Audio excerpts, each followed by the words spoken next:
So, okay, so I just hit a level 86 quest. This is the first one we've hit. Grahati wishes to give you something. Take this eclipse, my spirit vessel.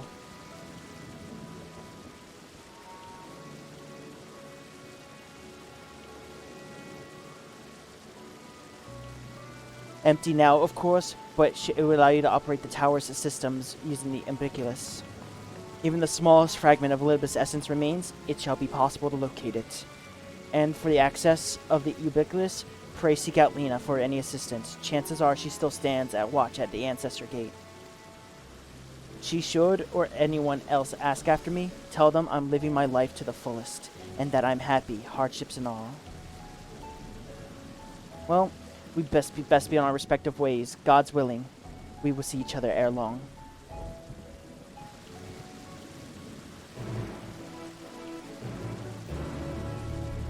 Alright, back. So the first, let's just say it's a long spot without going into spoilers. It's a long ways away. Where are you? Ah, there we are.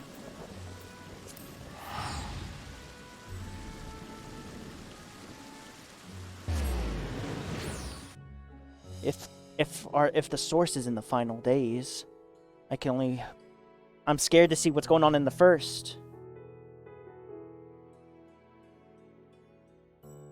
Novrant, the Crystarium, we have returned.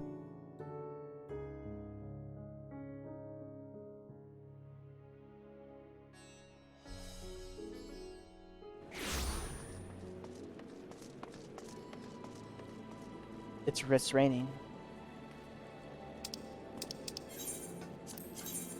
Of course, she's outside the gates.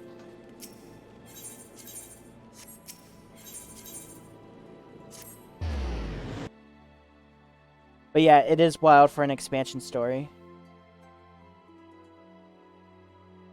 But yeah, the whole purpose is for this to wrap up. Is without... Yeah, it's not a spoiler.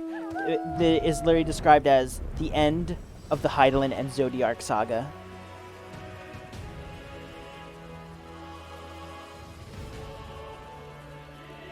Hi, Lena.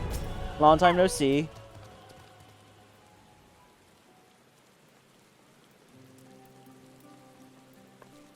Eclipse, you are returned.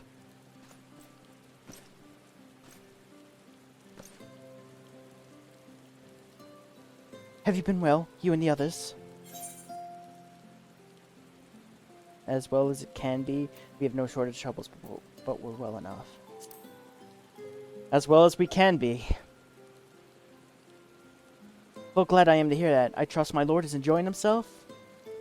He is living life to the fullest. He said this to you? These exact words. Oh, I know he is happy. It fills my heart. Oh, to know he is happy, it fills my heart with joy. Thank you, Eclipse, for taking care of him. When next you see him, please tell him not to overexert himself. Futile request, though, that is.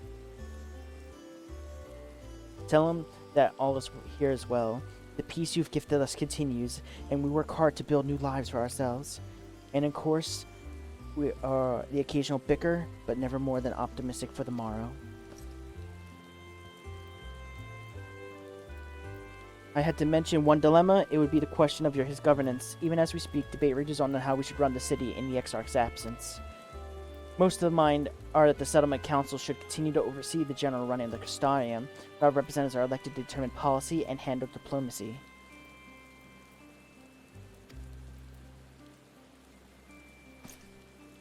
Thus, nothing is set in stone.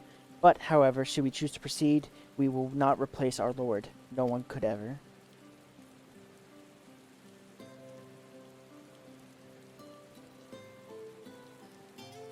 Have you recently observed any unusual phenomenon? Oh, No, I cannot say it has been. Curious, though, you should ask me this question, though. Some days ago, Reen came and asked the very same question. She was rather unsettled, in stark contrast to how cheerful she's been of late. So Reen's able to pick up on this. She and the other Crystarium youths have hosted a festival, you see. It proved so popular that plans are already made for another celebration, one much bigger than the first. Between her preparations for the festival and the restoration of the empty, she struck me as happy and full of life. Though when I saw her in such a state of worry, I couldn't help but feel worried in turn, especially since she wouldn't tell me what troubled her. I dare say she'd be more willing to confide in you. May I ask why you broached the subject with her? Our world is ending, essentially. You wish to enter the ubiquitous? Very well, I shall fetch the key at once, and take opportunity to find Ring. Please wait for me in the city, in front of the Cabinet of Curiosity, should we say. I'll be as long as soon as I can.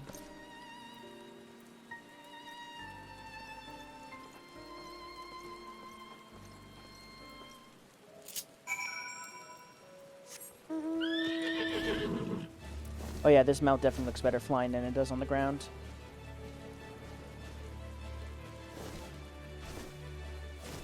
This is the mount you get when you get the digital deluxe edition.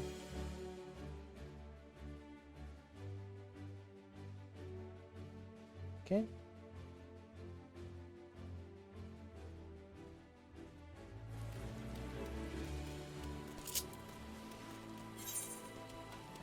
The Cabinet of Curiosities.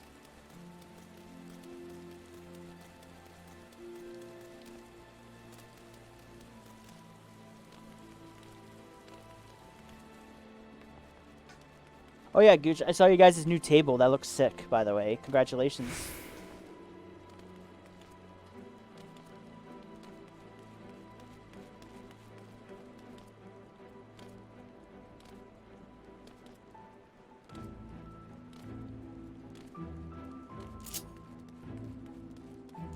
Oh, there we go. Oh, okay. It's no longer working? Rip. I'm setting up the mic arms right now before Trio arrives. We can do the first cast with it. Nice. The following events cannot be switched. You may wish to cancel any pending duty registration. Alright. Give me more plot, please.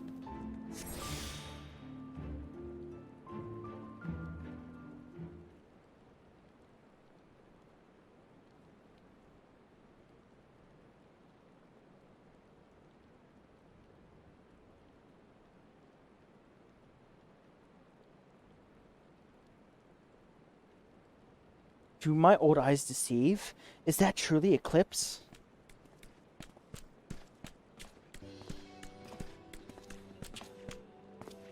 It is. Full glad I am to see you hale and whole, my friend. What a wonderful surprise to have you back with us, and at the most opportune time. In case you haven't heard, we plan to produce a tome chronicling the events of the Flood and to the Knight's return. For this project, we intend to draw upon the records kept in the world's people.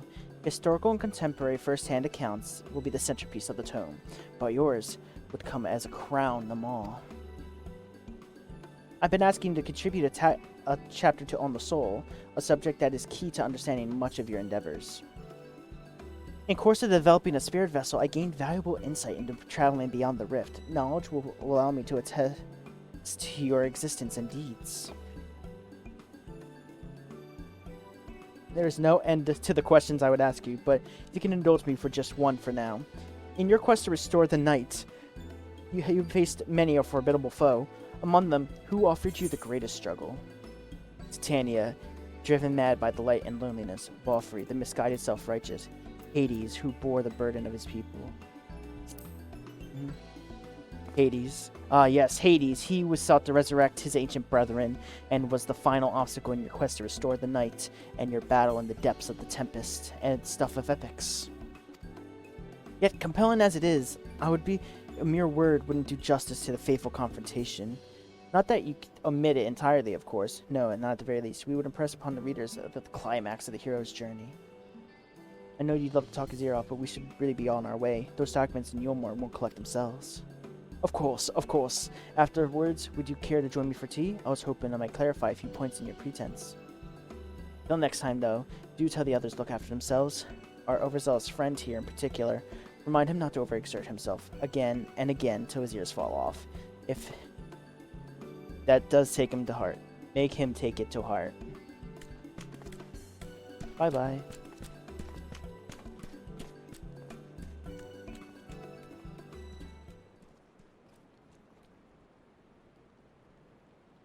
Are we just gonna go through everybody? Is that the Warrior of Darkness? Oh, it's the children. So the main human in the trailer, is that a PC or NPC? In the trailers, that's like the placeholder for your character. Oh, whoops. Come to see Morin to gain his advice. One of the guards finally teaches how to fight, but first we need to choose a fighting style. E. But then he gets technically a different role come Shadowbringers. That's all I'm willing to say on that matter for right now. While I know I want to be a mage, Arkhill isn't sure. Magic isn't really my thing, so I was thinking about taking up the axe, or the sword, or maybe the bow. They all seem alright, but it's hard to decide, so I thought to ask Warren. He knows a lot about these things. Oh, they're asking me how these... He isn't here! Aww. My. Oh. Oh, why don't you ask the Warrior of Darkness to choose for you? What do you think suits Arkhill best? Axe, sword, or bow? For smiting your opponent, the axe. For protecting your friends, the sword. For fighting and hunting both, the bow. You should protect your friends. The sword. The sword? If you took up the sword, you could be just like... Brandon, the Warrior of Light. I love that tale. Let's borrow the book today. It's really popular, though. I hope it's still there. Maybe you'll help me decide Warrior of Darkness. I'll start with that style, and maybe try something else later on. And then when I get really strong, I hope to have a bout with you.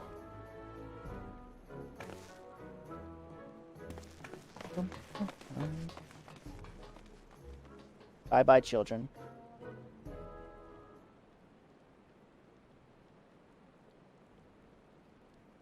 Right, who's next? Would be fun basking in the adoration of musty old bookworms and wide-eyed younglings, but does he have a spare thought for me? Of course not. Who? Oh no. I waited, and waited, but he would not so much as acknowledge the presence of his beautiful branch, even though they're right here. Such a heartless thing our sapling is, cold and cruel and heartless.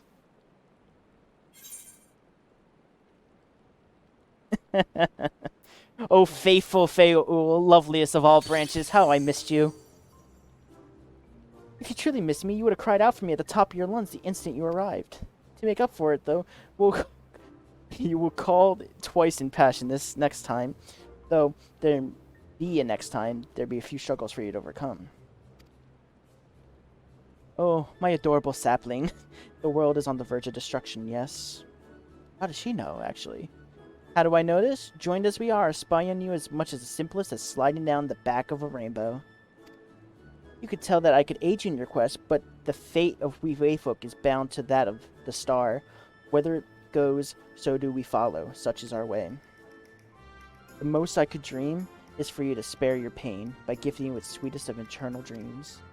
But if escape is not to your liking, then you must struggle with your fellow mortals. I know, my. I know, baby. You want all my attention. There'll be ones you were waiting for, I wonder. What matter of conclusion awaits at Tale's End? Oh, bye, Feul.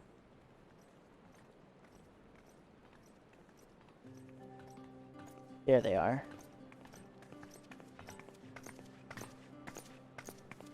My apologies for the delay. Eclipse, it's so wonderful to see you again. You doubtless have much catching up to do, so I shall leave it to you. I've taken the liberty of unlocking the Unbuculus. You may enter at your leisure.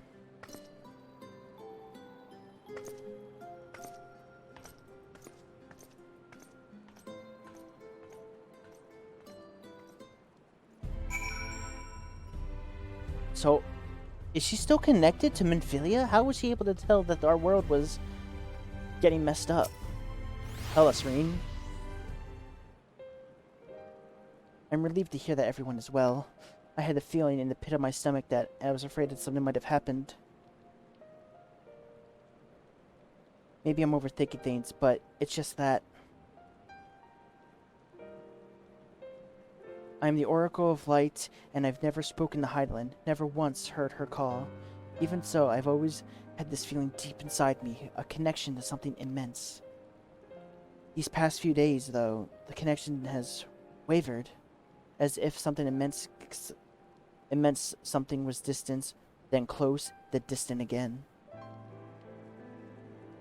And then the other night, I was jolted awake by the feeling that it's been completely severed. Wanting some fresh air, I opened the window, and to my horror, the sky was ablaze, soaring like the star shower.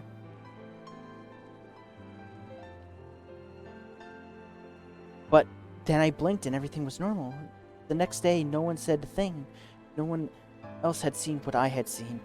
As far as I could tell, it was nothing out of the ordinary. I began to wonder if it was a figment of my half-remembered dream. Eclipse, what are you not telling me? I have to know. Please. It's a matter, no matter how terrible it is. The final days are upon the source.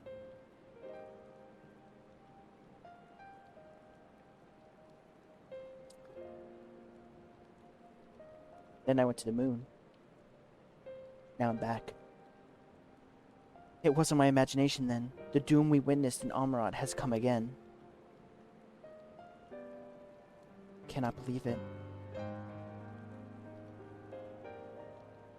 Like I told you before, all is well here in the first. So don't worry about us. Please look only for the threat before you. We're fine now. Even if we weren't, we learned how to survive. Should the final days reach us here as well, you be assured we won't go quietly. Not until we hold on to a way to find out to save all our worlds. So as long as you continue to fight, we too should. So too will we, united in purpose beneath the blazing sky.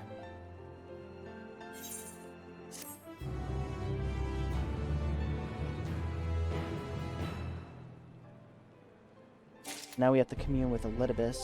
Oh, whoa, wait, hold on. What stats? Shoot. What stats does this give me? Oh, I need to actually keep that for when I start crafting. Isha, outsider. Yep. Jinryu totem. I'll discard it.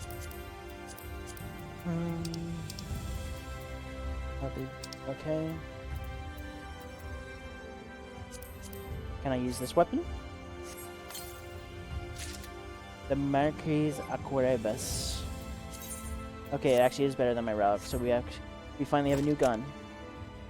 Ooh! Take a look at that.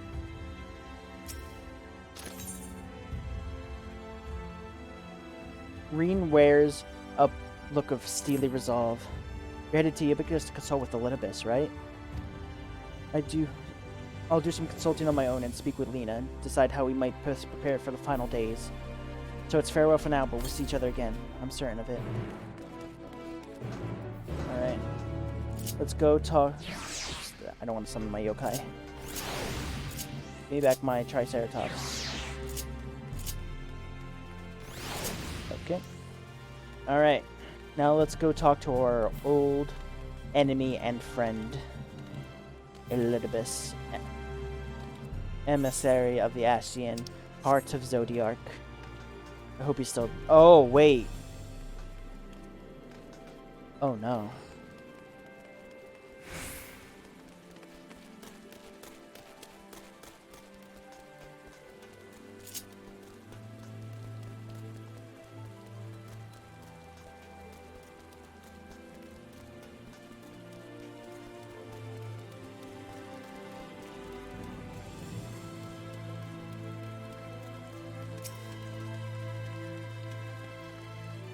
Ah, Master Eclipse, welcome back. The captain told us all. Give the word and I will show you to the ocular.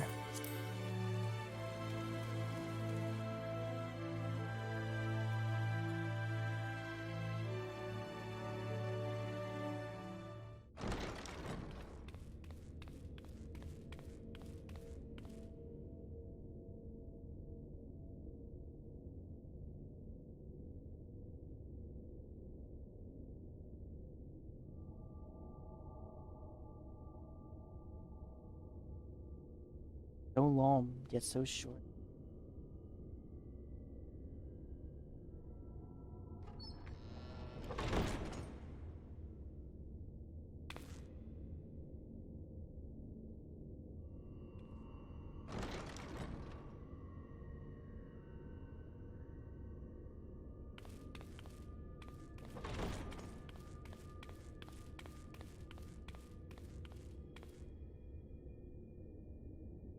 Alright, Elpis.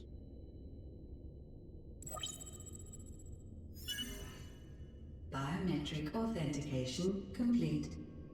Please state your business. Oh, this cousin.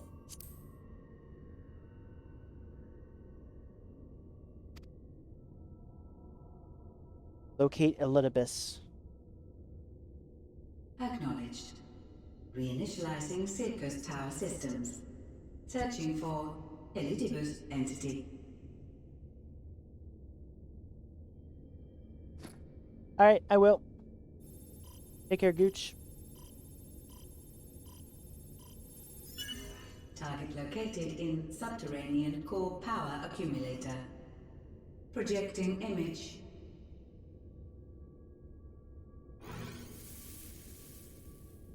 My home. My friends. No more than a dream.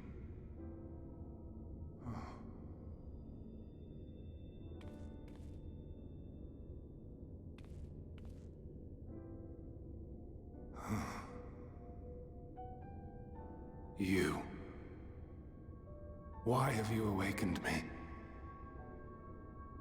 I no longer sense those places beyond, or Lord Zodiac.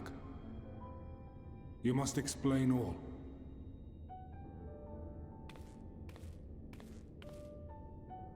Ben Daniel has released Zodiac, and we have felled him.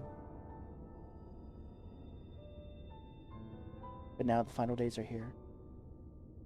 So, he is fallen, and my brethren's souls returned to the star.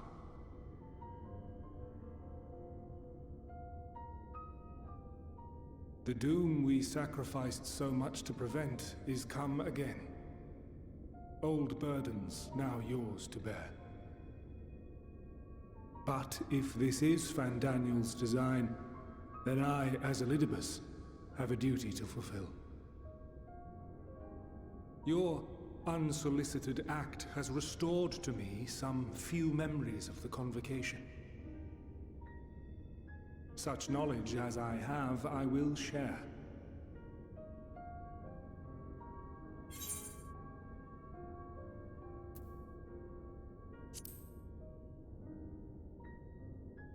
I'm sorry. Why apologize for receiving a favor of the defeated? If it sits ill, consider it payment for freeing Lord Zodiac from servitude. Where to begin? The end. Your understanding of what caused the final days is consistent with our own. The decay first took root where the currents were weakest. Yes, a conclusion drawn by him, Fandaniel. Not the him of here and now, but as I knew him, long, long ago. Having shed light upon the phenomenon, he dedicated himself to devising a countermeasure. Were it not for his knowledge of the Celestial, we would never have made the connection, and thence forestalled the final days. And though he inherited that noble soul, how different this last incarnation, so consumed by self-loathing and hate.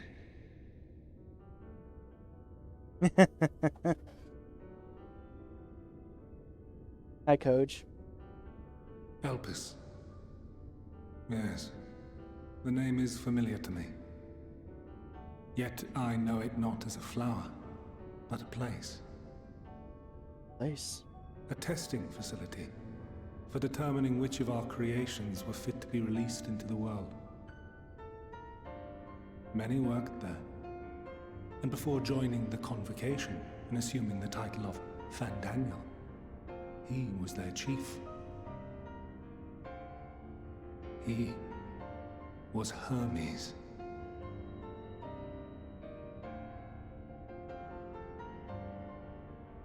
That is all I know. The crystals tell little of the lives the 14 led prior to their induction. Elpis itself would tell even less. Nary a ruin has survived.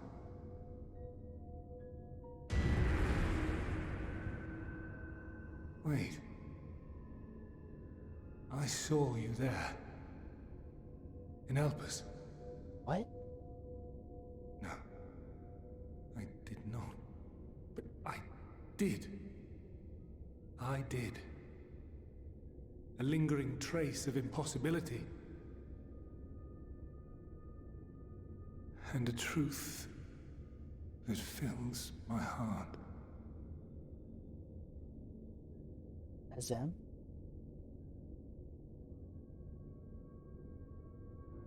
My memories remain clouded, I fear. However, they have revealed to me one possible course. You must travel to Elpis, to the time when Hermes served as its chief. In glimpsing the Exarch's memories, not only did I make his summoning magic mine own, I also mastered the workings of this tower. Oh. Which, having absorbed my empowered essence, now harbors an abundance of energy. Am I about to go? As such, I believe I can deliver you unto the past, unto that place and that precise moment. Given the eons that must be traversed, the gateway will not be fully formed. Your form will be less tangible still than those warriors of light I had summoned. In all likelihood, none will be able to see or hear you. Yet even should you manage to interact with others, you will be unable to effect meaningful change. For the reality you wish to save, the reality to which you must return, exists as a result of the final days. You cannot reshape the past to undo the tragedies of the present. Cannot unmake the sorrow and suffering fated to come. In full knowledge of this, will you still entrust your life to your foe and make the journey?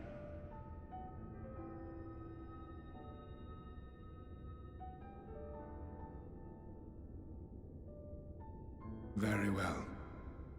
I shall cast you unto the river of time. Let this be my final act. You must input the commands. I no longer have the authority. First, you must reconfigure the systems, that the tower's ether may be channeled for the magic.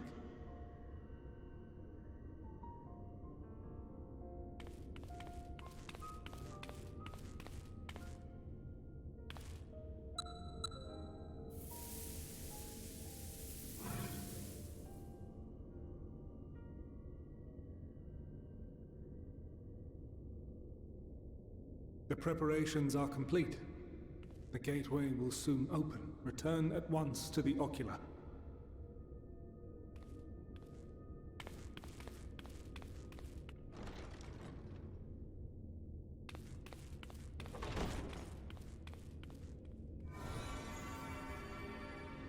All appears to be in order. The ether flows unimpeded.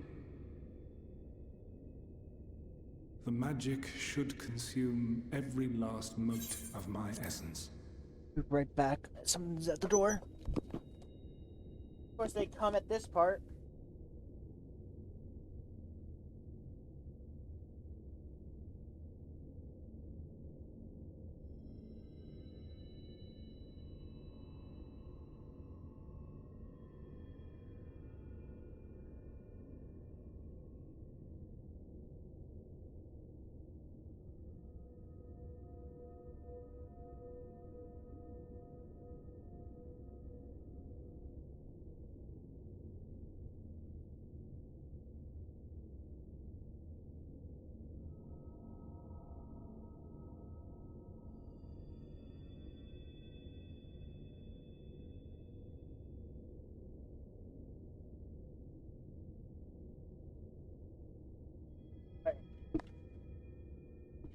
Back into our immersion. Magic will consume every last mode of my essence. Why are you surprised? Did I not say that this will be my final act? Lord Zodiac is no more. There is nothing for me here. The ones I love and long to see again are waiting in that promised land, beyond memory and dream.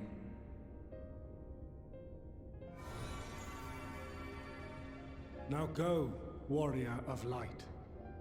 Go, and do not look back.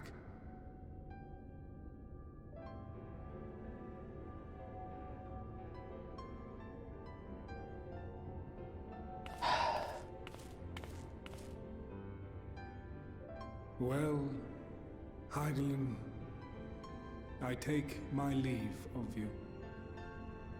Yours is the mantle of the last of us. May you have the joy of it, the burden, and the solitude. It falls to you now. You and your champion to save our star.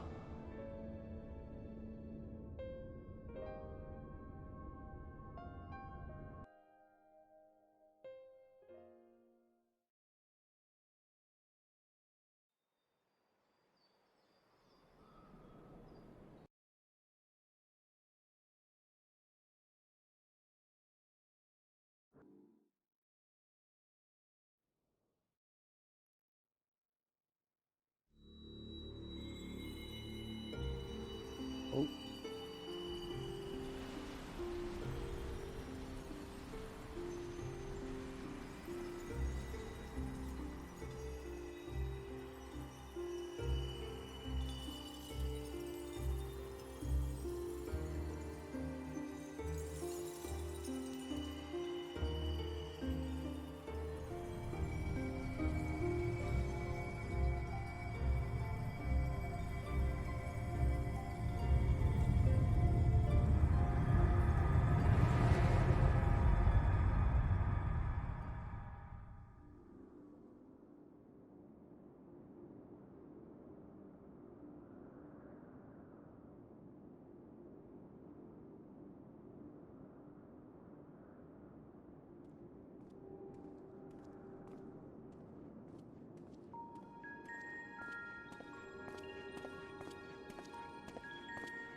We're back here in Amarat.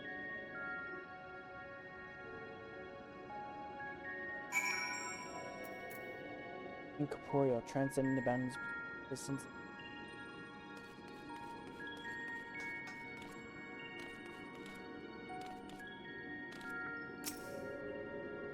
The device is reminiscent of an aetherite. Perhaps it's possible to attune with it?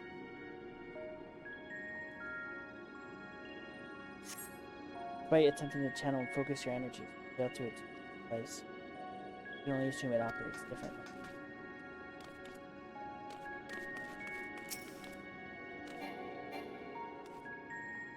The remarkably large man wears a black robe and half mask, much like the phantoms you encounter in Mare Lamentorum and recreated Amarat. It seems you have made it to your destiny.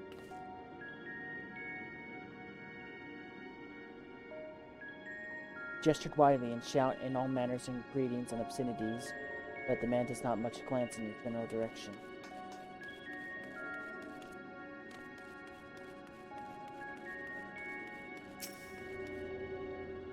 A man stands dutiful by the aetherite-like device, a guy for the facility in all likelihood. You attempt to get the man's attention. He sees you, but if he sees you or hears you, he gives absolutely no indication. As Elpis warms, you appear to have an intangible.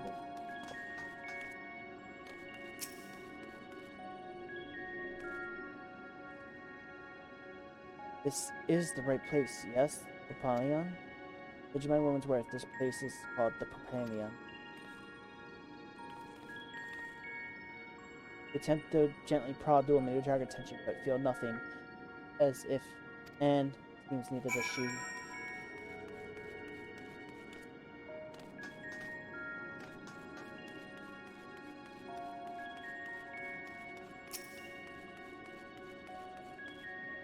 You suspect this door leads outside, but how to open it?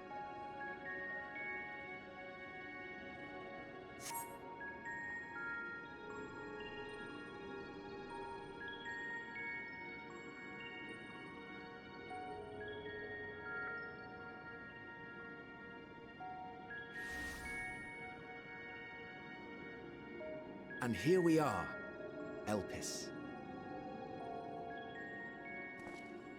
Well, well, how rare to receive you in person. To what do we owe the honor? Oh, just a few odd tasks. We'll be here a while. You're welcome to stay as long as you see fit, of course. As a matter of procedure, however, I must ask that you kindly remove your masks.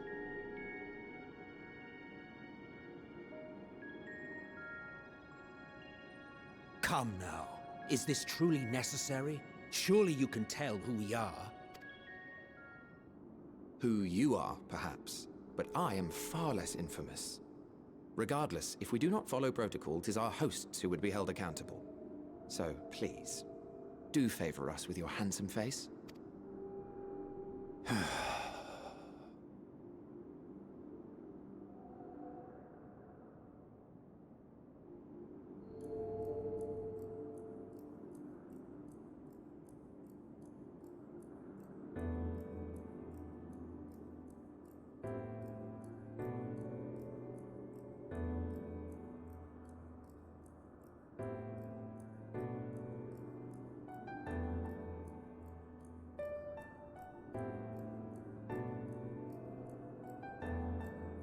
Satisfied?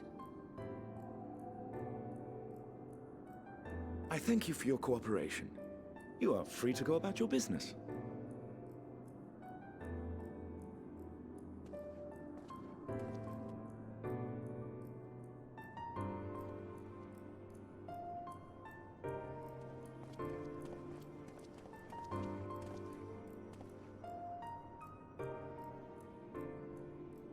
By the by, you see it too, yes?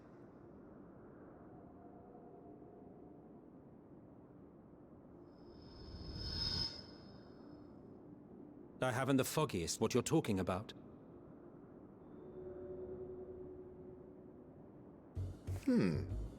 That's odd.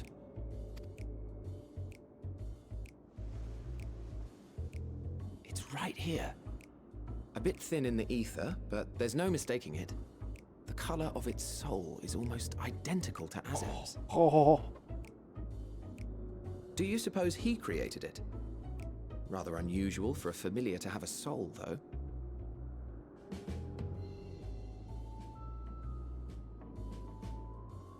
Don't ask me. All I know is that it's trouble. Doubly so if it's his spitting image. So let's leave it be. Come now.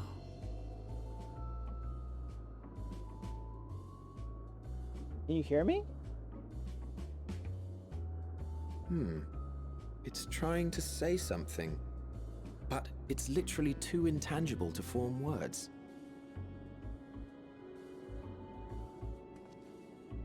Why don't you give it some ether? Spare a snifter of your bounteous reserves. Who do you take me for? Why, a dear friend, of course. One who wouldn't let acts of kindness, such as my accompanying him on errands to far-flung outposts, go unrewarded?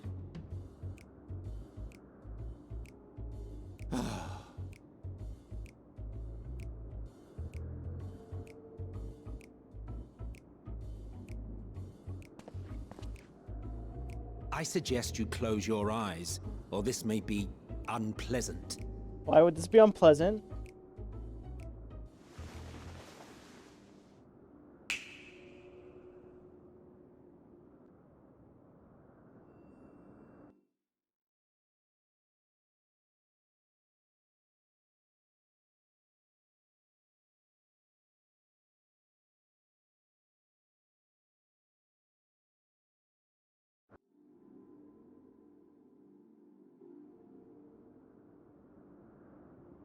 You may open your eyes.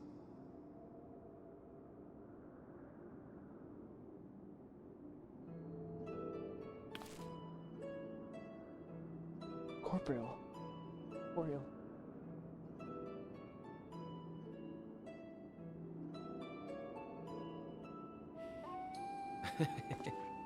Still a touch small, don't you think? The size befits its proportions. Besides, bigger is not necessarily better. Man after my own heart. I will defer to your experience. Without further ado then. Greetings! I am Hythlodaeus, Chief of the Bureau of the Architect. Sulking beside me is the most honorable Emmett Selk of the Convocation of 14. And how might we address you, my new friend? That's my star. A fine name. And I'm pleased to see you understand our words. So, tell us, whence have you come? The thinness of your essence suggests you weren't created here.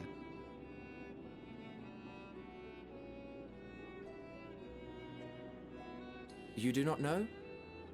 Or cannot say? Allow me to ask a different question then. What brings you here?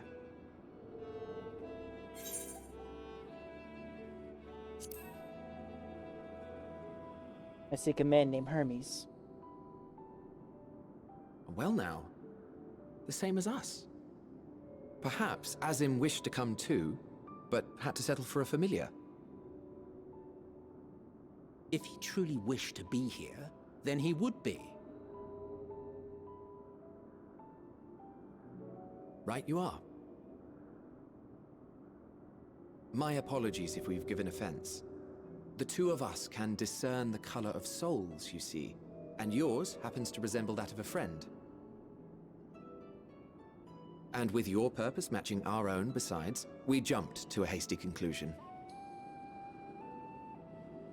We are here to speak with Hermes, the chief overseer of this facility, which we also intend to tour in order to gain greater insight into the man's work.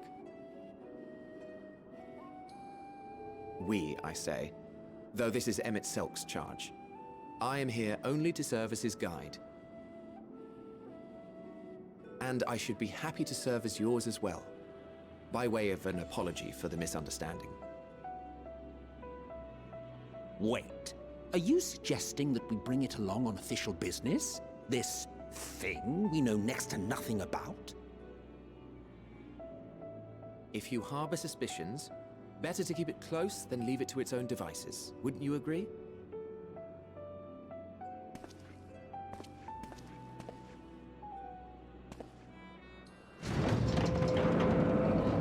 Besides, having a mysterious life form in tow is the norm rather than the exception here.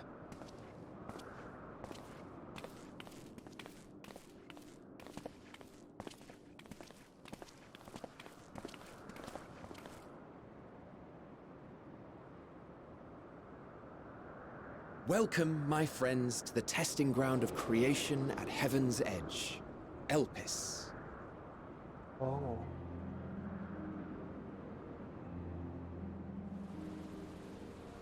The world of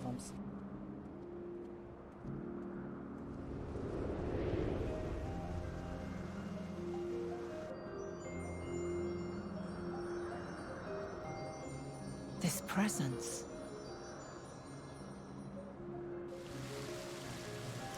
Oh, axolotls!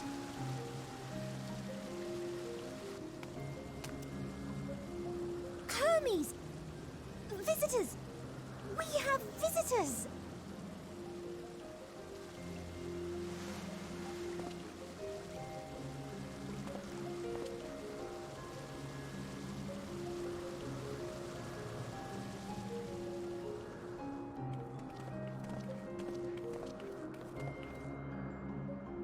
What secrets are you hiding, I wonder?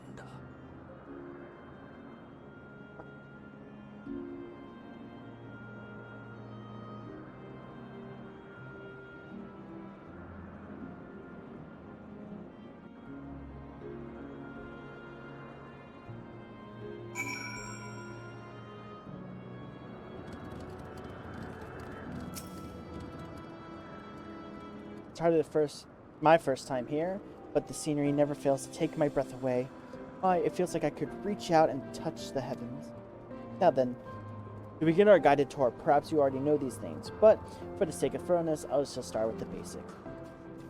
Using concepts to give shape to Aether, creation magics allow us to bring forth anything we desire, be it inanimate objects or living beings. Anyone may conceive these concepts, but they all must undergo evaluation at the Bureau of the Architect. As part of this process, living beings or certain arcane entities may be sent here to Elpis for in-depth observation and study. A fascinating facility, ain't it? I dare say you'll enjoy touring with us.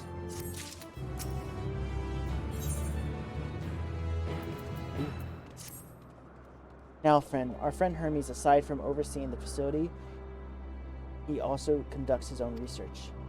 Chance are he to be at the main observation hub, so seek him out there first. Tired as you are, however, you'll stand out a little too much. Our dear MXL wishes to keep a low profile for his errand, so do how you do with a robe. The basic concepts will do. No, in this case, Emmett.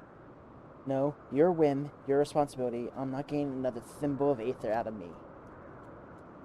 He always scribs sometimes. You'd think he wasn't a nigh-bottomless font of magic. Very well, I shall make the robe and perhaps you can assist. Come, let us search for the requisite material.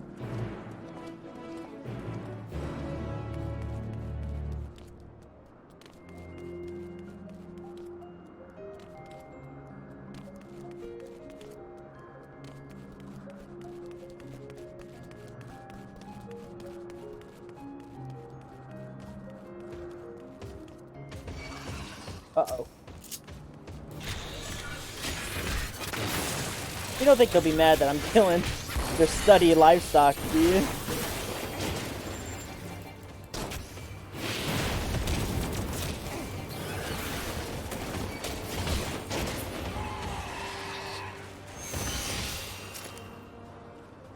Yes, these creatures should suffice.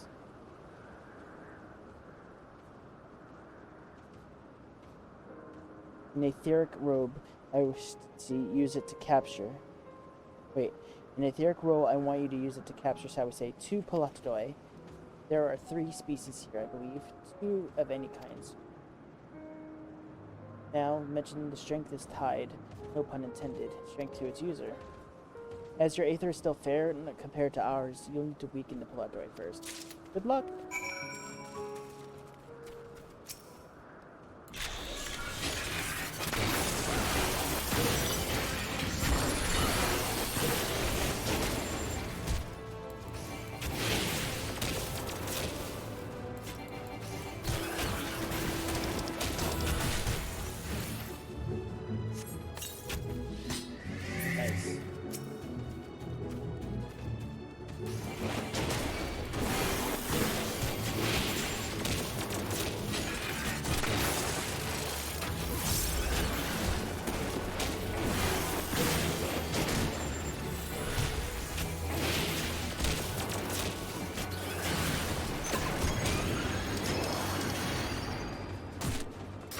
Go, Queen.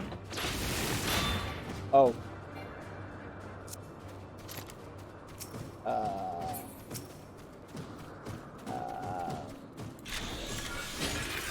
Go, Queen.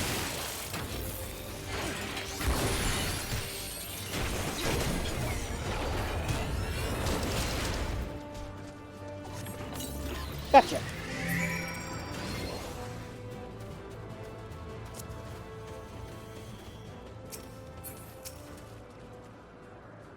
You caught the pots, Roy. Come, let us see.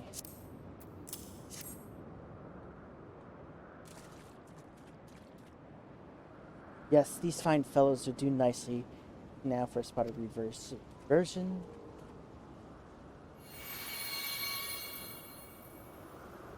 There, it is ready.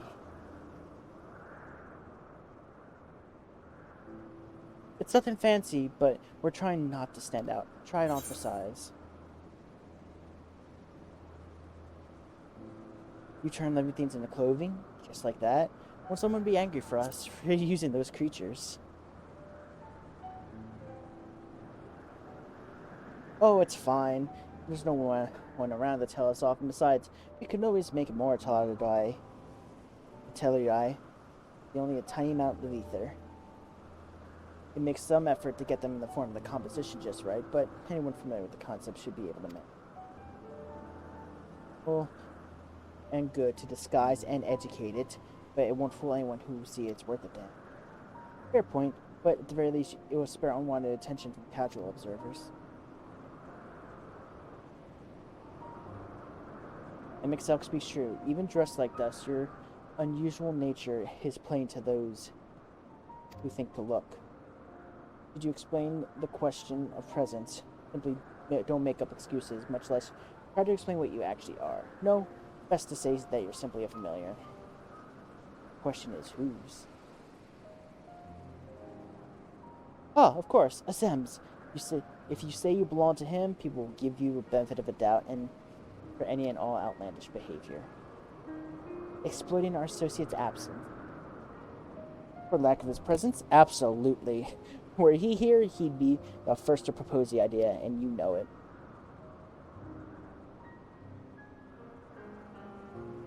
With that, your story is settled. Let us continue with our errand.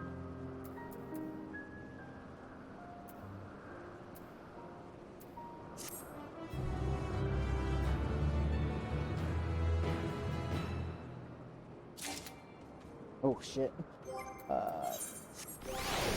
I kind of want to actually test glamour.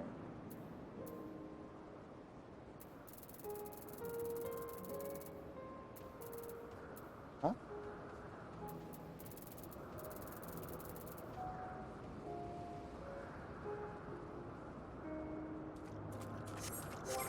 Oh wait.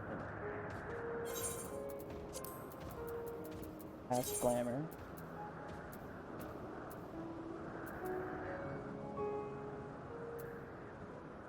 I already forget what it's called. Hang on. Go fist.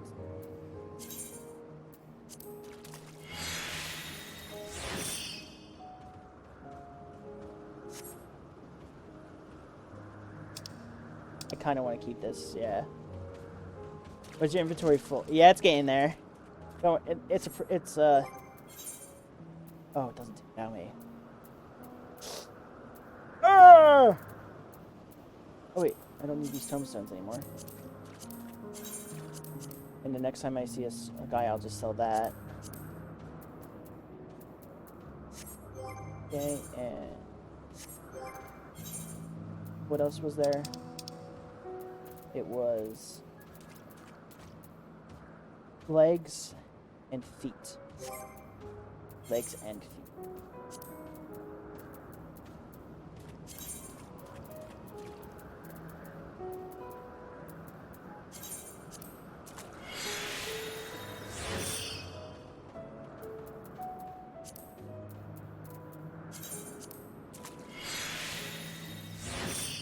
There we go. If the lady is ready to continue on when you are. If you are ready, let us continue upon the path to Agnorasis. This place serves as observation hub for and residents both. Should there be anyone to point us in the direction of Hermes? Yeah, this person had the same idea. Hell yeah.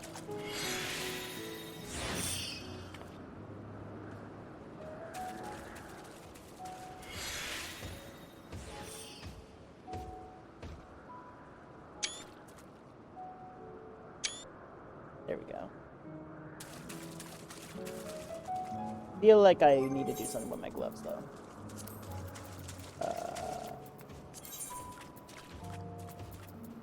Feel like I should. No. No.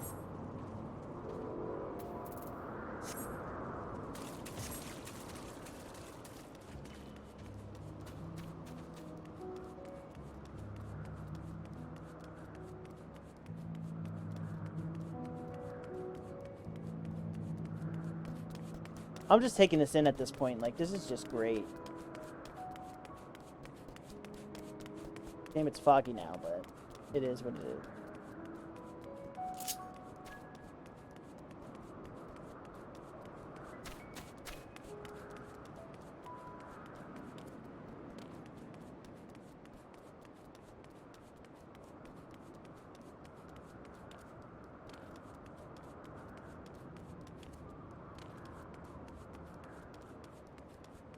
Oh wait, because they don't give us...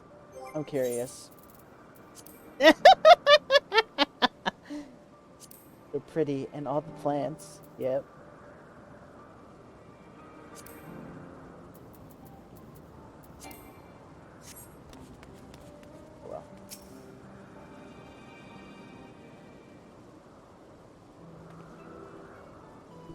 Well. Yes. How can I help you?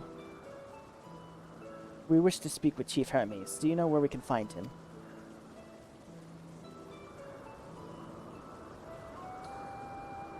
Well, now, by your mask, I assume you're one of the 14. I wasn't aware of your visitation. Between you and us, it's something of a surprise. Your discretion in the matter would be appreciated. I see, I see. My lips are sealed. The Chief should be out conducting observations as usual. His focus of late has been with aquatic creatures, so I expect you to find him one of the pools here.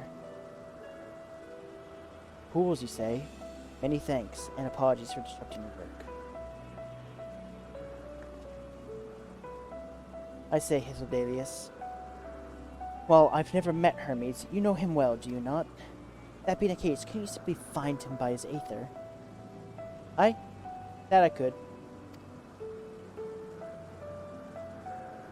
As you know, Emixelk and I can discern the color of souls.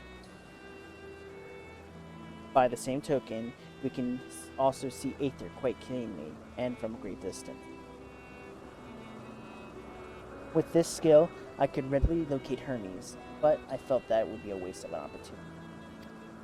If we're to perform an assignment, after all, by searching the ordinary way, we also gain insight into Elpis, the man in charge of it.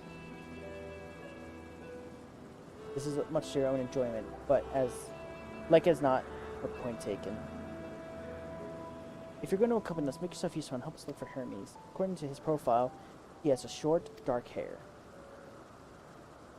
So you know, just because we're in Elpis doesn't mean that we don't have our cows up, and the special exemption due to be made to be aware of dangerous creatures. Elsewhere, we do not exhibit our individuality, it seems.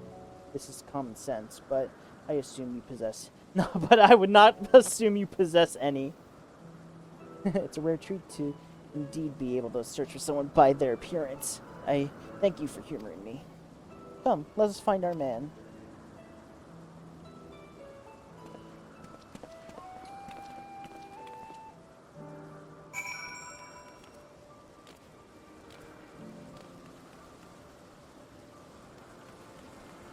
How much will my stats suffer if I just, Okay, wait, hold on. I want to get immersed. What's this?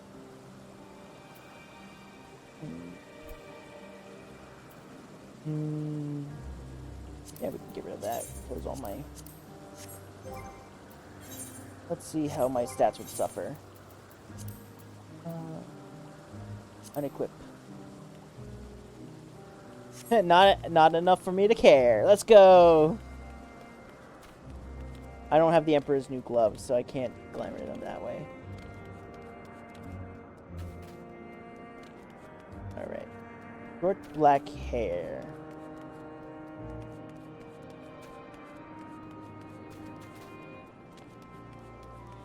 Ah.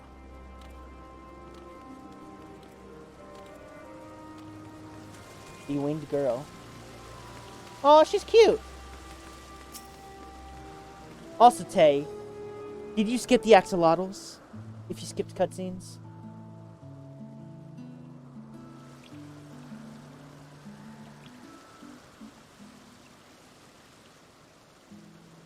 Excuse me, are you Hermes? Huh. You are...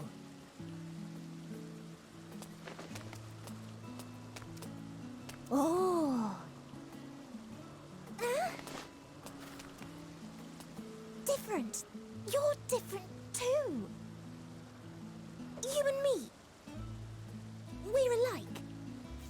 friends. I want to be...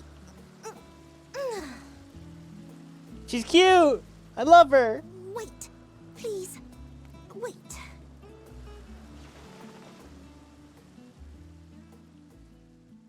Greetings and salutations. Can you hear me? Whoa. Do not be alarmed. I mean you no harm. I wish only to hear your words, share your feelings, and know your thoughts. May we please be friends? You call it melatonin. May we please be friends?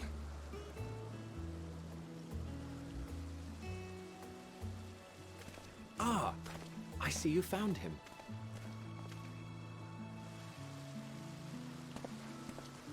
Hythlodaeus.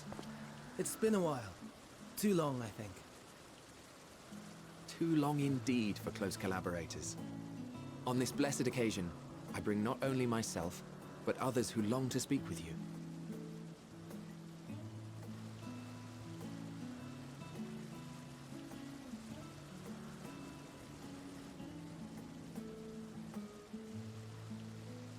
You were of the convocation. Emmett Selk at your service. Do I have the honor of addressing Hermes, Chief Overseer of Elpis? You do. You have traveled far for it.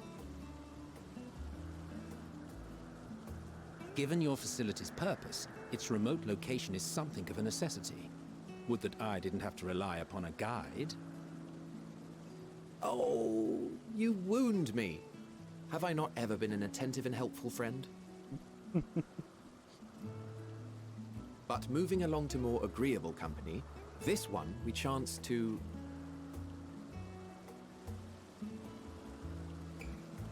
I love her.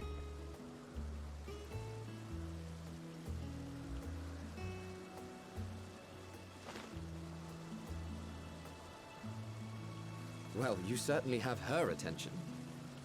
Is she one of yours, Hermes?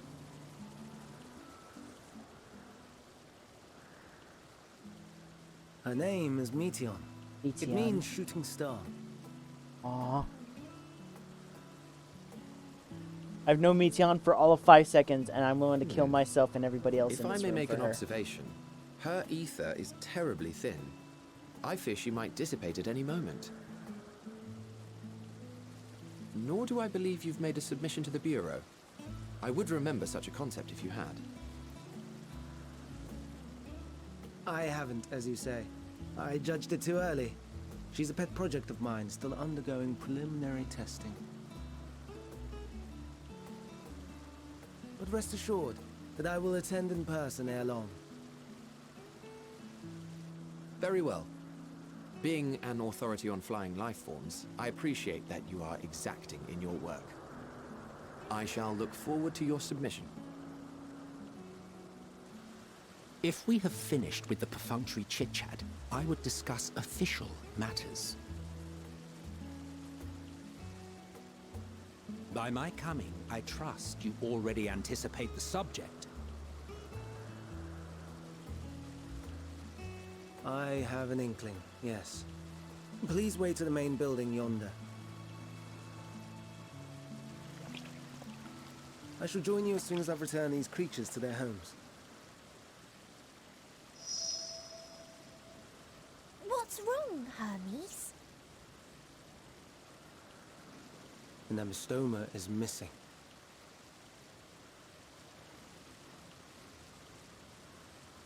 They're actually axolotls.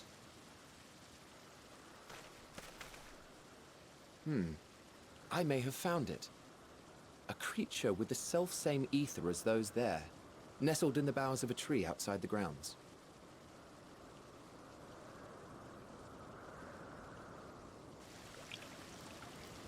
You're saying they can climb with their sorry excuses for limbs? The fashion has been to imbue aquatic creatures with the power of flight, ever since the words of Metron created a sky-swimming fish. The Ambistomas too can fly, if only slightly, and they could conceivably climb a tree. Whether they can come down safely, however. Excuse me.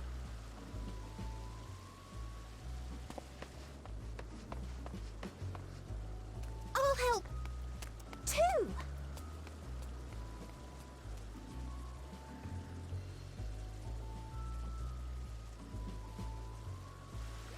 And what are we supposed to do with this lot? Admire them. May I suggest we split up? If you would be so good as to assist Hermes, Emmett Selk and I shall keep an eye on these adorable creations in the meantime.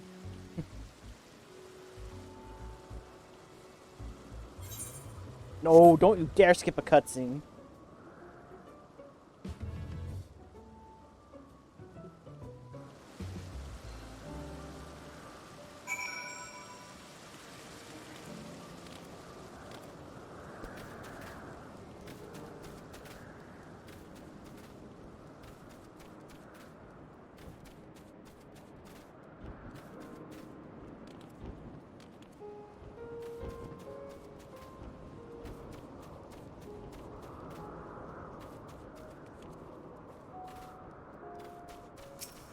Oh, there it is.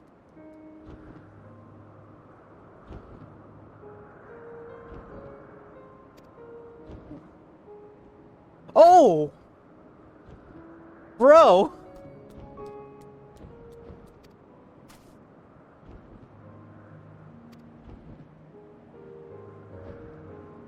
Oh. Do you need a hand? No. No, I'm fine. I'm fine, if little embarrassed. Now, for your own safety, please stand back.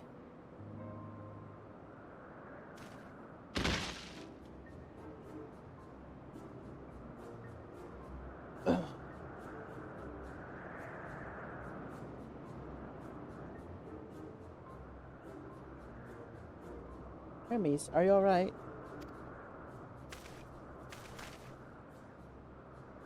Quite, yeah, alright. Yes, my apologies for making you worry, Medium. Both of you and, Eclipse Morningstar. Eclipse Morningstar, you are called. An intriguing name, somehow reminiscent of a new creation. Thank you for coming after me.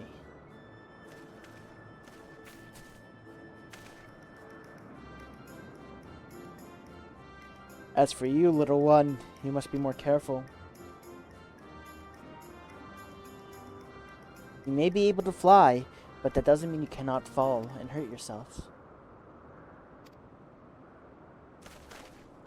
Oh no, I've forgotten all about its fellows.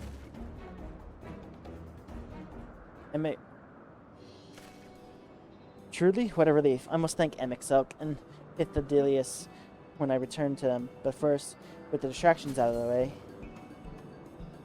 As Chief Overseer of Elpis, permit me to welcome you to our facility. I hope you enjoy your time here.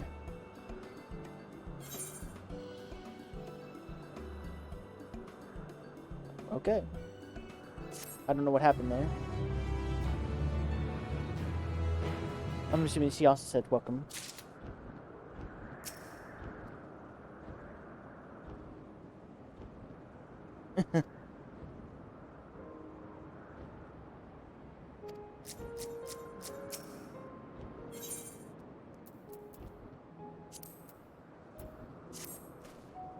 You mustn't keep the others waiting. Let us return to Agnonorsis.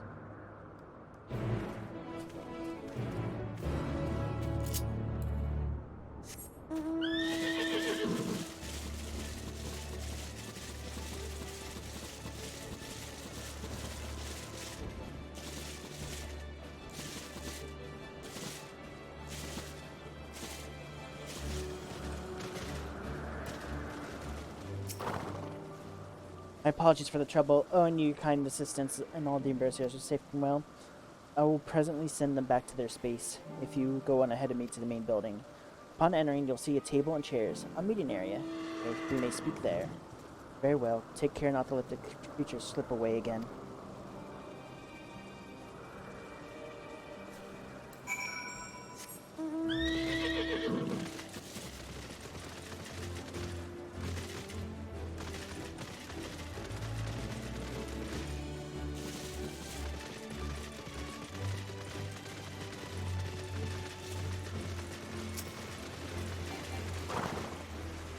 I decided to open a shop to keep my little creation fed.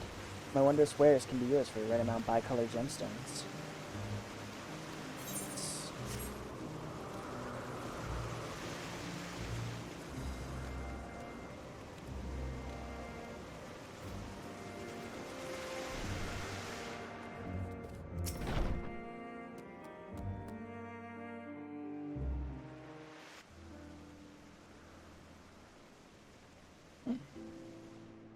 This appears to be the place. And here is where we part ways. Aww. We will be discussing highly sensitive affairs. Only a select few may be privy to such knowledge, and that does not include someone who cannot or will not divulge their origins.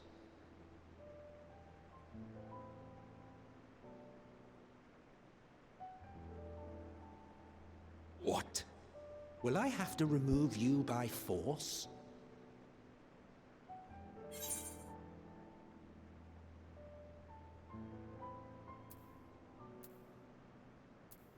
have important things I must say to him as well. There are reasons which I cannot speak freely. There are reasons in which I cannot speak freely. Let's hear them then, these reasons of yours. Who knows? If I deem your mysterious cause worthy, I may even be inclined to offer my assistance. I do not object to his attendance. Hermes, this is highly irregular. Perhaps. But I believe he can be trusted. Meteon would not have taken to him so quickly otherwise. Moreover, the presence of a third party may help me to maintain composure.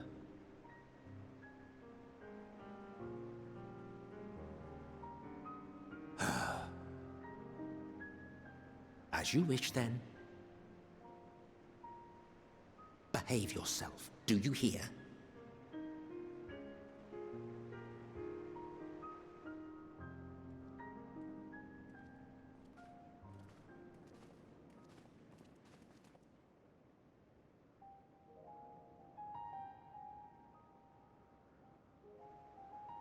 So, it's finally happened, then.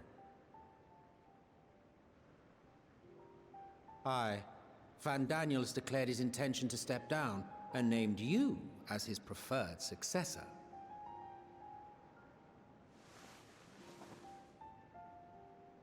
In recognition of your knowledge and your works, the Convocation is giving the recommendation due consideration. As one who does not know you personally, I am to use my impartial eye to take your measure. And above all else, to ascertain your disposition towards the invitation.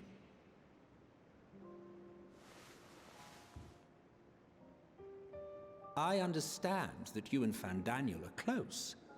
He himself was once chief overseer of Elpis after all. I should not be surprised if you knew before anyone else that he wished to relinquish his office. I did.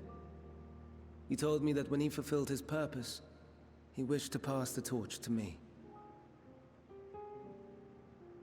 A torch you seem none too pleased to accept. Are you so averse to serving on the Convocation? No, it's not that. For a humble researcher like myself to even be considered is an honor beyond words.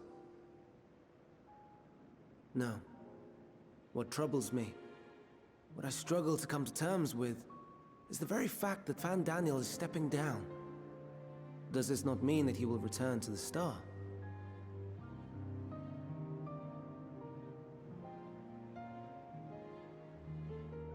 Of his own volition, yes, like so many others have before him. Return to the Star?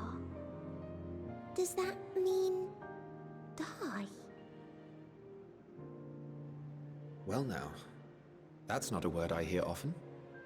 Is that what you say here in Elpis? Mankind is the life of Atheris. Each of us, a drop of blood flowing through its veins, bearing sustenance. In our finite time upon it, 'tis our duty to make it a better place, that all who call it home, now and in future, may abide in happiness. To that end, we have dedicated ourselves to the pursuit of enlightened creation. And by our efforts did we transform this once untamed wilderness into the peaceful paradise you enjoy today. To return to the star whence we came is a privilege afforded to we who have so loved and nurtured it. A choice embraced by those who have lived their lives to the fullest, in service to our world. And when they depart upon this journey, it is beautiful, always. The 14 are no exception. 'Tis believed no occasion is more felicitous than the fulfillment of one's duty. Our office becomes our lives, and to retire is to return, or so the majority of us hold. Some few have elected to eschew custom.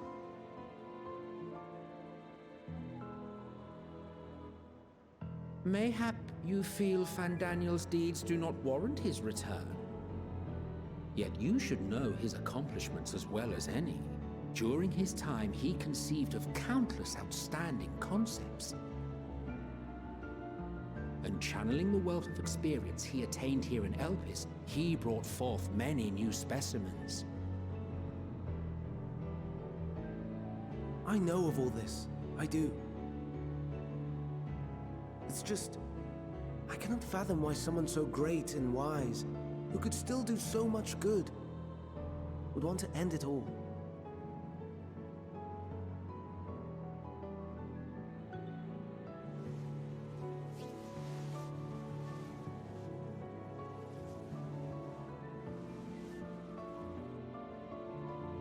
Oh no, I've made her upset. Forgive me. I know I requested your presence. Might I trouble you to take Meteon outside? A change of scenery would do her good. It's dinner time for you, isn't it, Mima?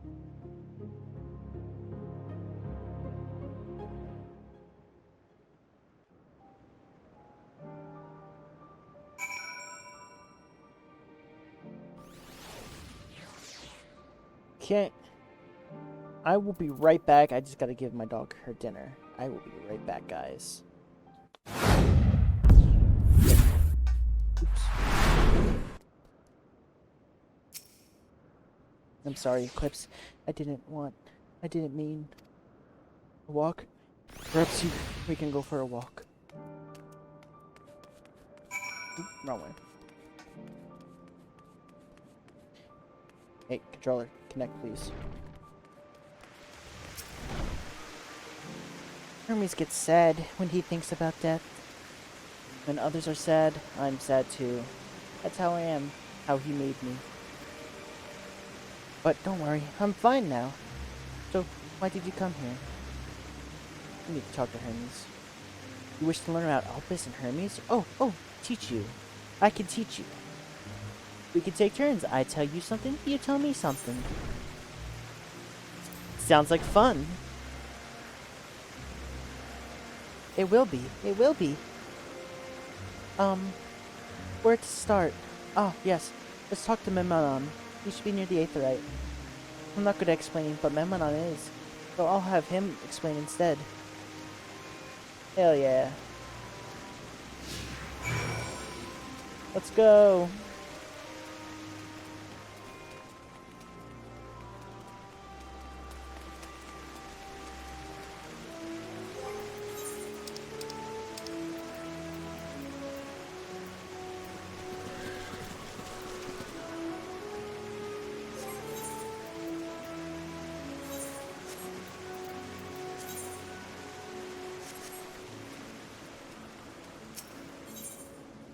Discuss the Aetherite. Ah, the Aetherite. You can use it to teleport anywhere. Well, maybe not anywhere. Not on the ground or other isles. For that, you need teleporters. Oh, and permission. Can I? Hell yeah.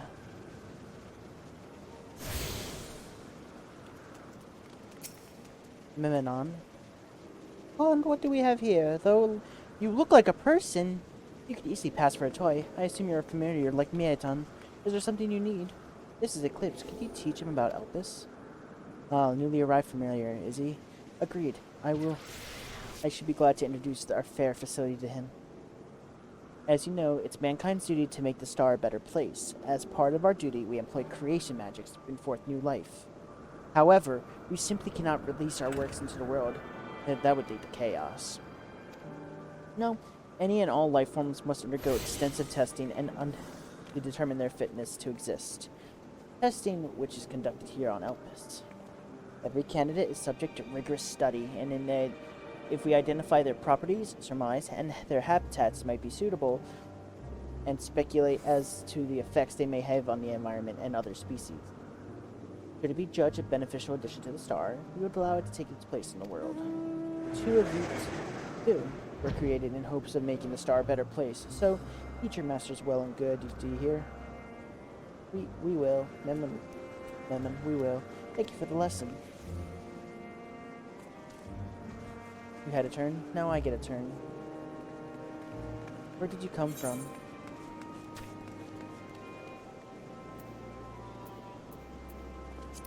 From a place far, far away. Then I probably don't know it. I don't know much about other places. But this place is important to you. I can feel it. Oh, my power. I haven't told you about it. A creation. Let's find a creation. One not to be in watch. Then I'll explain my power.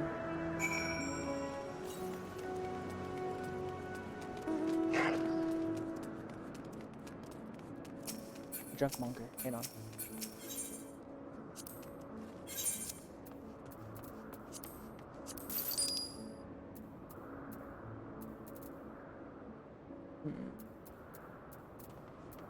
I can get rid of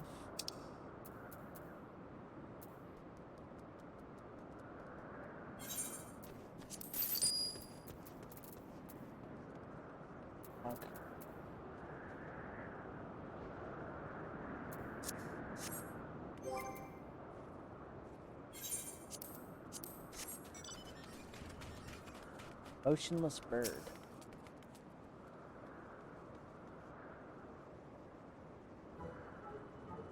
Oh God. Oh, this creation is perfect. I don't remember seeing it before. Perhaps it's new. Anyway, I'll try reading its mind. That's my power.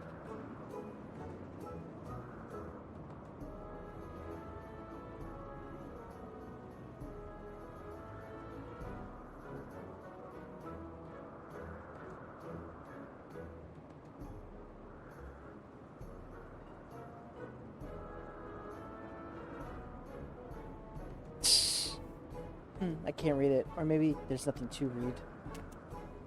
Wait, please wait. I'll try again. With you this time.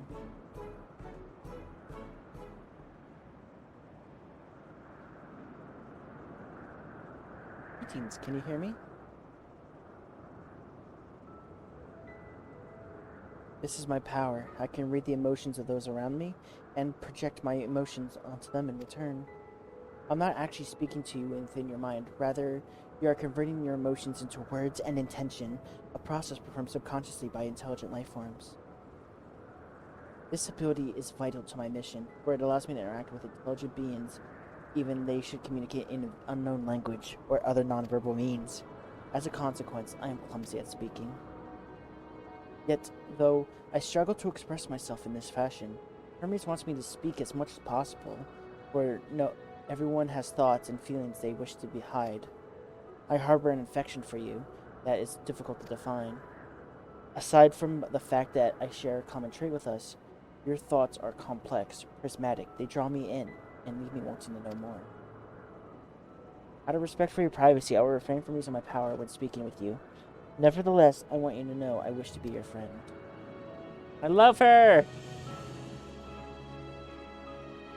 Did you hear me. Good. So it's my turn again. So what are you good at?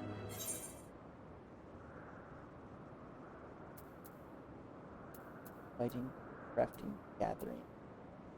Playing. Good at playing. Playing? I'm not sure what that means.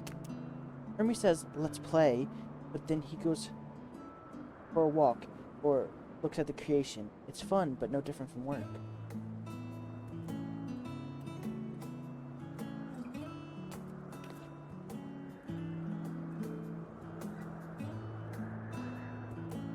I think we might be bothering it.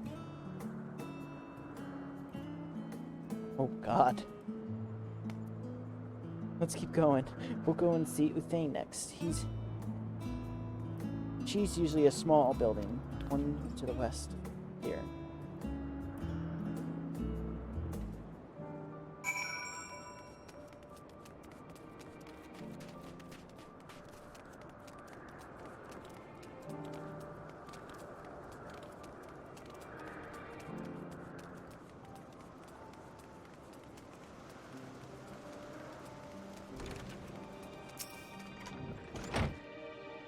Well, if it's a Medion. I see you brought a friend today. Greetings, little thing. An apple. Could you make me an apple? The kind Hermes likes, covered in syrup. I want to share it with Eclipse. Oh, candied apple? Hermes is certainly partial to them, but you know you can't eat Medion. We weren't made to do so. But I like it too. It may seem that way, but due to your ability to share others' feelings, you've taken Hermes' likes for your own. In any case, I can't prepare an apple right now, but I'll bring one for her. I promise. Sorry, Clips, I wanted to show you my favorite thing, but I guess I could ask about yours, but I failed. I know what you like. Oh, that's what you like. Yes. Yes, I can feel it, your joy and happiness. And it makes me happy too. Thanks for sharing it with me, Eclipse. Well, we've walked and talked a lot. Maybe Hermes finished talking to you. Shall we go see?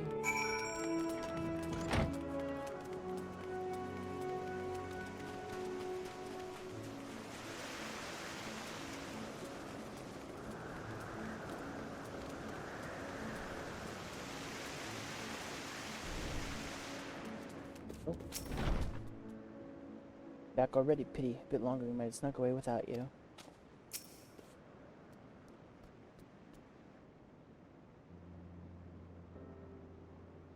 There you are. I can see the fresh air has done Medion good.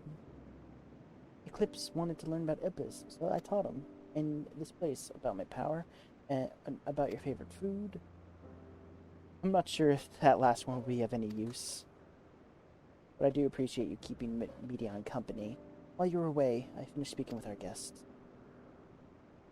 Finished? Hardly. I requested time to consider the invitation. So we have no choice but to occupy ourselves with the inspection of your work. I apologize. It has been decided that MXL and Hitflodius will accompany me as I tend to my duties. If you wish to learn more, perhaps you would like to come too. I'm compelled to remind you that he is in no way associated with the convocation, simply chance to meet at the Palladium. There is no guarantee in the matter we discuss will remain private. I do not mind. To see the joy he brings Medion, I cannot imagine our mysterious friend harbors malicious intent. Eclipse is kind, really, truly, he taught me as much as I taught him. You're coming, of course, to watch Hermes. We're bound to learn lots and lots.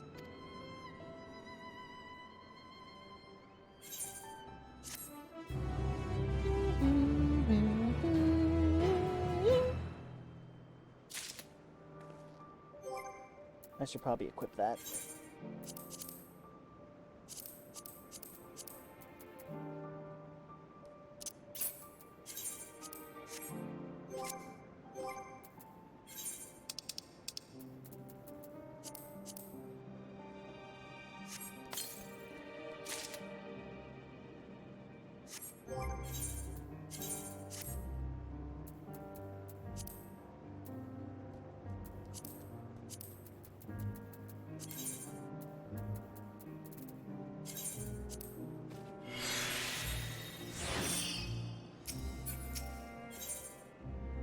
composure regained, Hermes is ready to return to his duties.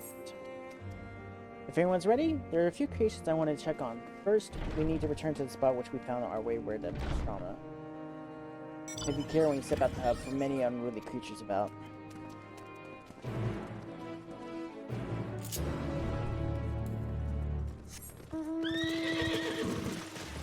Let's go!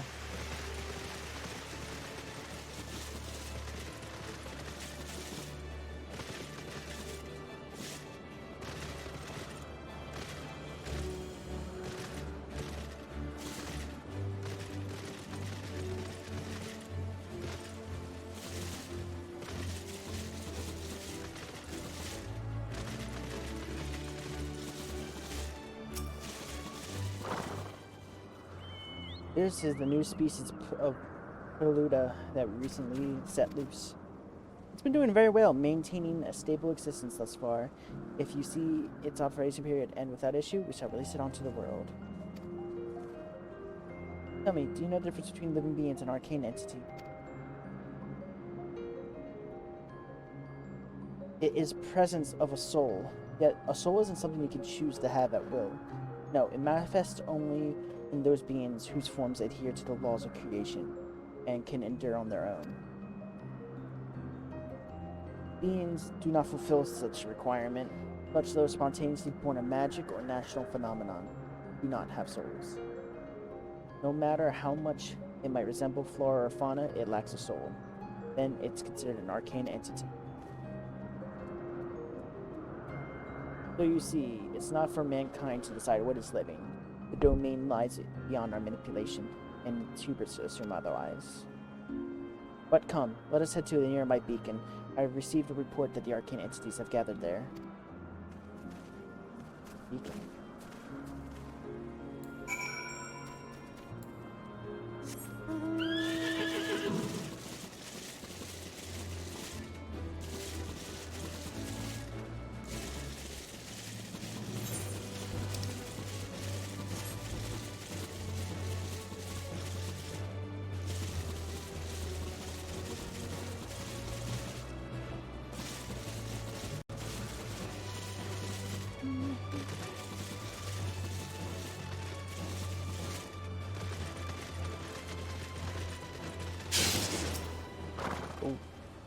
Yes, lightning pneuma, just as the report said. Although we can call this structure a beacon due to its form, its fact magical device, by manipulating the balance of the elements, it can keep the isle airborne and maintains a climate thereupon. The course of its operation is, you see, its internal shift towards a given element. Right now, the element is lightning, which draws the pneuma here to replenish their aether. Appears Minon is busy. Would you care to assist me in her stead and feed the pneuma?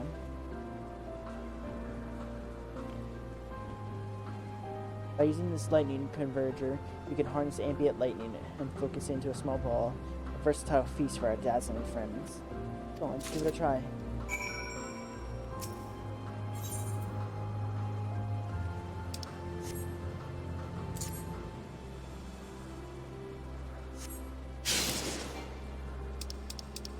I see now.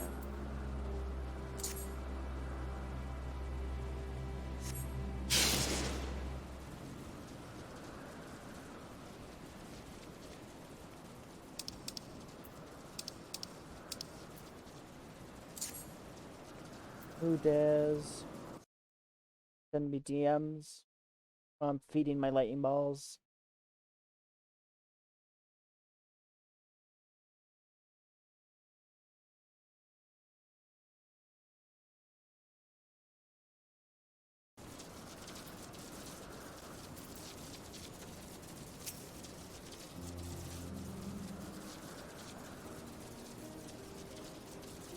Perfectly done, Eclipse. Look.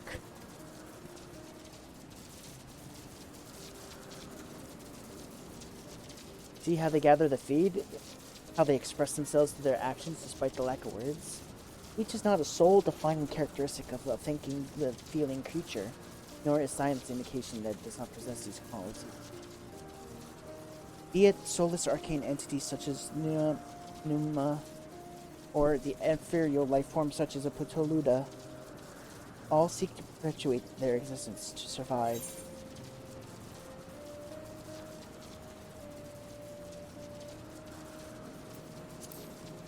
Is Medion a living thing?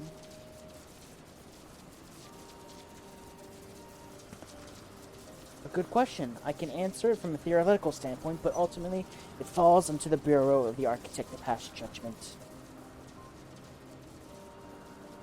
Those of the exceptional vision such as Halithidas may be able to ascertain her true nature. But to me, it doesn't matter. She is herself, and that's all I need to know. Oh, you finished already? Sorry, I was in the way. Not to worry, my dear. You missed nothing of note. And we still have plenty of work for them to observe.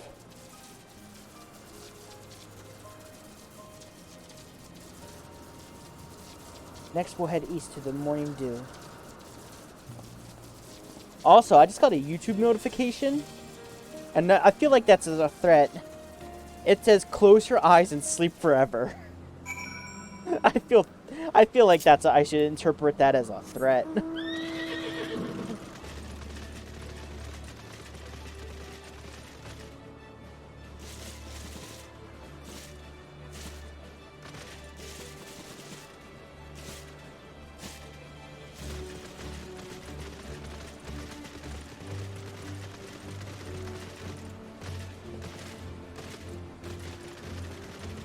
Oh, it's a goblin.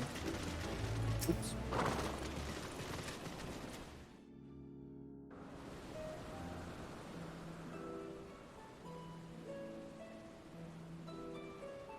Oh. Amazing, is it not? The Ampelos, one of our newest subjects.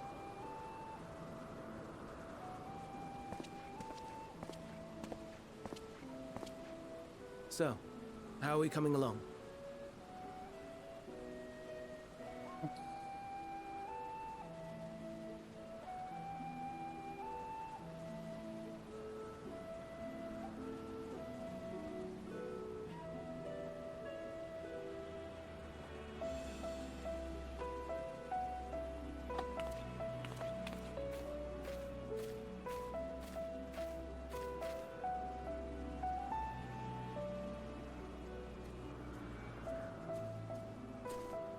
This place is Elpis.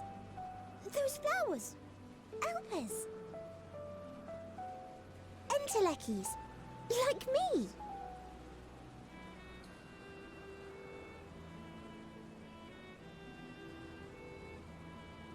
They are a product of Elpis, and so named for their birthplace. A happy accident, born of the hands of a former researcher who loved beautiful blossoms. Unique for how they change color, to reflect the emotional state of those nearby. Though be it here or elsewhere, they are seldom seen in any hue save purest white. Reflect the emotional state, you say? By what means do they achieve this? In creation, there exists an energy wholly apart from ether, one driven by emotions. In like manner to how we manipulate ether, this flower is subject to the influence of said energy.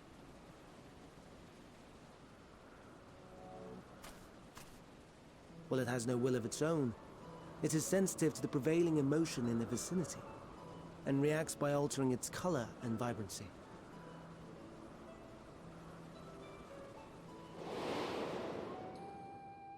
Akasha?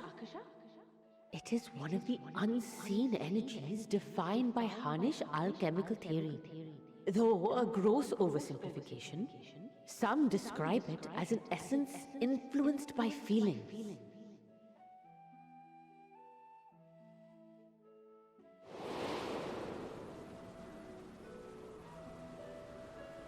Is it known as Akasha?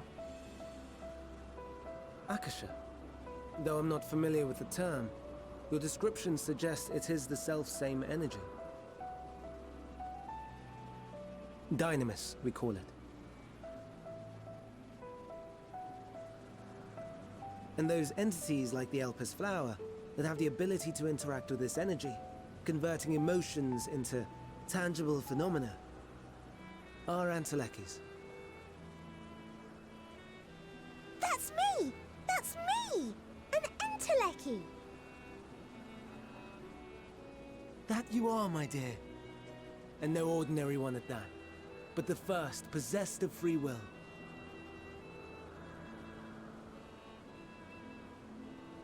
Wait. A form of energy other than ether? Dynamis? I've never heard of such a thing. Hardly surprising. Dynamis cannot be seen, much less felt. And though its existence has long been theorized, we had no proof until the flower's serendipitous creation. What's more, Dynamis is far weaker than ether. Under normal circumstances, its effects are drowned out by the latter. On account of which, beings comprised of and reliant upon the ether, like you and I, are unable to make practical use of Dynamis. 'Tis a truly esoteric thing, known to but a select few scholars. Intriguing. Then, given the limitations you described, why create Meteon?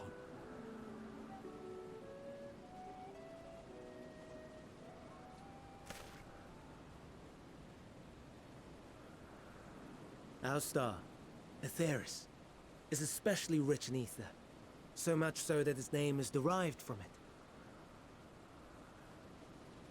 However, when we consider all energy in existence here and in the vast space beyond, Dynamis may account for as much as 68.3%. Whoa. The more abundant form by far. Were we able to control it, we could open the door to limitless possibilities. 'Tis not unlike a gently flowing stream, unable to break through the dam of ether barring its path. But if we could imbue the stream with the vigor of a raging river...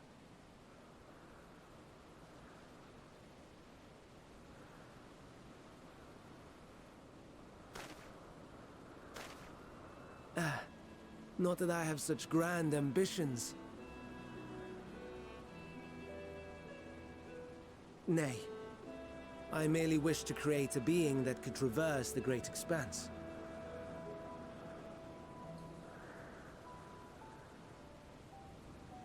The relative scarcity of ether beyond the bounds of this star was a concern. And so, I looked to another source of energy by necessity.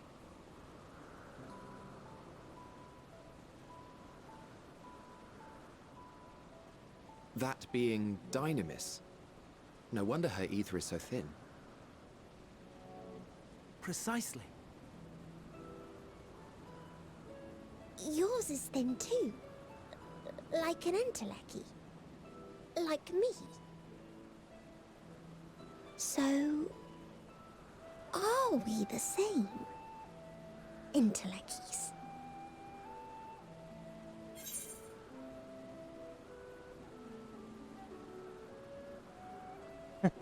If I'm this, then it's probably because Emmett Silk didn't do a proper job. Well, I have been known to transcend my limits with nothing but determination. Sure, I don't see why I couldn't have been one. Couldn't be one.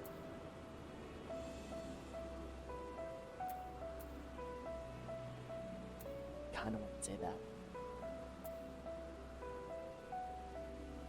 I've been known to transcend my limits with nothing but determination.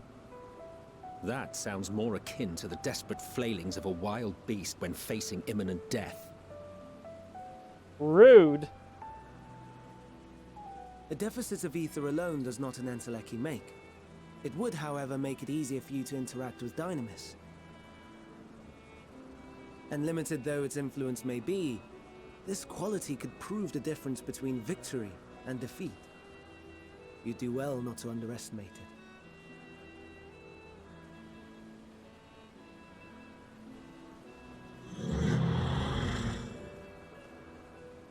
Oh dear. I'd forgotten about the poor fella. You must excuse me a moment while I go and verify a few more things.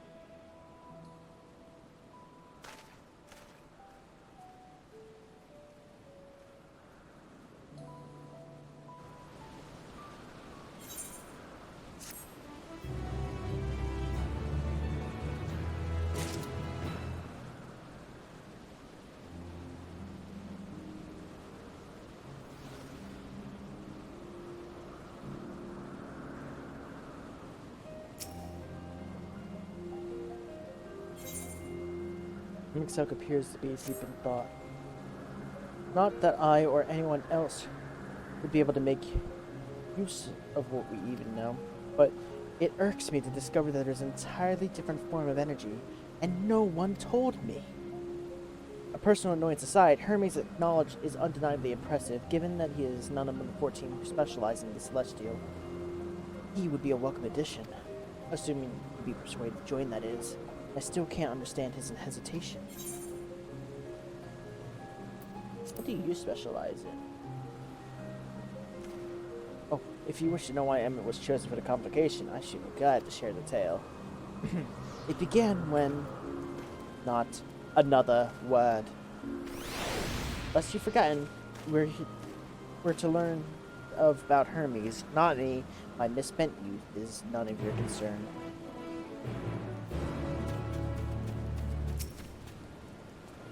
Apologies for the wait. I have inspected the amplos to my satisfaction. Well, all is well with the creature. I dare say it won't be long before it's released onto the world. Another creation, however, reported isn't fair to a Hermes. That's what we shall tend to next. If you would follow me, my friends, we will return to the main aisle and head north.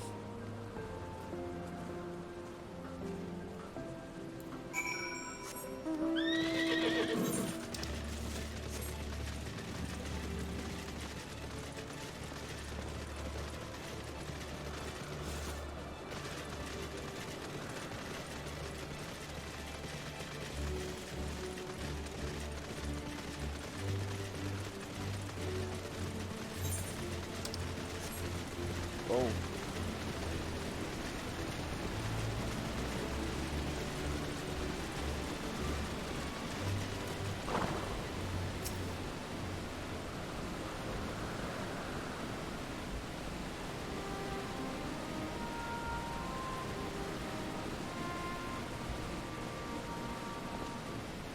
I understand the problem is with one of the curvitus.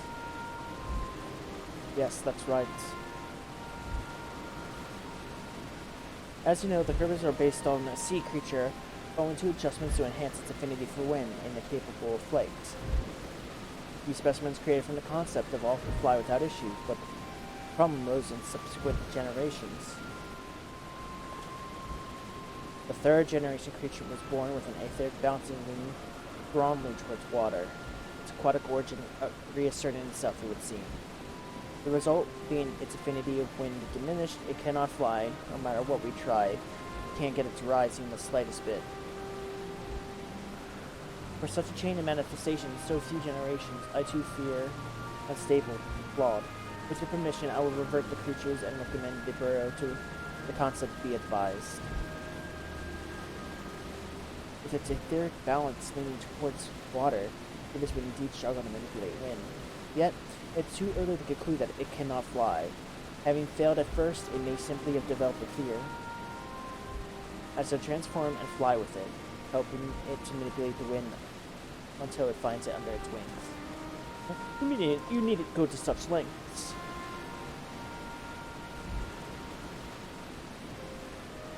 You don't know? But of course not. Transfiguration is the art of which manipulates a vast quantity of aether to construct the body around oneself. In practice, it allows to assume any conceivable form, thereby transcending the limits of one's flesh.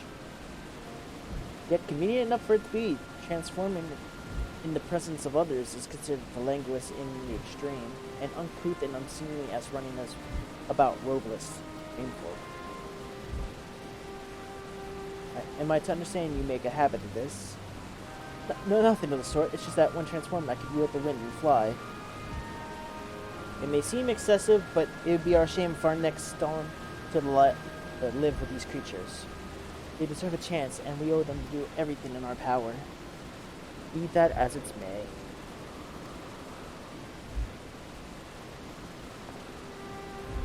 Yes, I believe I have a solution, Emmett. So, may I trouble you to move the crevice away from its fellows, somewhere out of sight?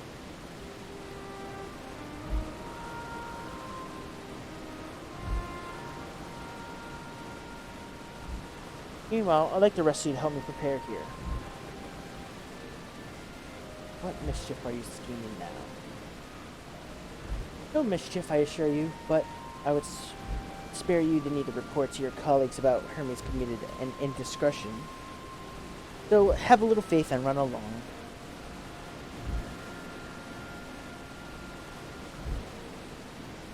I trust you don't mind.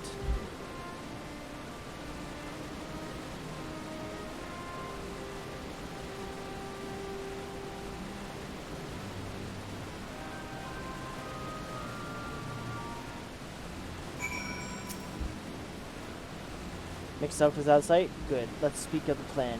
It's a stroke of genius, really. We have MXelk trained to care of us. Aside from being able to fly untransformed, he can readily see aether currents. And is adept at spellcraft, he may employ suitable wind magics to guide the creature along. Well, it's indeed capable of. Scribe, it is not his duty, and he loves to trouble him with it. Don't be. As I mentioned, it would be for his own sake. With that settled, let's begin at once. Eclipse, I want you to go to MXelk, tell him you have a favor to ask. He'll be disinclined to cooperate at first, but you mustn't be discouraged. With our friend, the trick is unflagging and persistent. Off you go. Now, good luck with that. I have a favor to ask.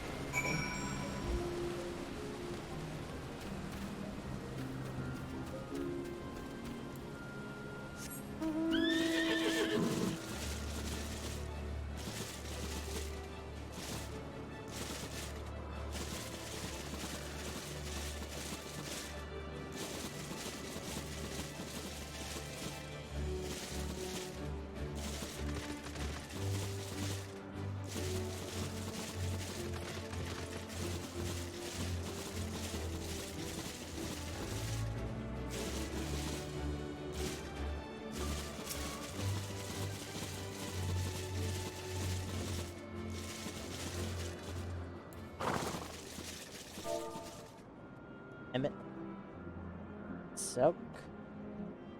I have a favor to ask. Oh, no, you don't. I'm not lifting a finger. I don't know what this is up to, but I will not be made to know. I refuse. It may serve you to wear. Never wear the MXelk. Please, MXelk. Please. MXelk. Grab the hyphen. Please, MXelk.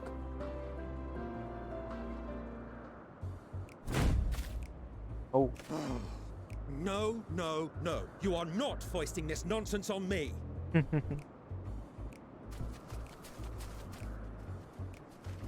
I'm given to understand you have the power to help the Charybdis, and should be quite willing to do so.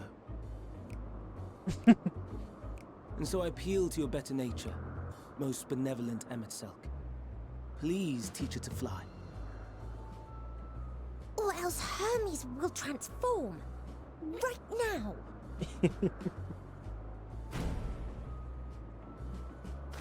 Now, there's no need to go quite that far.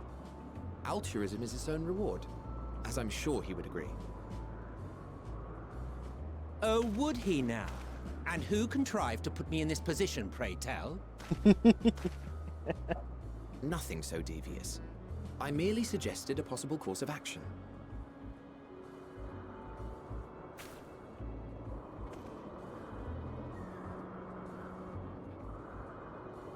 Please, MXelk. Please.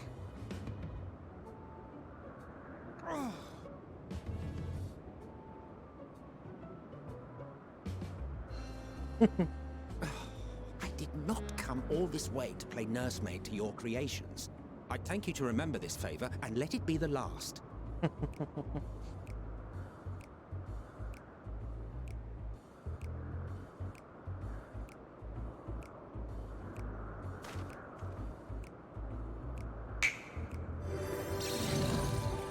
Oh.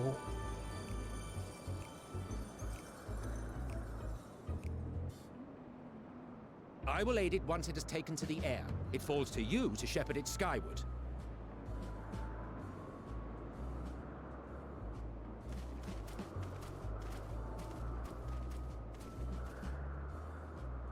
Well, let's relax and enjoy the spectacle, shall we? Oh boy.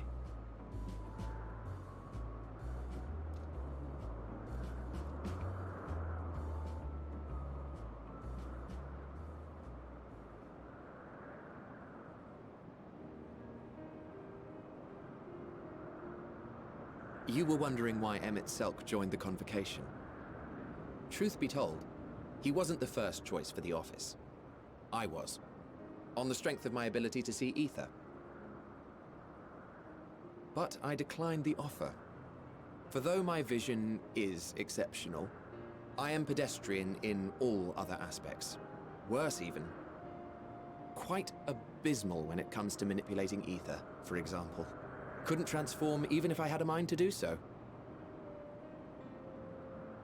What good is the ability to perceive a problem if one cannot act to address it? Emmett Selk has no such shortcomings. He excels in vision and manipulation both, the latter to an extraordinary degree. If there is a mage more powerful, I do not know of them.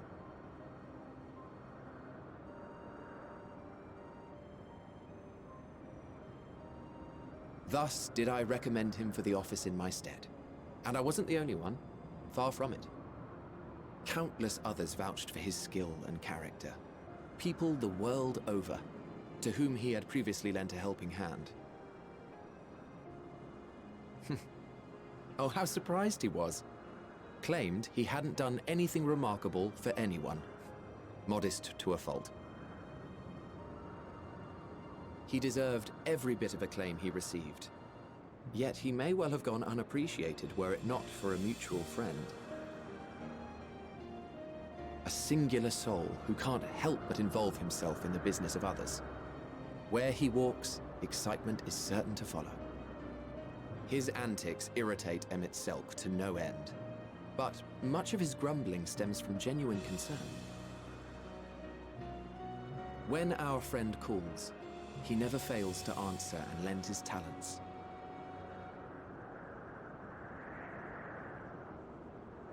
And in the course of doing so, he himself came to be recognized and respected by those around him.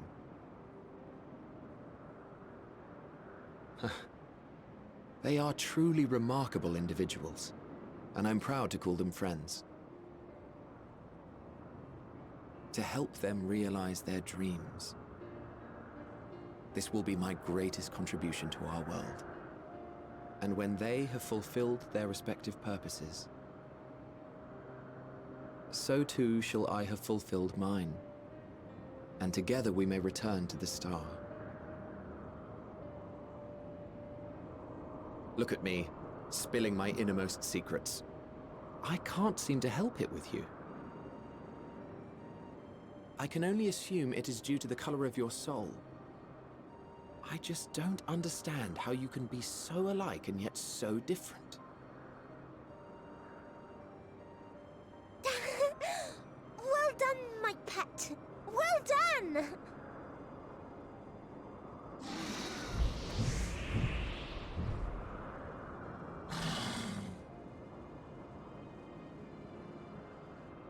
Ah, yes. I dare say the Charybdis will be fine hereon. Why don't you go and signal to Emmett Selk? Let him know that his arduous task is at an end.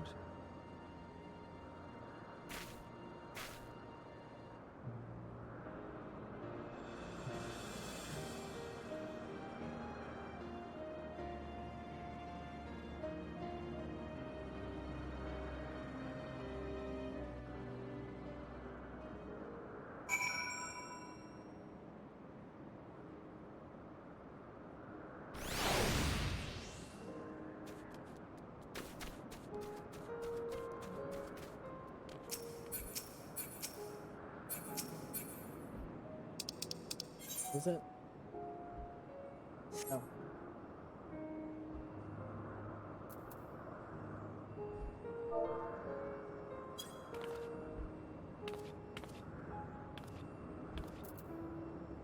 Emerging from his reverie, Emmett Selk notices you and begins to descend with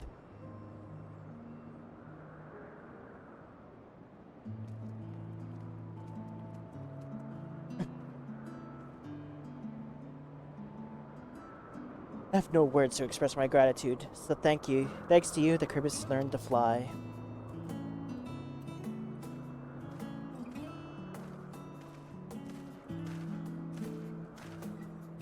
And Eclipse and I could relax and have a pleasant chat.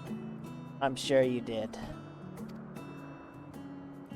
The creatures needed some small assistance at first, but as soon as it was flying more or less on its own, I doubt you'll need to repeat the lesson. That's truly impressive.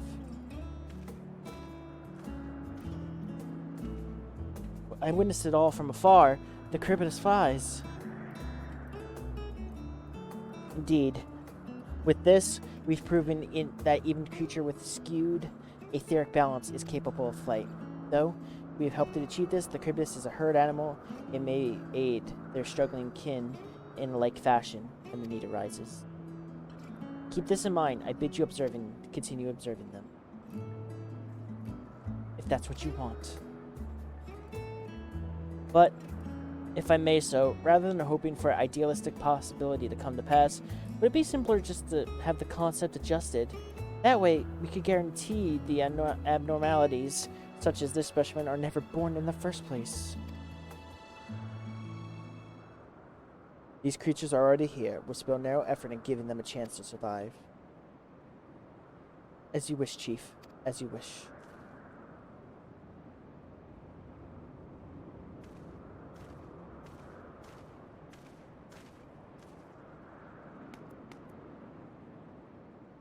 Hermes.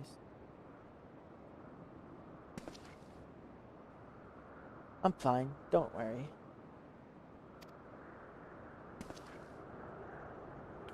Well, that concludes all my present tasks. Let us return to Agrinorsis for now.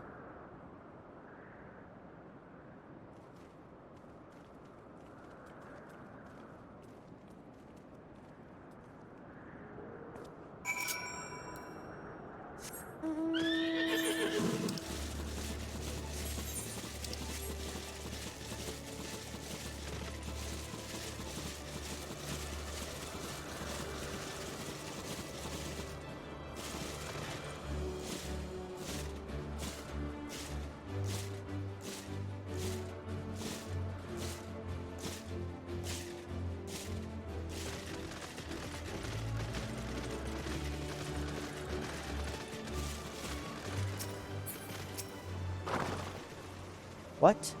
Want to apologize for forcing me to help you, do you? Save your breath.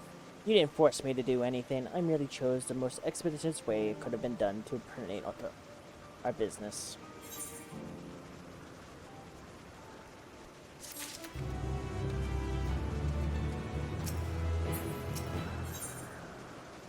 Something seems to be weighing on Hermes' mind. Tell me, Eclipse. In the course of watching me, have you learned all of value?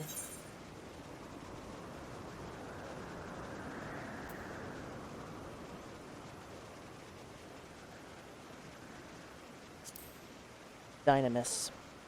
Dynamis seems promising. Dynamis, you say? Curious on such an obscure phenomenon should be of interest to you. Chief Hermes, what good fortune to find you here.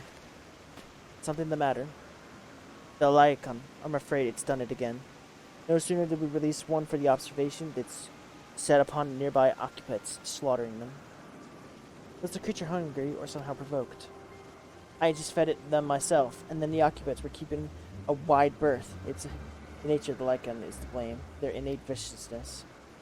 Peppermint aside, it's an outstanding creation, perfect in form and function. Though it may not be suited for release, I doubt the Bureau will accept its concept for conservation. In any case, there's no point in postponing the inevitable. Two of us will revert them all at once the paperwork is in order. Where is the scene of the incident? Just off the pass of the 12 Wonders. As you make your way, you should see it on the left. I don't know if Doros is still there, however. Hermes, wait!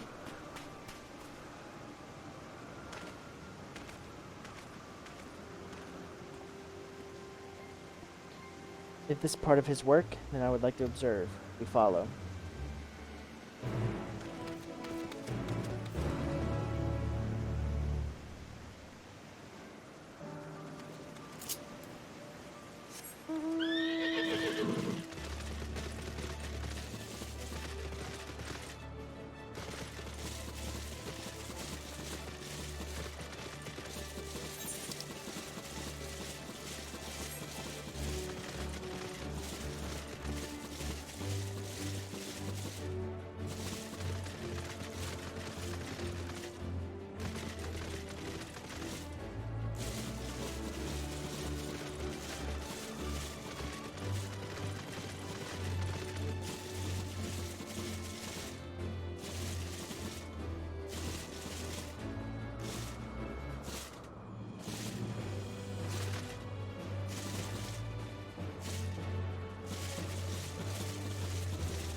The lacerations and burns are unmistakable. The Lycon is indeed responsible. But the creature's nowhere to be seen. Doris must have taken it away. The man makes his base with the 12 Wonders. I shall go and seek him out there. Mixelk and I will search the area for good measure, just to make sure Lycon did not escape.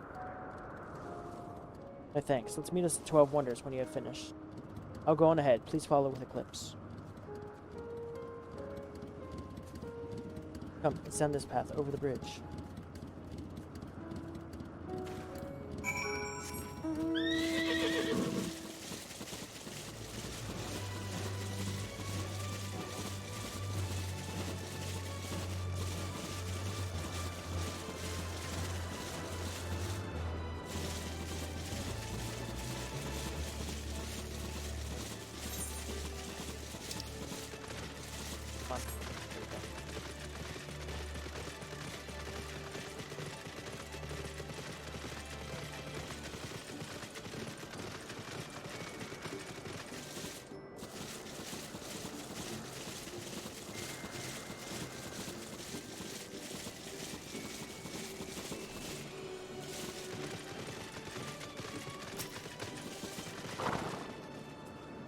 There it is, the 12 Wonders. Hermes is looking for Doris. Let's look for Doris too.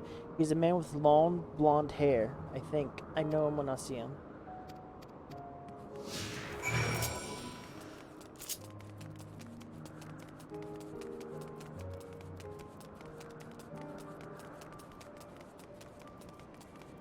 First, let me...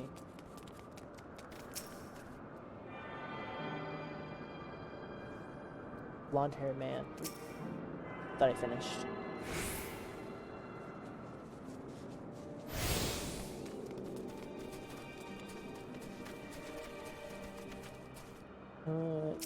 Your hair's pretty long. Doros! That's Doros! Oh no, if it's Medion, what brings you here?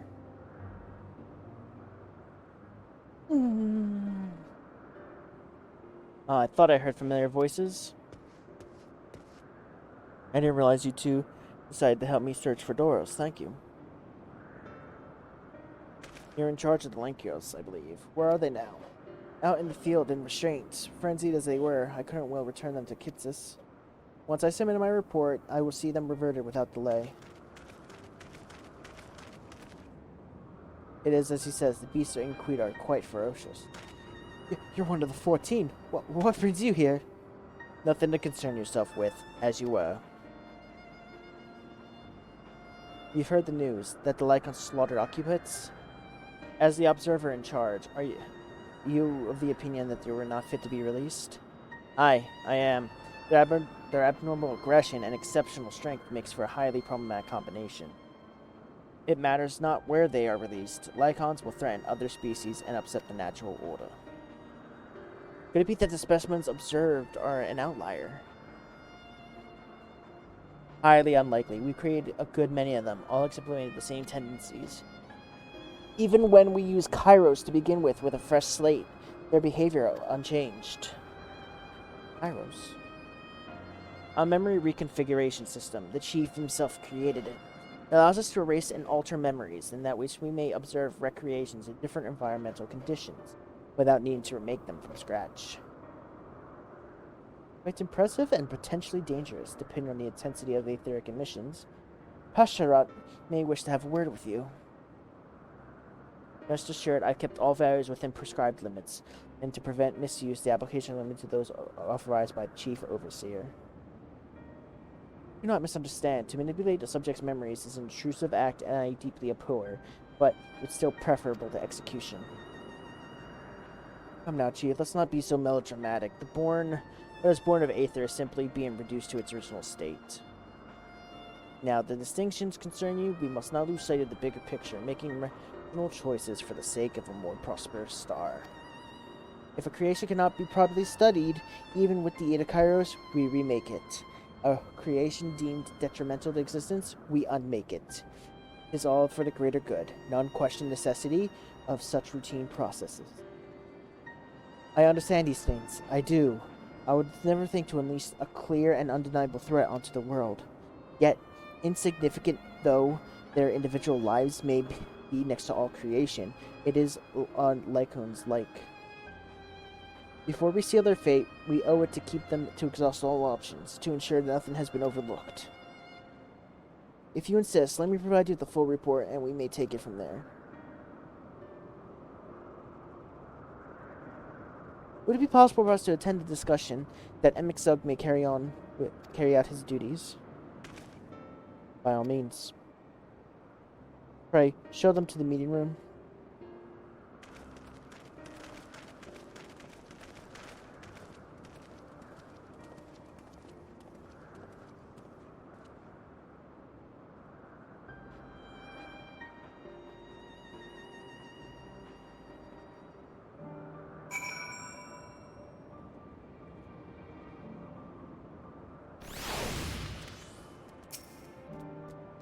To men and other beings are just things to be used controlled, like magic.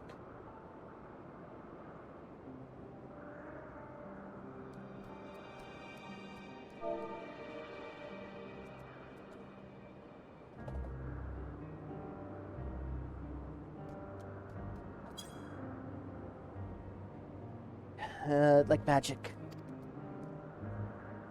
It's what Hermes once told me once.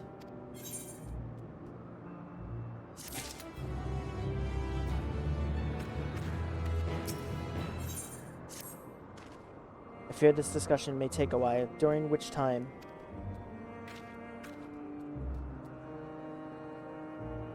Gideon, are you feeling unwell? It's not me, Hermes. It's you. I won't go to the meeting. I'll stay with Eclipse. Loath I am to impose, may I leave Medigan in your care again.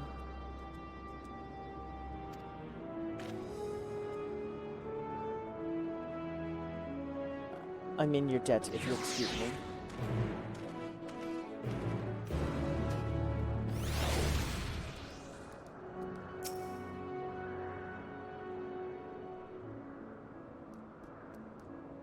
Can you help me with something else, Eclipse? This meeting will make Hermes sad. I want to cheer him up with a flower. Hermes likes flowers the most, of all creations in Elpis. Most creations are expected to be interesting or beautiful or strong, better in some way. The flowers are different. They're designed to suit our emotion, which we want to convey. Hermes likes that. I can't make flowers, so I'll search for one. Will you search with me? Let's start here at the 12 Wonders.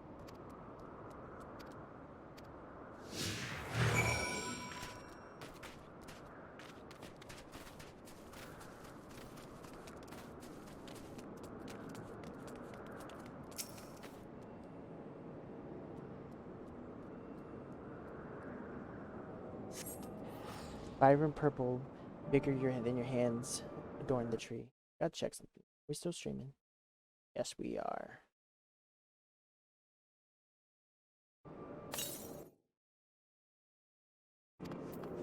Oh, so big and bright. I love them.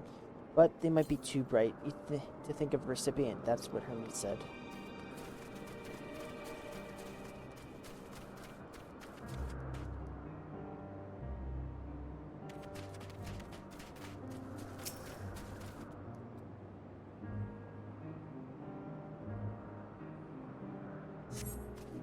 A tall, slender tree rises above you.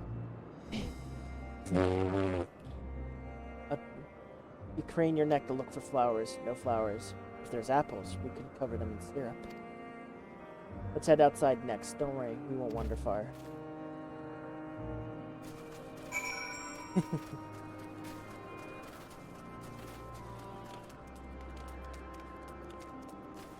Boop, boop.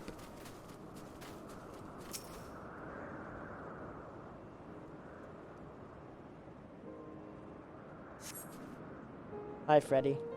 An array of beautiful patterns in a bed. A mix of colors forming a pattern. Would it be better if Hermes said they're hedged in, meaning we shouldn't touch them? They are under observation or poisonous, and other place should be fine. Let's.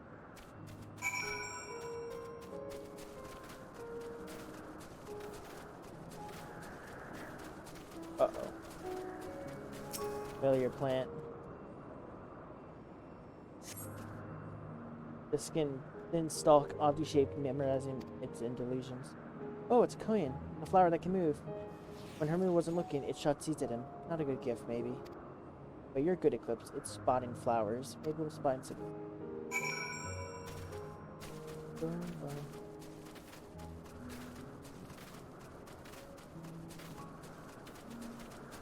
Ready.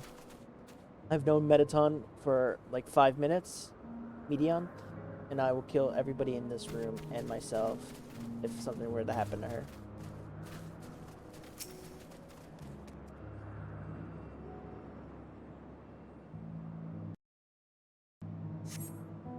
You spot nothing promising nearby. At best, common-looking grasses and a few tiny flowers. Nothing. Ah, over there, Eclipse. Something huge. Huh? We are not giving him a marble.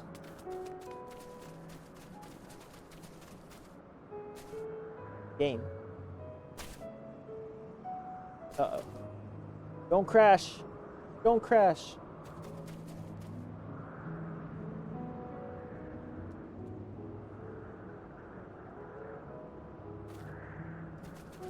Okay. Come on.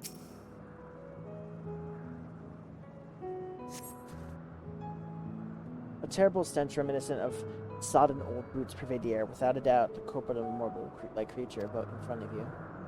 It's an Adonis! This thing has a mouth that looks like petals and are orbs on the top of its head.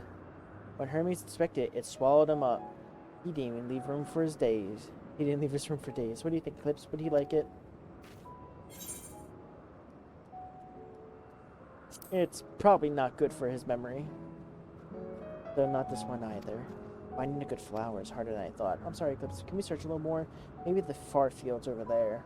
There's something I promise.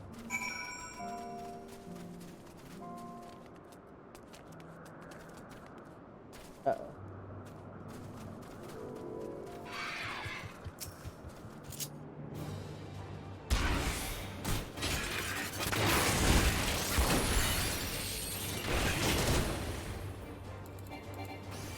Might be seen. Uh-oh.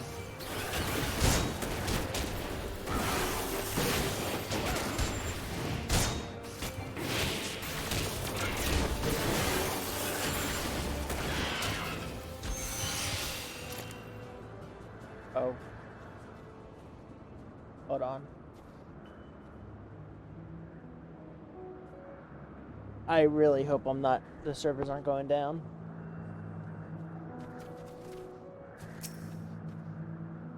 It is starting to get to prime time on a Friday night. It's chicken on a Friday night. Lush green fields stretch out before you, ending where the sky begins. Oh, there's nothing. A shiny thing over there. What could it be? What could it be?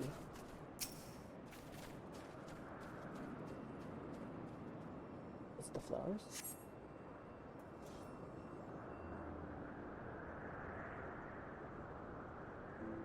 Oh, Elpis flowers. They're here too. Hermes likes and dislikes them at the same time. Like me, they're entelekis.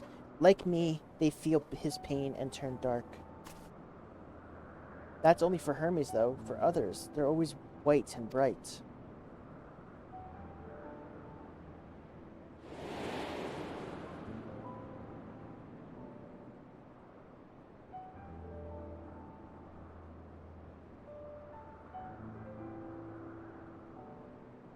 Really?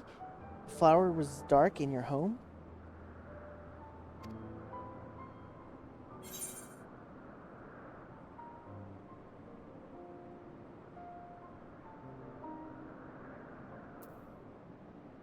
I felt great fury and frustration, doubts.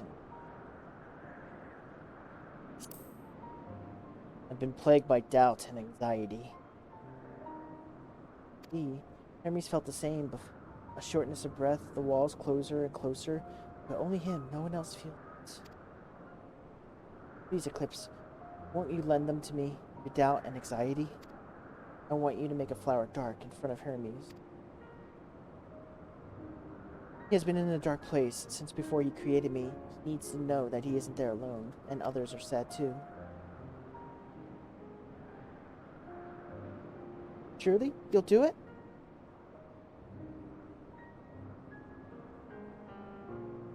Thank you, Eclipse. Thank you. It means a lot to me to hear you say it. I cannot wait to see how Hermes reacts. Let's go back and fetch him.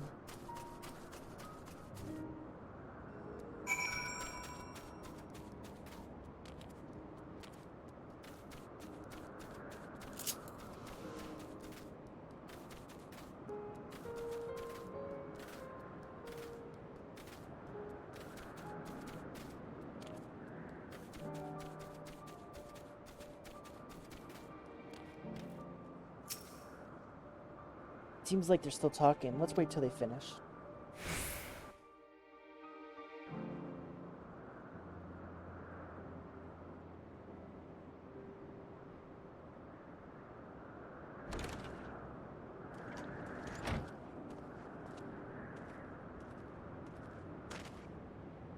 Hermes!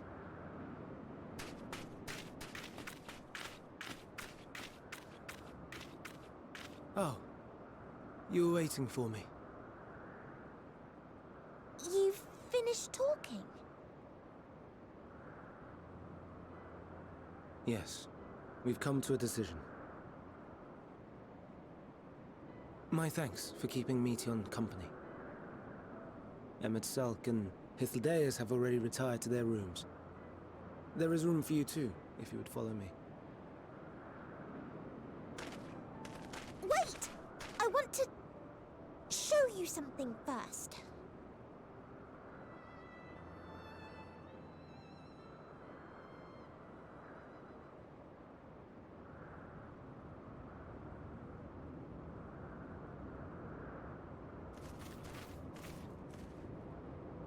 Elpis flowers? Go on.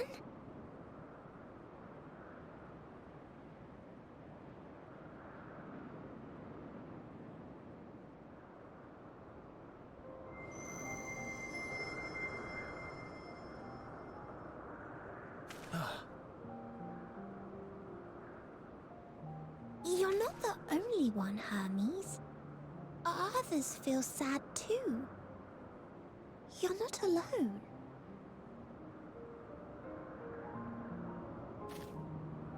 I see Meteon has shared much with you.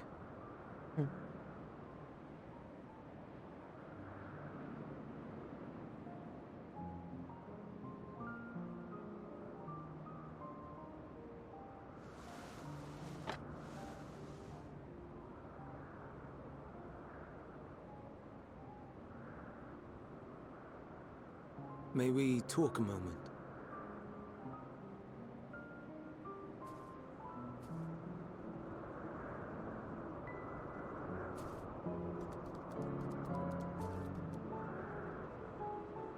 A hedgehog.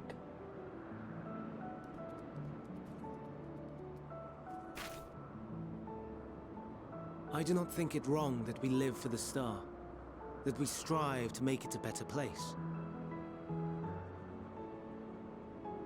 And yet, in carrying out my duties here, there are times when I am plagued by doubt. Do you recall what Hythlodaeus said when we first spoke of my nomination? Death is the privilege of those who have fulfilled their purpose, a choice they embrace of their own free will, and when they depart, it is always beautiful. Perhaps it is, but only for man. Creations that he deems useless are discarded with nary a second thought. Some scarcely born into the world, afforded a handful of breaths before life and potential are abruptly extinguished.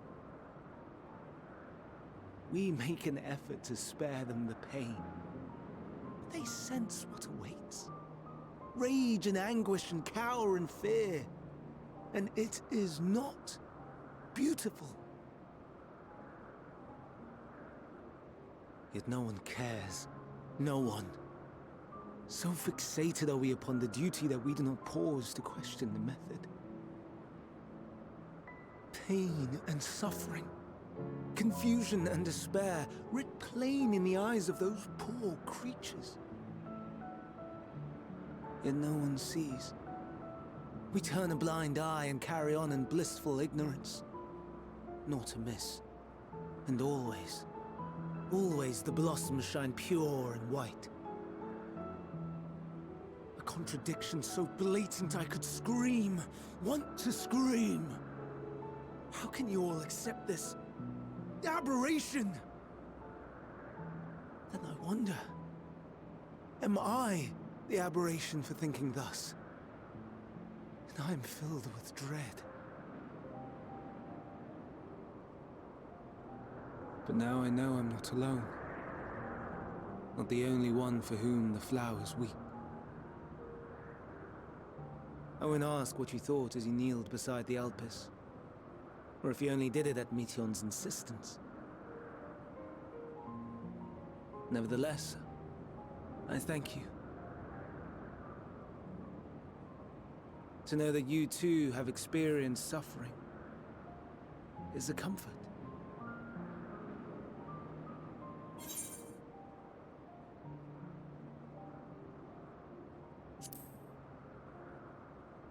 Glad I could be of service. To so willingly lend an ear to ease my burden. You are a strange one.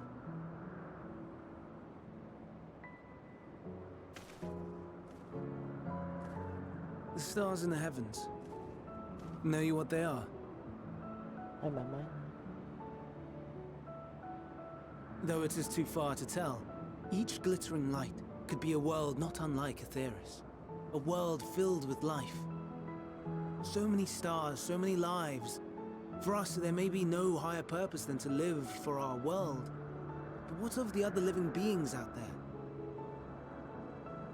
What is it that gives their lives meaning? That drives them day after day after day?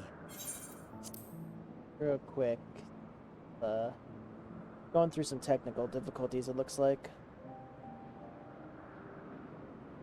Gonna let it go for a bit.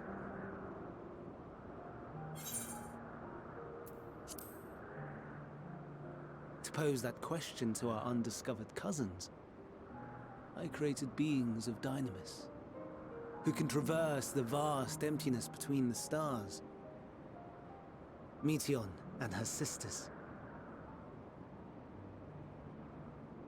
Aye, sisters. She has a great many of them, and they have already departed on their journey, traveling to one star and then the next in search of life.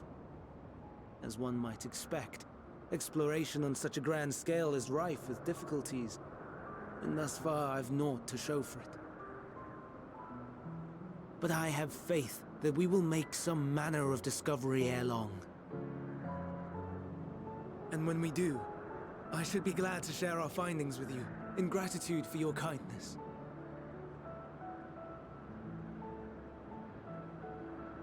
It's getting rather late. We had best find our beds. It would not do for both of us to be sleep-deprived on the morrow. Come, Meteon. Let's head back. All right!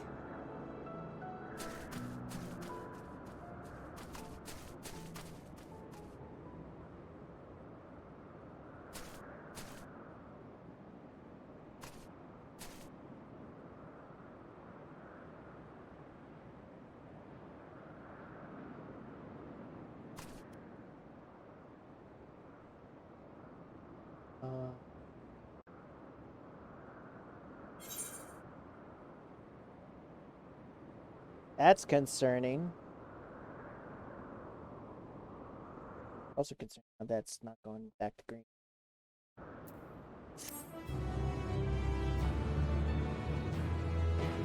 I remember.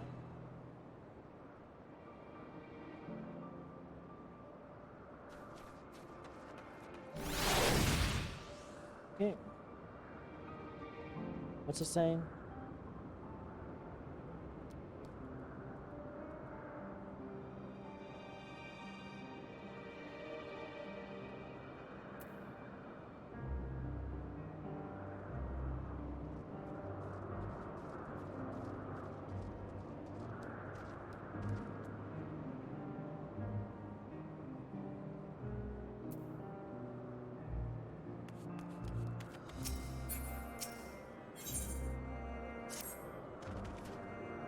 All too brief interlude. Perhaps this time I shall attend to my next task. As MXLK and Hethadelius are aware, we reached a verdict regarding the fate of the Lycrons. 7 were created for observation, and all 7 must be unmade.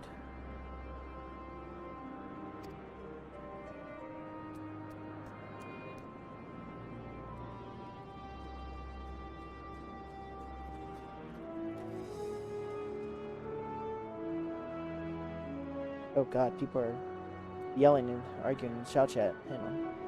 Those to correct protocols. As Chief Overseer, I must find no fault in his judgment. Alright, let me see this real quick.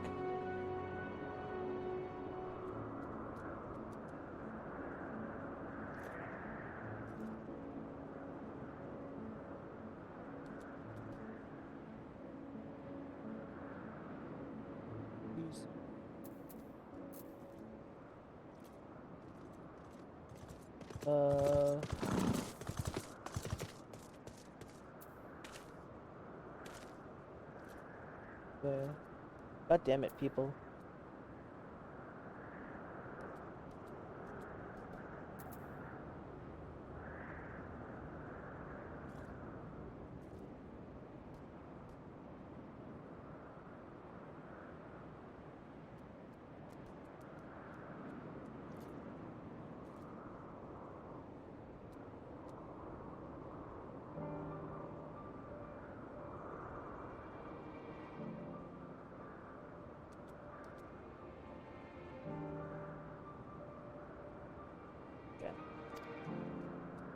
I had to see what they were arguing about.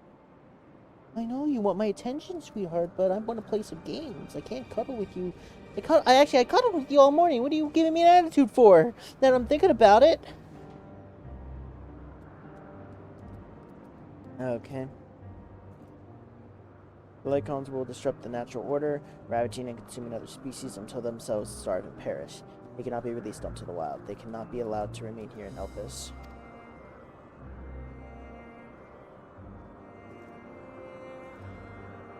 I intend to petition the bureaucracy of Architect and have a concept preserved as restricted purpose life forms. Hydothus have pledged to support this endeavor. Yet, whenever the Bureau decides, the existing Lycons have served their purpose. Doros has already isolated the creatures and are preparing to carry out the necessary measures. I will join forthwhile. It's my duty to witness the conclusion to this study. If you are resolved, we may accompany you. Of course, let us be off. We're off to the main aisle.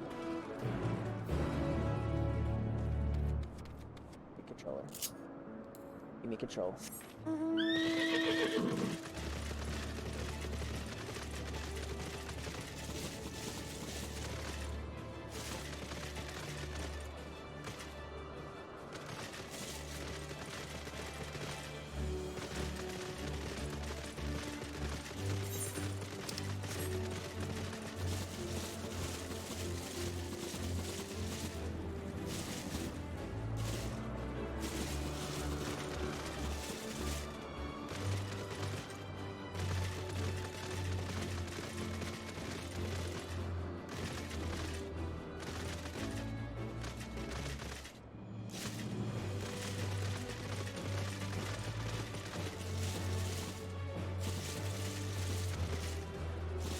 Oh, no wonder these things look vicious.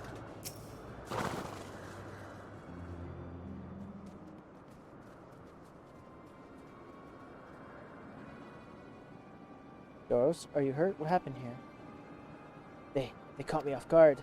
I had them bound in ethereal shackles, but then they became frenzied, even more than usual, and broke free. I was able to stop 4, but 3 escaped. I see them.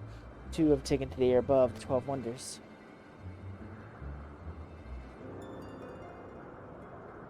The last one is ahead, lurking in the fields. You and Eclipse handle that one. The pair in the sky you can leave to me.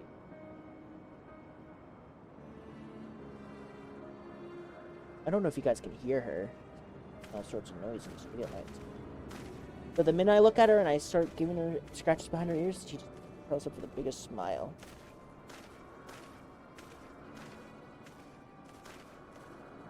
Medion, you stay here with Doris. But Hermes... The Lycoons must be reverted. I would spare you their pain, and mine. It's my burden, not yours, but if you intend on helping, please follow my lead.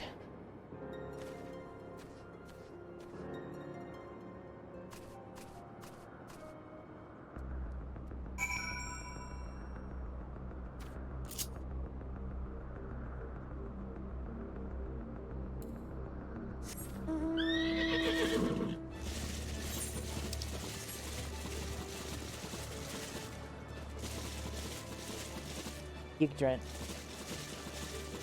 Plant. Oh, there it is.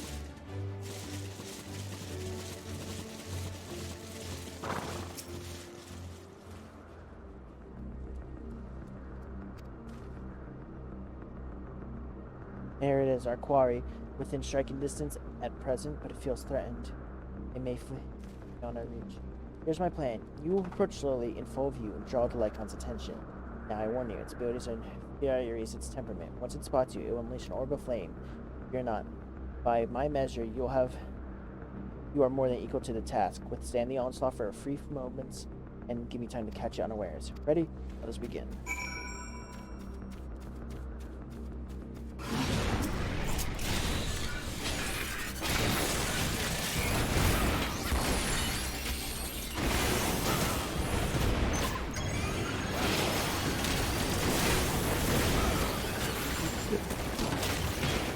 Watch out, Queen.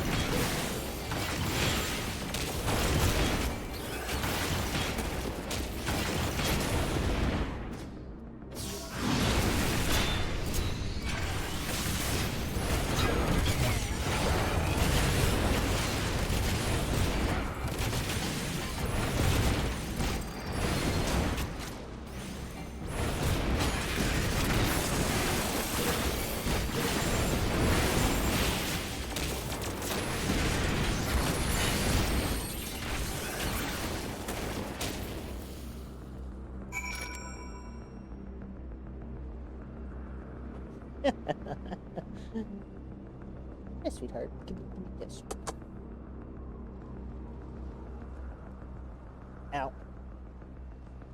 Please don't pin my hand. I love you too. I love you too. Can you go take a nap on the couch? Take a nap on the couch? He doesn't want. He doesn't ready. What am I supposed to be doing?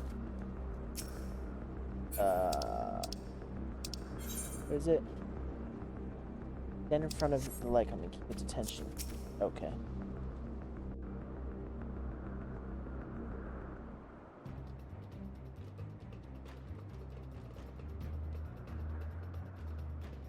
Now. Ooh. Do no harm. But in this case, we're going to do a lot of harm. We're going to do a lot of harm, Amaya.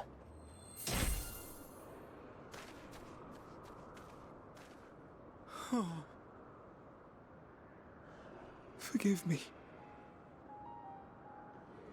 Please, forgive me. May you and your kin find peace. Wherever your souls may drift in the underworld, may you find tranquil seas.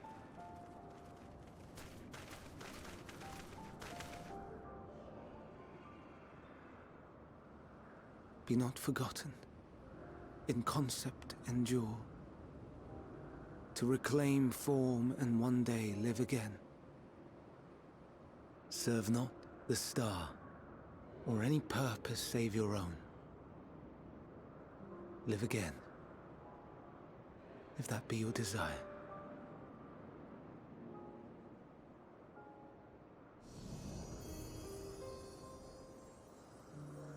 Hate, if that be your want. We are worthy. But leave your suffering behind. Lay down your burdens, be born anew. Fly high. Fly free.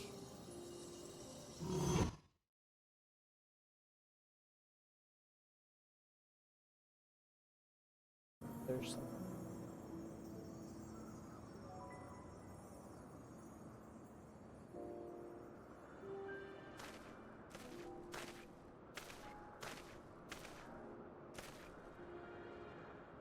Join the convocation, Hermes.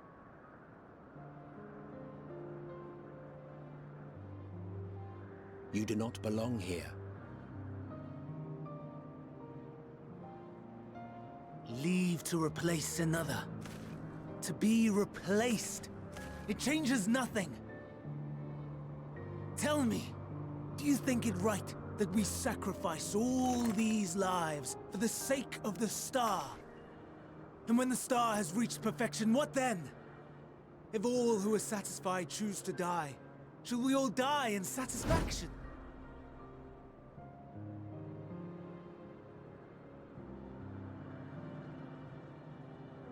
I do not know. Were I to take up the seat of Fandaniel, it would be tantamount to approving my predecessor's death. I do not know if it is right. And to be torn by such thoughts, I do not know if I am fit to represent mankind. Hermes! Please don't be angry. It hurts so.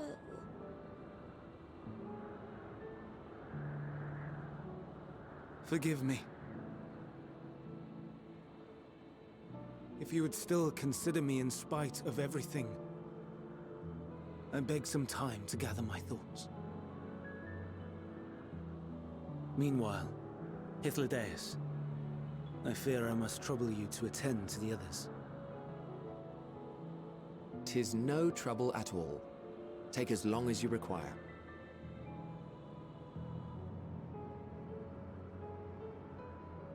And you, my friend, I pray you find that which you seek.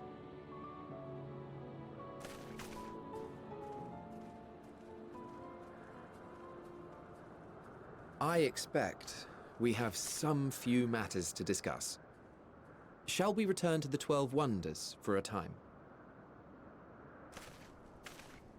Aye.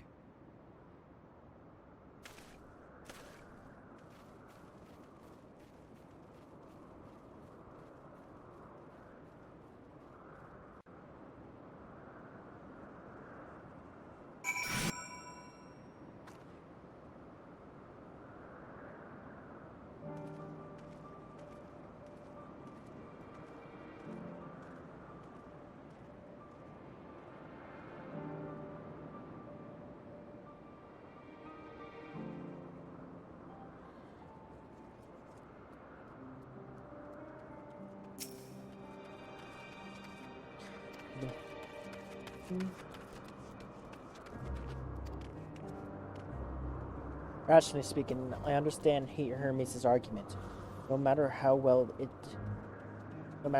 deserved the rest, the pang of sadness when a colleague leaves us. Yet never like a departure has caused me such grief as Hermes appeared to feel. It must be an experience of torment. If Adelais wishes to discuss the plans for the remainder of your visit. Where to now? If there's anywhere you would like to visit before we leave, I should be glad to show you the way. Hermes has not yet outright refused his position of the convocation, merely postponed the decision. As such, I may as well resume my assessment. I cannot accompany him, then I will content myself with questioning his colleagues. Ever the pragmatist. Then allow me to remain your humble guide. And what of you, Eclipse? Will we continue along with us? Wonderful. Our fellowship travels on unbroken. I'd say we should explore another part of Elpis. New encounters are ahead of him. Would you follow me? I'd like to head first back towards Ignoculus.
From here, we follow the path northward to Notaurus.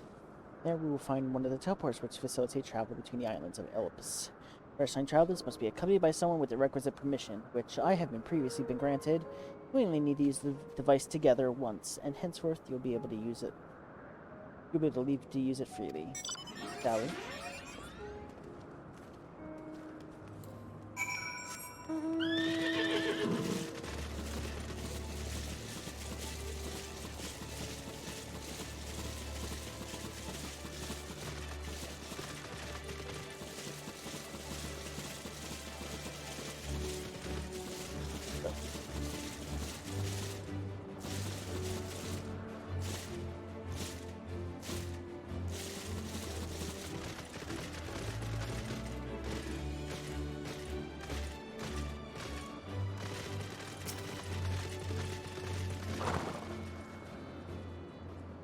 Here we are. Notaurus.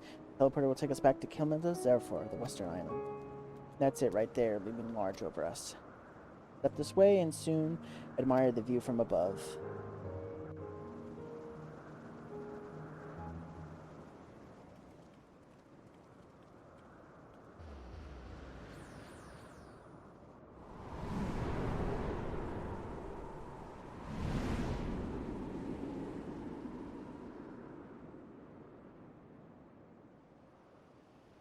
Nice. I present to you Calamelios Zephyros. Here you will find a number of testing facilities, as well as the observation hub of Poiton Oikos. Right then. Let's begin by...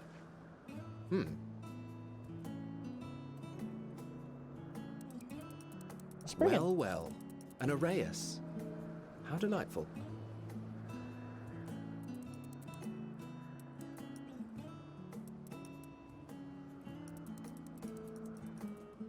Oh. And what, pray tell, is that?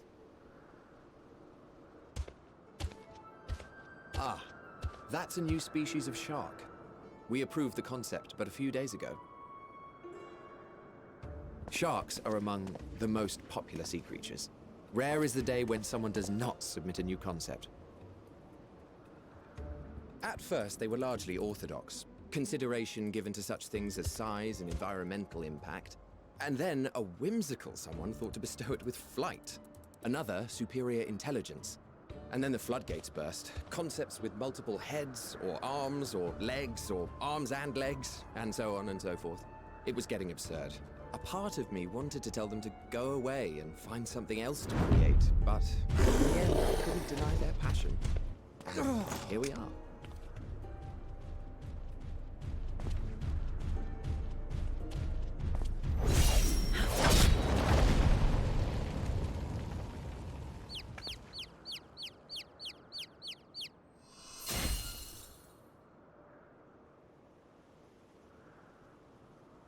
That was too close.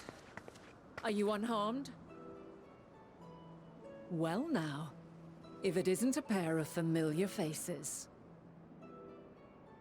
Banar, that we should meet you here.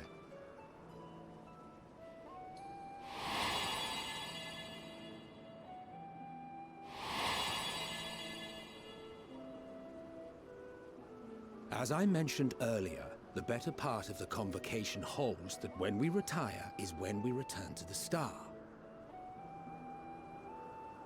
Well, she is not among said majority. Even after stepping down, she carries on with her work. Vanar is her name, and she is the previous Azem. It has been a while, Hythlodaeus. You look well. Previous Less so, Emmet Selk. I dare say the lines upon your brow have both deepened and doubled in number. A shame for one so young. You must make an effort to frown less often.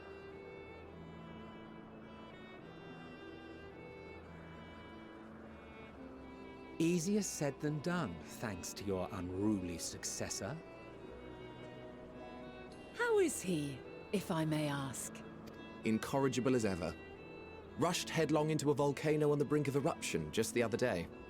I should be glad to share the tale in its entirety later, if you're so inclined. Oh, you know I am.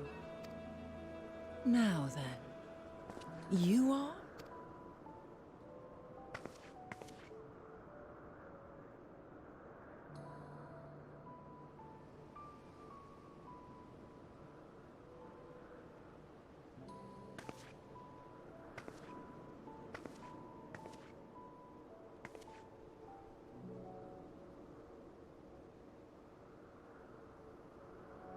I say, have you perchance come from the future?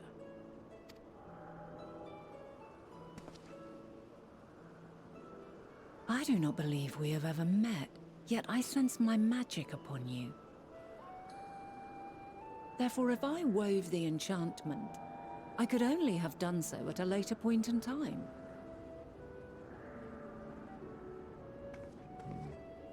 What manner of magic is this, if I may ask? A traveler's ward, of course. It prevents the corruption of one's ether.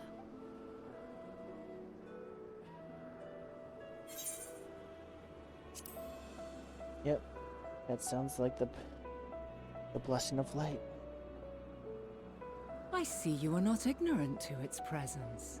And while there are many protective spells, the one you bear is unmistakably mine. Hold on. From the future? That's absurd.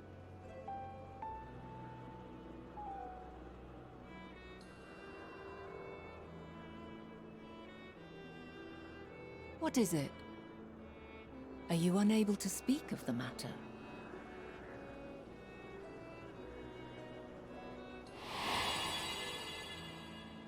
The reality to which you must return exists as a result of the final days. You cannot reshape the past to undo the tragedies of the present.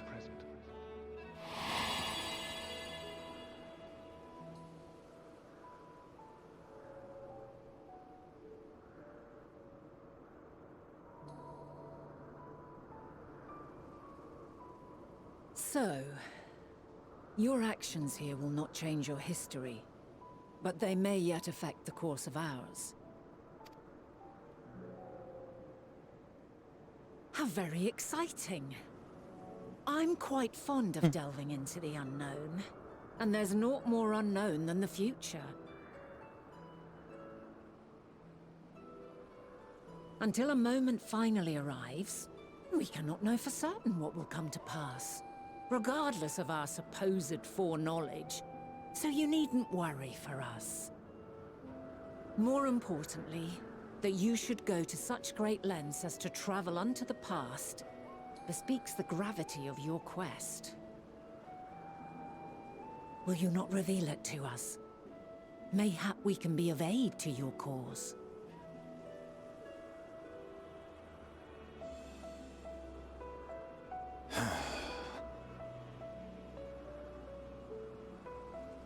If this is true, then you've been keeping quite the secret to yourself. As a representative of the Convocation, I will hear it all. Your identity, purpose, everything.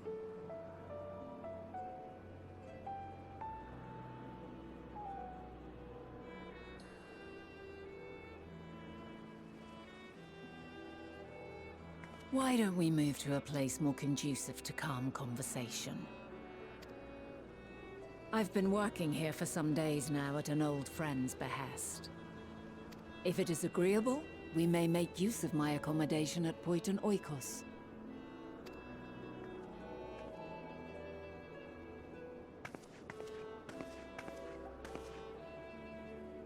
We were meant to meet.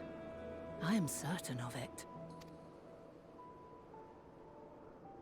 Else I wouldn't have marked you so clearly, and sent you unto myself in the past.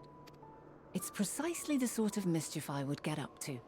And quite inspired, if I do say so myself.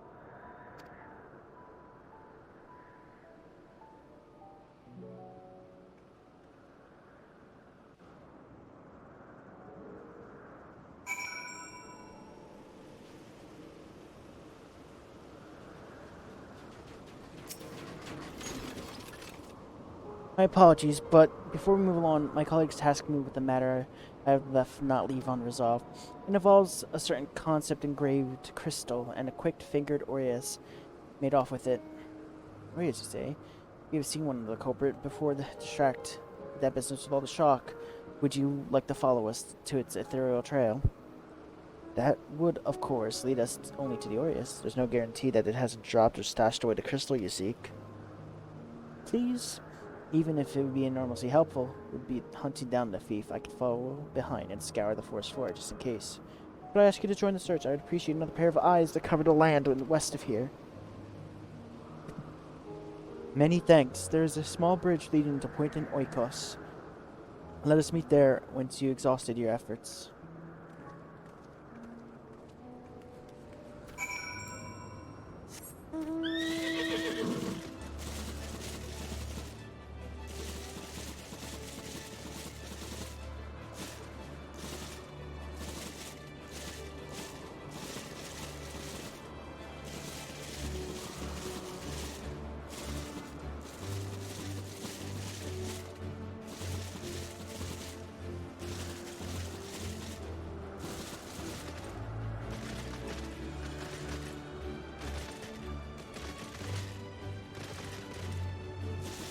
Ah.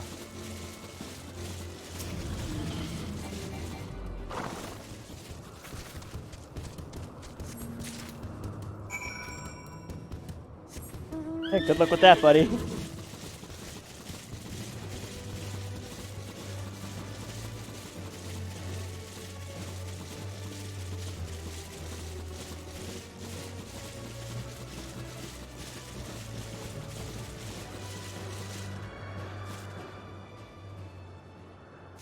Oh, shoot, my controller.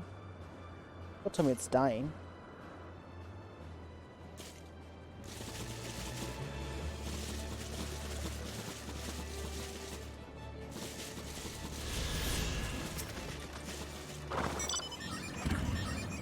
Our last researcher returns. I'm afraid the Aureus no longer had the crystal, nor was I able to follow in its wake. Don't suppose you fared any better.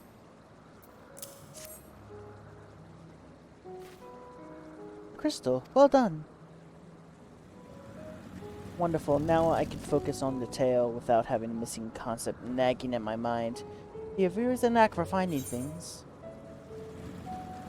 I've often been asked of me.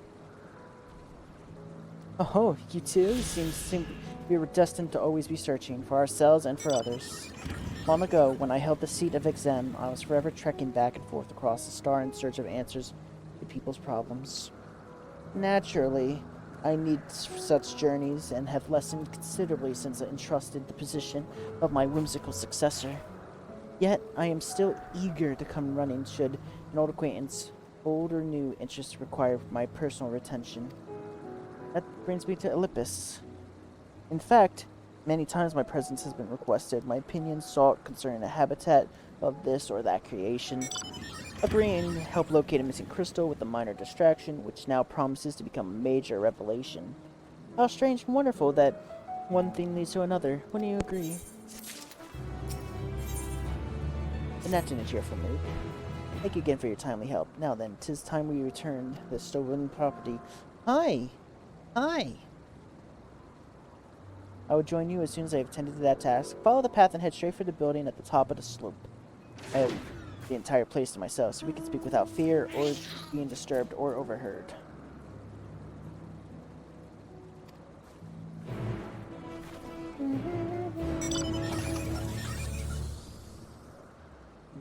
Amaya, you're blocking the signal. Go take a nap. You deserve to take a nap.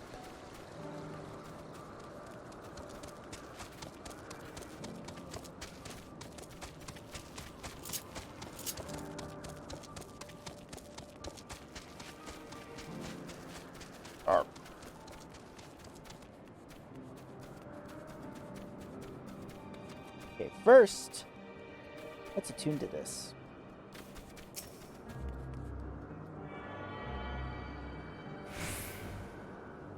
Did you eat your dinner?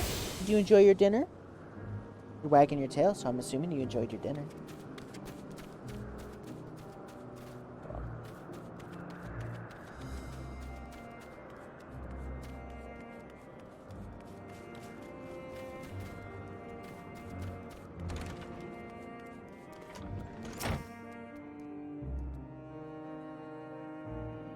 Welcome to my temporary abode. Please make yourself at home while I warm up some tea.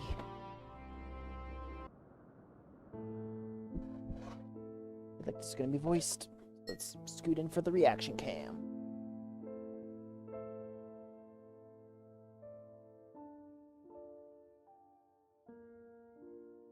Ah, a wonderful aroma.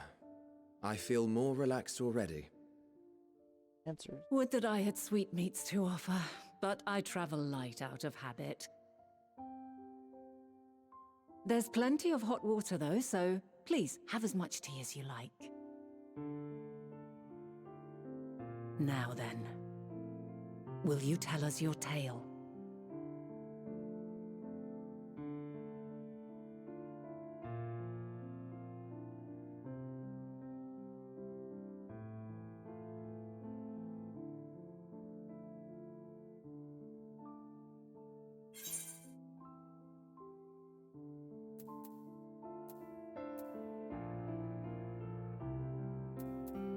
Future I came from. A calamity called the final days has befallen the world. The world has been sundered, broken into the shards. The world has been sundered, broken into shards.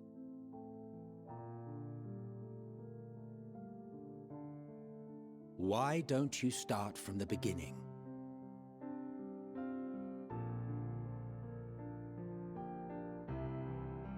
I wish we got to choose, like, how we explain it to them.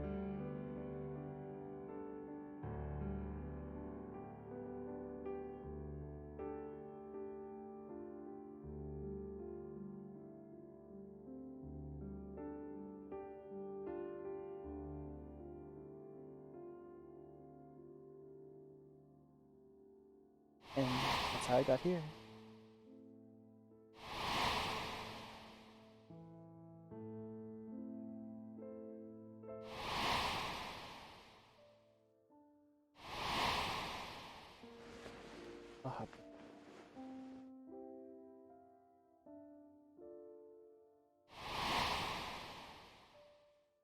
Creative.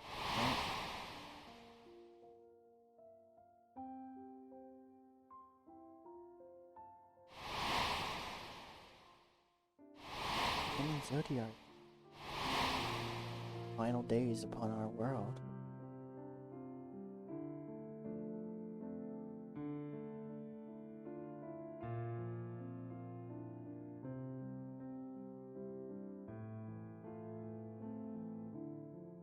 Preposterous! Utterly preposterous! While not the words I would have chosen, I too have my doubts. Much of it borders on the incredulous. What of you, Vanar?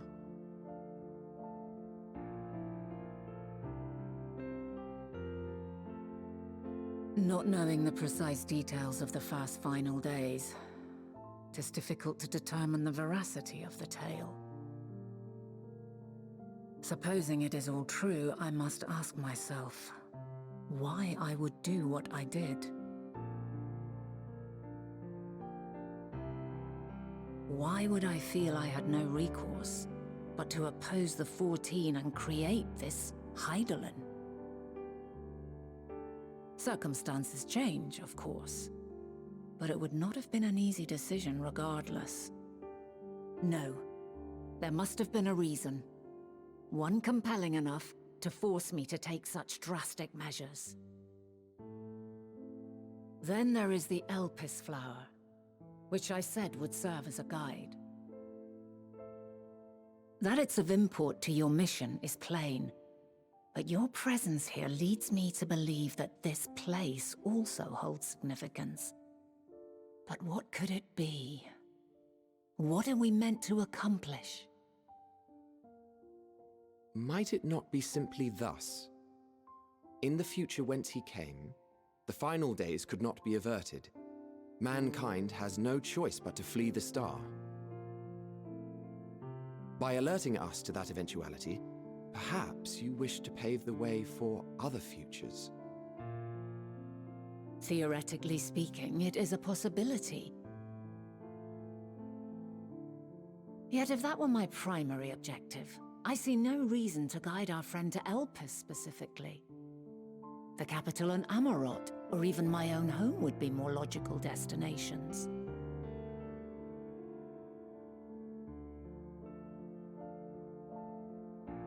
True, true. I note also that Hydaelyn did not specify a point in time to which he must return. By this, it may be inferred that it was not critical that we should meet. Alternately, she had reason to believe that our paths would converge, coincidental though it may seem. This is quite a puzzle, and we do not have all the pieces. Hardly any. But we do have one immutable fact.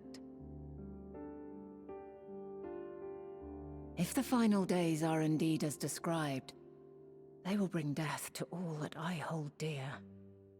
Yet despite being afforded long years of preparation, the only provisions I could make were for flight. Nay, my first and foremost endeavor would be to find a way to forestall the coming doom. Given that even the 14 failed, mayhap you deemed it impossible. Nothing is impossible. This I have always believed. And if Hydaelyn is indeed me, she would believe the same. Listen to yourself. Are you seriously entertaining the notion that you are a messianic figure in some far-fetched tale?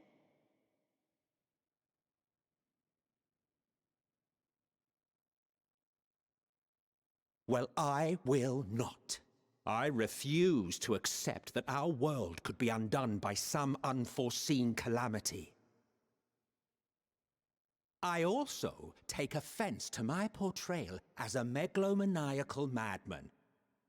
To sacrifice oneself for the star is a noble act, and I would hold those who gave themselves to this zodiac in the highest esteem. Yet, you claim I recreated Amarot and populated it with phantoms of our people? A bizarre indulgence that would be insulting to their memory. Worse still, I even invited you there. Literally invited my own downfall. Why would I do something so idiotic and inexplicable?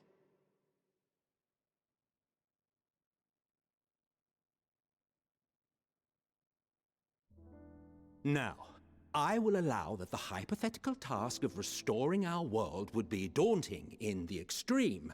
The thought of having to bear such a burden for 1,000 lives horrifies me. But I would never forsake my duty. I would never forsake my brethren.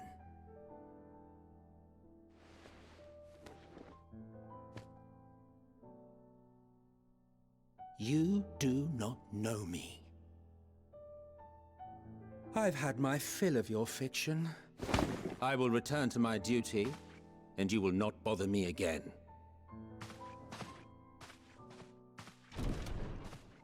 Emmett Self! Wait!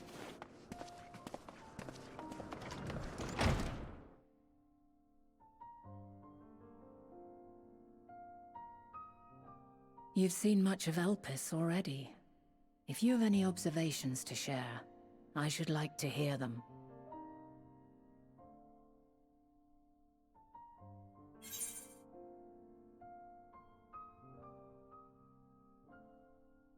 Animus is key to all of it. Hermes and Medion are now involved. No, Hermes is taking the seat of Fandaniel.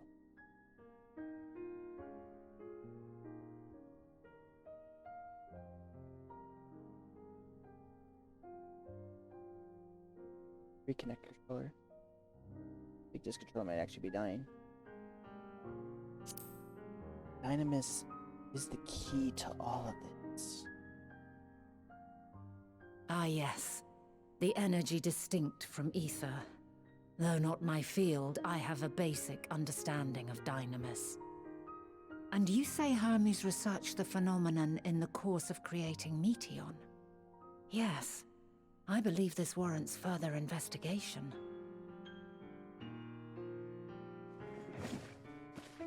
With that settled, it is time for action. The missing pieces of the puzzle are here, I'm certain of it. And when you find them, the picture my future self has painted will be complete, and you will have your answer. Now suffice it to say, I will aid you in your quest.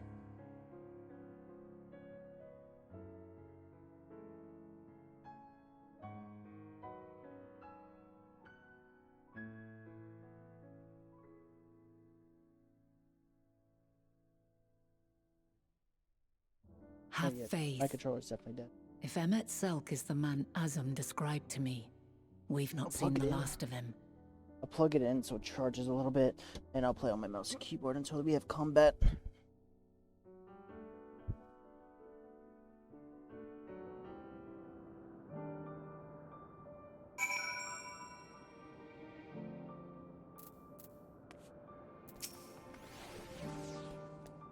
Shall we begin our investigations then? I am acquainted with Hermes, of course, but only as a visitor received by the Chief Overseer of Elpis. The man himself, I knew which only that is common knowledge. Thus, I suggest we fall back and try a true method of conversing with the locals. Observers who have lived here can surely tell us more about Hermes and Meteon. And it's a good idea. I have a good idea of where it's a good place to start.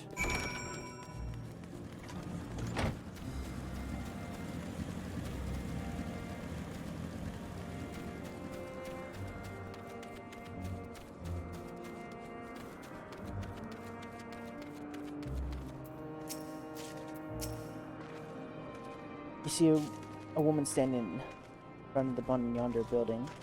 Her name is Ismay. She's one of the ones who made my arrangements to stay in it, and from what I recall, he has her position here for quite some time. Chances are she can provide us with some insight. Go and ask your questions. I will help you by drawing out answers if need be.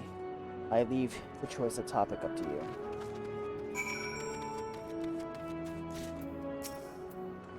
Questions? For me? Well, I suppose I have no other pressing duties at the moment.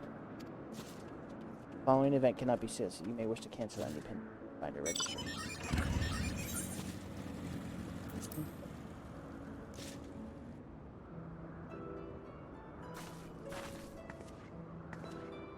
Greetings, me. My friend here is desperately curious about Chief Hermes. I was wondering if you might indulge him. Apparently, Mr. Svenat. Anything to be assistance. What do you wish to know?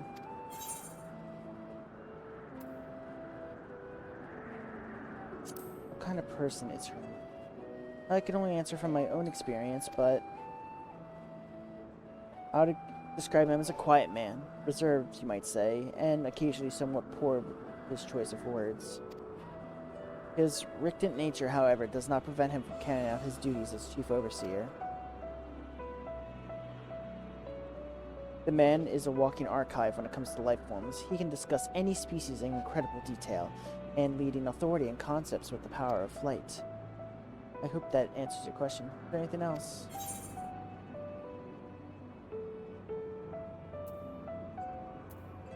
How long has Meteon been here? I can't rightfully say. As Chief's personal creation, Meteon has not been subjected to observation and studies like all the other concepts. So, one day she's simply there, and what do you make of her abilities? I understand she's highly unusual familiar, able to read emotions and communicate directly with one's mind. Exactly how she was created with that talent, however, is a mystery beyond me.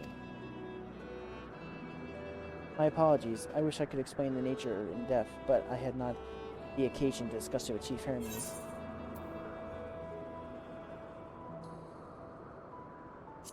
Trust him. I beg your pardon? I've known Chief Hermes for many years, though I cannot say we're close. Never withheld information to detriment of my duties. That's what you mean. Forgive us, we seem to veer slightly off course, or perhaps someone else could tell us more about Meteon. That would be Calamelios. He is subject to expertise with flying concepts and more than eager to discuss the subject. You'll find him conducting his observations on the bank of the stream, somewhere into the east. Oh, and unless you take particular joy in rambling discourse, I suggest you keep your questions concise. I shall keep that in mind. Thank you for your patience and your insight. Think nothing of it. If there's naught else you need during your stay, please do not hesitate to ask. Come, Eclipse. I think we've taken up Nisman's time.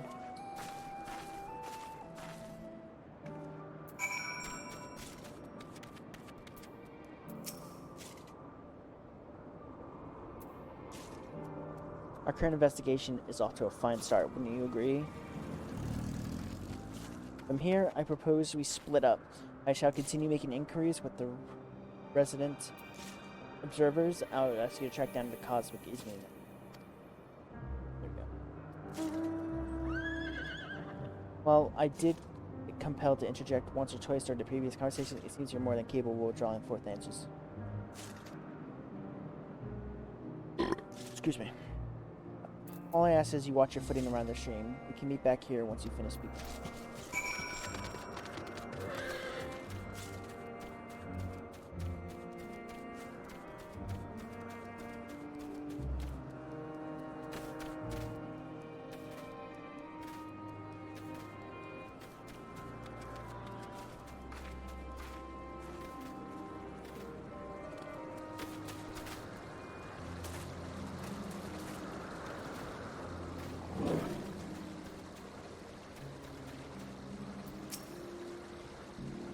Yes, I'm Calamelios, and please keep your voice down. You'll startle the birds.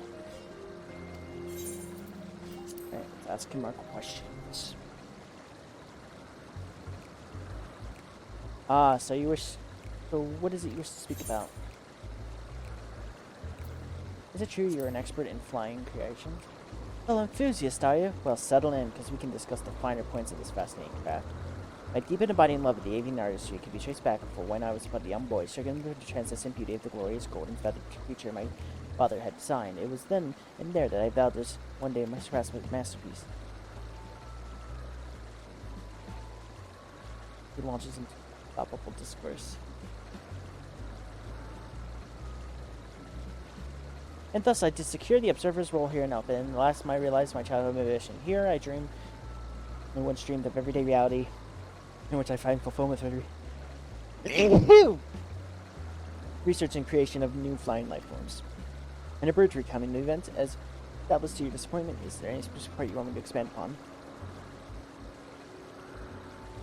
You were hoping for my opinion on Chief Hermes' creations. Then why do you say so? Those being soared through the clouds, majestic and graceful, have ever favored of creators. Even now, in many varied existence, the flood of newly imagined concepts continue unabated.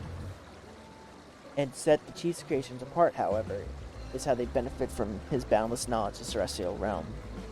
Birds that climb so high they disappear from view, others which traverse the boundless sky in moments, and all without riding the currents. I know none save the concise of such marvels, even who prize elegance form, of all else are dumbfounded by his genius.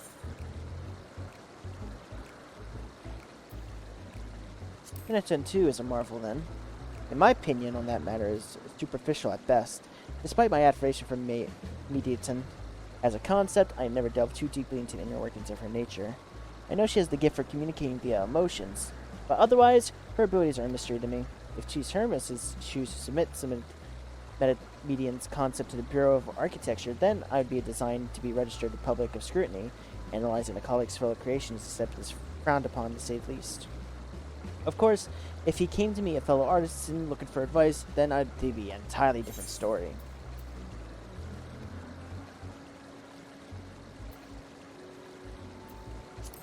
Do you know of Dynamis and Intellic? Dynamis and Intellic. Those terms sound vaguely familiar. Was there not a flower made here in Elpis that exhibited properties? It must have been centuries since anyone last spoke of such names. Had there been a resurgence in interest? Then why bring up the subject? I'm flattered that you sought my insight, but I can't afford to neglect my duties for idle chit-chat. Now I must return. Surely you have your own tasks to attend to.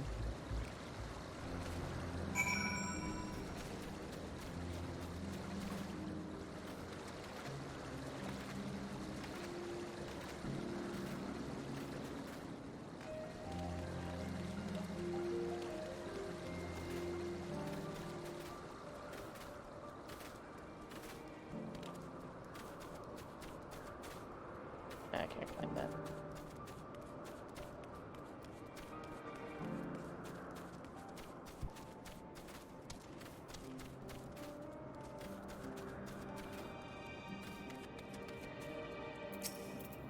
Ah, good timing. I finished my own investigations not too long ago. Do you have any new findings to share? I see. Even an expert in the field has little understanding of Median's capabilities, let alone awareness of Dynamis. My questions result in much more of the same answers. Hermes' colleagues viewed Median as his personal project and could provide no further details beyond that which you just told me. This leads me to believe that the only person with any significant knowledge of Dynamis is Hermes himself. Yes, we made some progress here, but more information is needed if we are to reach any definitive conclusion.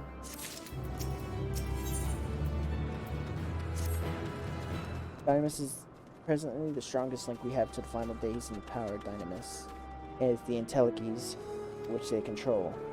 Yet, most scholars are only vaguely aware of these terms, let alone study them in any depth. Of Hermes, it seems. Thus, I'm inclined to stay our course and learn all we can about the Chief Overseer and his familiar. And on that subject, what else not but to tell me about Median, aside from our unorthodox method of communication? The Inner Sisters were created to journey to stars.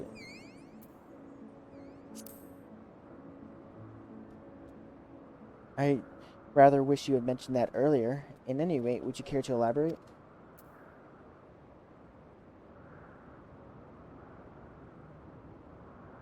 So, these siblings of her now travel the great expanse in search of deeper meaning. Thank you. Though the mystery and hand remains unsolved, I feel like you've touched upon a vital clue, one at which we could keep in mind as we continue. Next, I propose we take ourselves to Perpignan Crystalline. Not far from here, just follow the path west.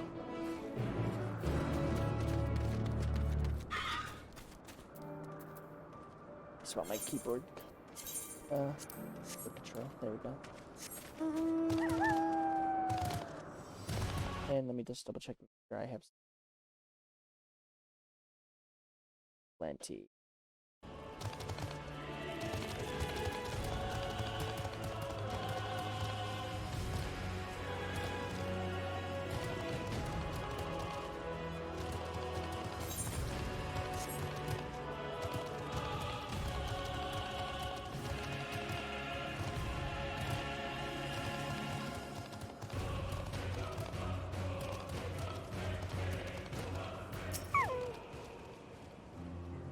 The tower and one further along both sides of the Perpetua Crystalline. The facility were all archive of Elpis observational and testing records. Despite how they appear on the outside, the interior is actually a vast area of magically interconnected spaces, which, while fascinating, is not the reason we're here, is it? I shall cut my architecture lessons short and see that the two archivists have to share. Did you speak to someone on the other tower? I shall see you there anon.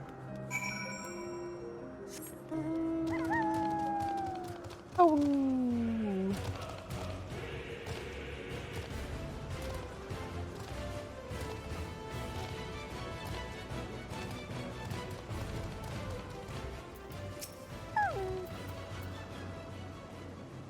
You have questions for me? Certainly. This moment while I conclude my current appointment. Ow.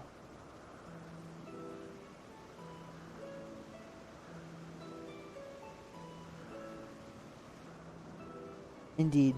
So if you provide a comprehensive log of these behaviors, we should have sufficient data for our official records.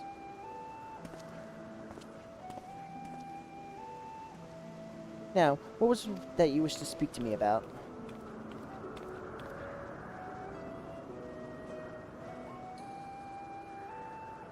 The Chief Overseer's personal research project, and by that, I assume you mean Median. Such undocumented studies are difficult to track, after all.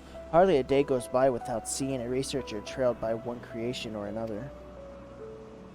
I'm afraid I can't tell you exactly when Median appeared, but it appears she spends much more time with Chief Hermes' side. Although, I do recall an interesting tale my dear Garlane shared with me.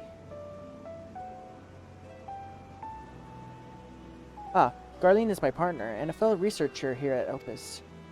She was returning late one night when she caught sight of Chief Hermes sending media on Heavensward, and a host of them. For several days, she would speak of the scene with wonder, describing it's the most beautiful spectacle she has ever witnessed.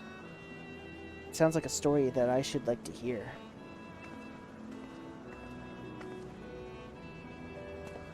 Mistress Venant, I thought you had already returned to the surface. Permit me to thank you again for your invaluable contribution to our concept placement proposal. Pray, do not mention it. As you say, my original plan was to leave after the task, and I have since become engrossed with Chief Hermes' research. Would you do me a favor in retelling this sight that delighted your galleon?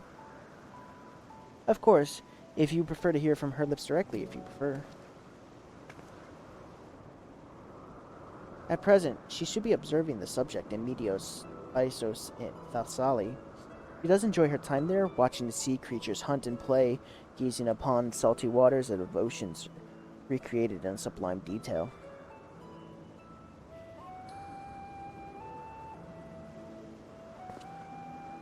I must imagine similar joy when indulging your boundless curiosity with Miss Venant. Even though such pursuits must continuously regretfully delay your return to the star. Indeed they do. 'Tis a rest well-deserved and long overdue. I should think how greatly you prospered with the wisdom you accumulated during your travels as a Zane. And what would Elpis be without her earlier academic work? The theories you developed served as the basis of many techniques we still use today. Man is a creature of contemplation, but none embody the nature of much enduring passion as you are. I dare say there is not a soul alive more worthy of a return. I shall rejoice the day you depart on your final journey.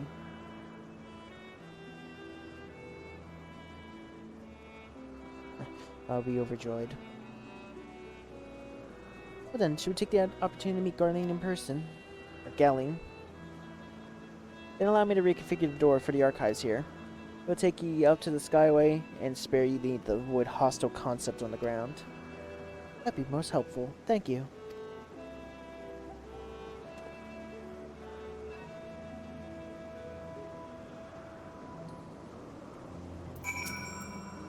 I have opened the path to the Skyway. Once you pass through this door, simply walk straight across to the next tower and ask for an admittance to the upper tier.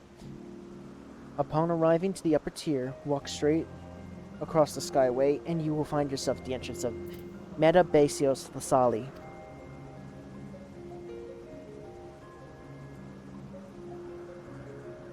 Gunny will be eager to share her tale with you, I'm sure.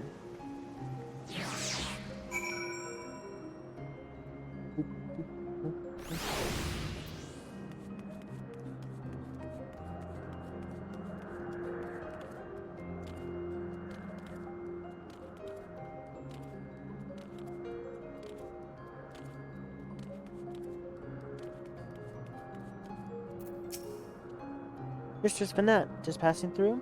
Then allow me to prepare the path. If you need further assistance, then there's always an observer or two out on the upper Skyway. I hear you barking, where are you? Oh, your dad thing there? Oh, baby. Go find me a ball. If you find me a ball, I'll throw it for you.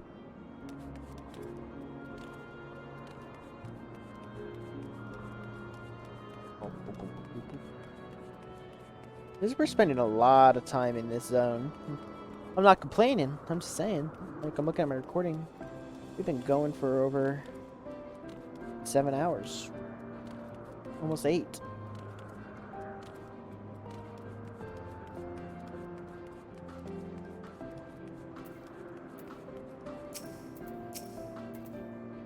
Mistress Venant, I was told not to expect. We would have prepared an official welcome. Please, there's no need to be fair. I only wish to speak with Garlene, if that might be arranged. Oh yes, I'll inform her immediately. Ah, but she's engaged in the testing phase, so it might be something that will wait. Should I let her know this business is urgent? That won't be necessary. It's a lovely view to keep us occupied until she's ready to receive us.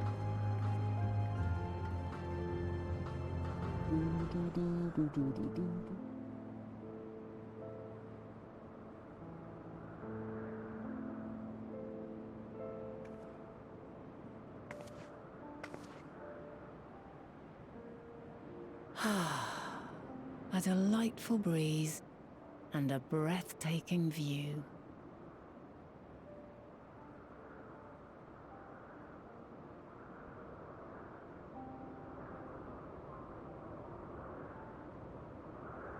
What is it like in the future? Is the world still a beautiful place?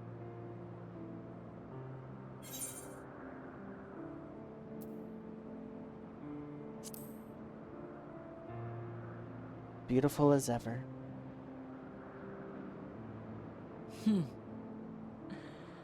I swear I could hear the glimmer in your eyes and the adoration in your voice. While we wait, will you not tell me about your adventures? Well, not the portentous events which led you here, but the simple delights all your own. By learning about the future world, I may gain insight into future me's plans. But more than that, I have an interest simply as a fellow traveler. Short of going somewhere oneself, there's naught more stirring than hearing another's account.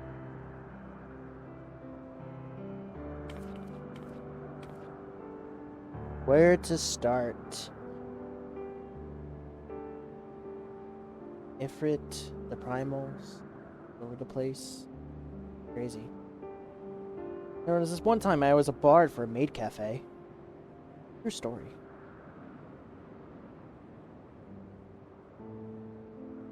You want to tell the story too, my? Come on. Come on. Come on. Come on. There we go. Tell them the story. Tell Vinod the story. Incredible. Would that I could have been there to see it.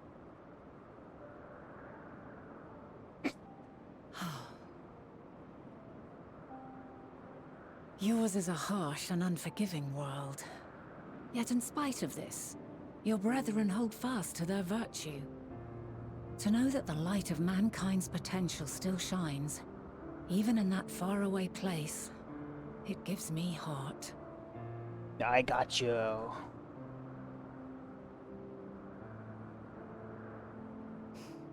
Thank you for regaling me with your tales. I will treasure every word.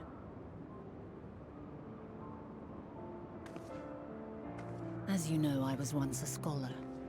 And among other things, I sought to understand the workings of the world. What exactly is ether? How formed the laws of nature? Whence sprung mankind? Riddles and mysteries beyond counting.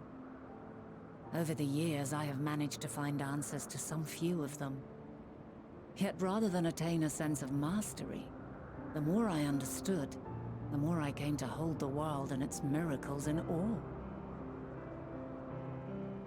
We too are miracles, each and every one of us, born of the warm breath of life that traverses the heavens, swirling through eternity. When I fully grasped the improbability of our existence, nothing felt impossible anymore. If it could be imagined, it could be done.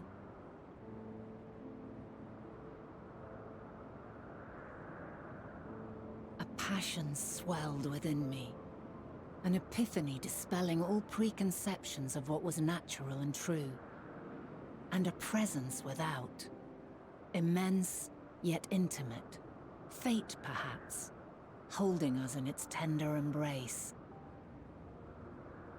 As reassuring as it was intimidating, how keenly aware I became of creation's fragility, built as it is upon precarious happenstance.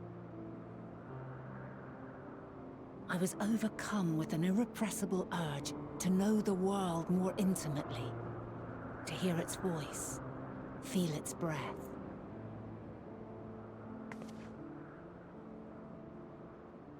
I ventured forth on a journey that very day, so very long ago now.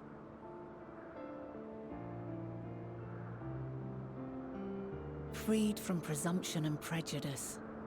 I saw the world through a newborn's eyes. Everything fresh and new. And so beautiful.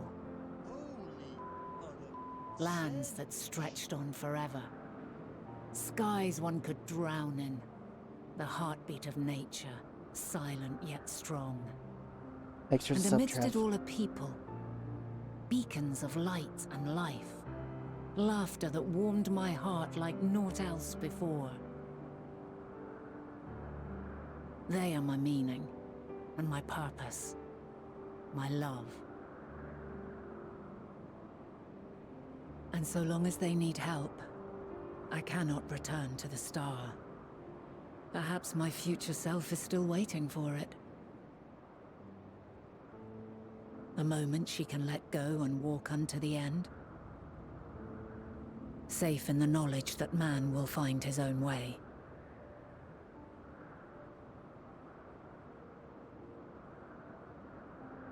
You, who are our future, tell me this, and tell me true. Has your journey been good? Has it been worthwhile?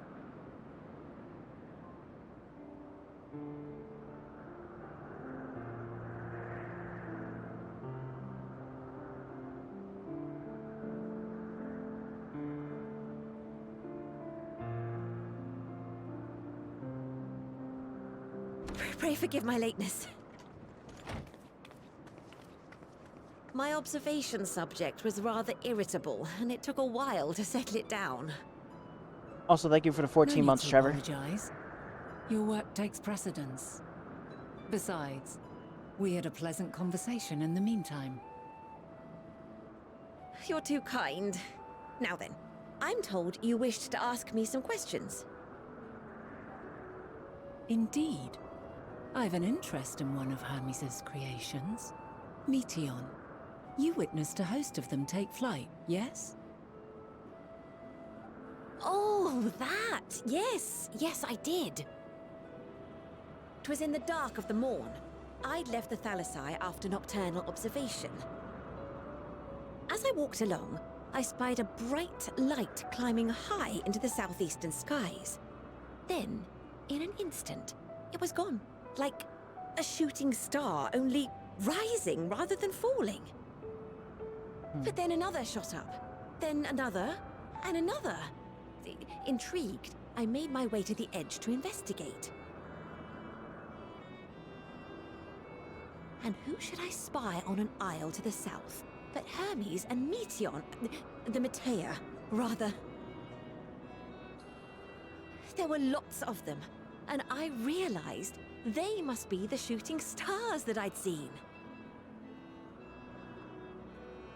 A dazzling spectacle indeed. Have you spoken with Hermes about this? Oh, yes.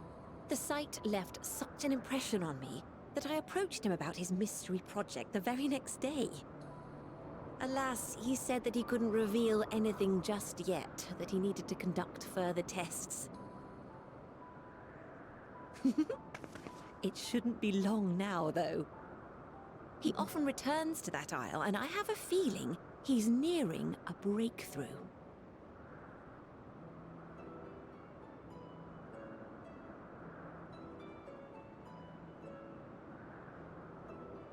Splendid. We are likewise eager for the details. Well, that is all we wish to ask. Thank you for taking the time to indulge our curiosity. You're very welcome. It's always a pleasure to speak with other inquisitive souls. Oh, and will you be descending now? If so, I shall link the doors for you. Please.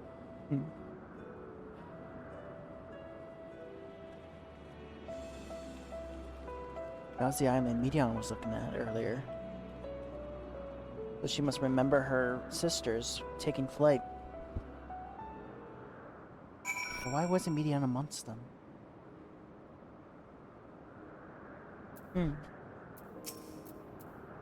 So another piece of the puzzle falls into place. From what we've learned so far, I think we could safely conclude that Hermes hasn't been revealing the details of his research to others. Which suggests that either someone will appropriate his discoveries and make use of them, or that Hermes himself will use them to cause... himself will have a hand in causing the final days.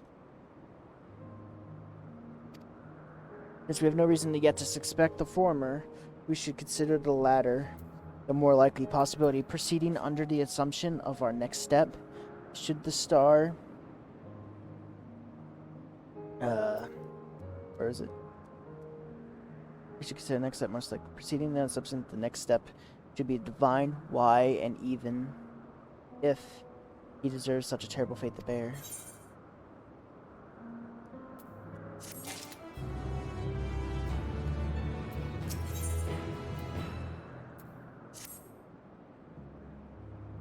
I would like to visit the site which Hermes set forth with the Medea. If we are fortunate, we find some hint which drives his research of his. Darlene said she spotted them in the southeast, arising to the isle, in that which could be seen from the edge. If we stand to gain the same vantage point, if prove far too difficult the isle in question, let's take a look, shall we? I'm starting to, forget how to read.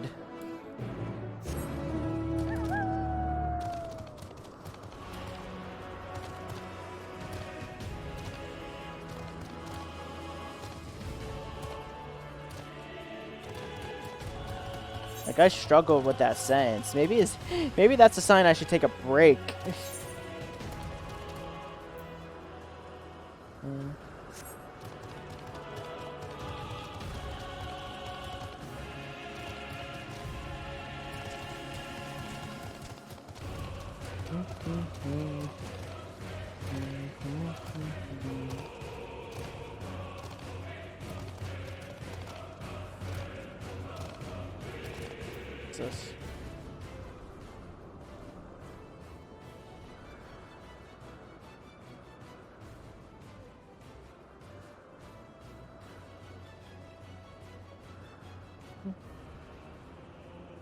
Your English teacher would be disheartened. True. See,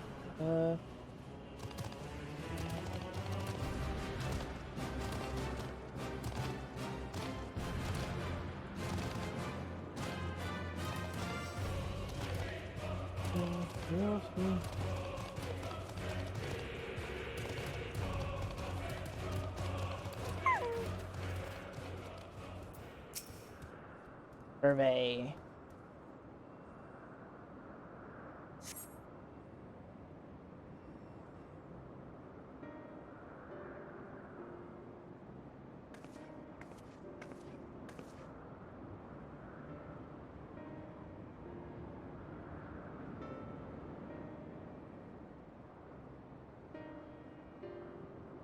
What about that one?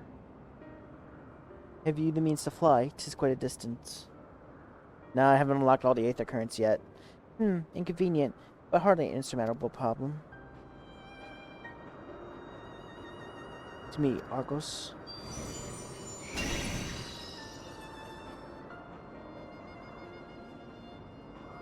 So Argus remembers us from here. My friend, would you mind creating a double to carry Eclipse over to the island?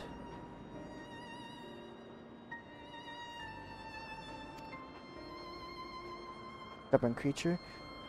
There's no place on this great star if we're not together traveled, and he's still obstinate in the presence of strangers. Argos is rather exact in standards, I'm afraid. Saw Argus on the moon. Let me on his back, no problem. What? You've ridden him before? Your before meaning mine after. That's not at all confusing. Just certainly not unthinkable. But speaking of here and now, quick switch face-off in a sparring match. Demonstrate to him you're capable of holding your own against me in battle, and you should convince Argos as worthy of his back. That means I gotta grab my controller.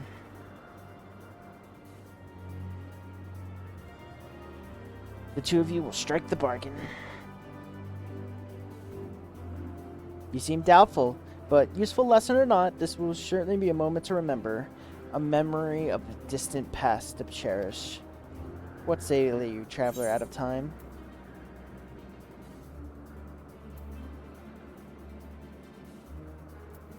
And what if this memory turns out to be a bad one? That's up to you, isn't it? If a loss would sting, then you better win. Clear your mind, prepare your weapons. I'll rate you at the clearing yonder. Oh boy. Okay, swap back. That's not the right button. Nope. There we go.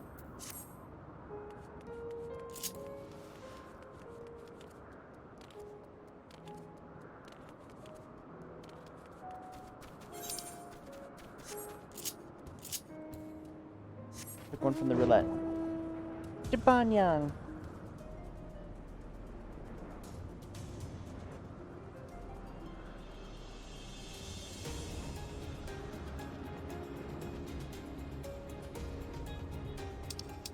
On. Okay. Give me 2 hours to get in here.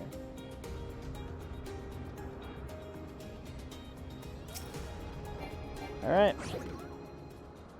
How we begin, be warned, I will not go easy on you. Alright, let's go!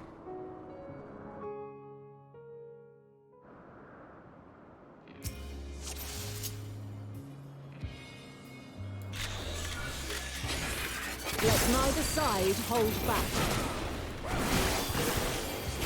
This dancer bitch. Oops. Oh, wait a minute.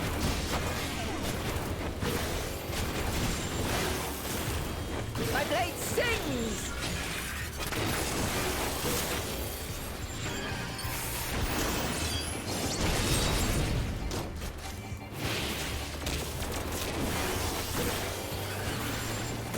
Leave me alone!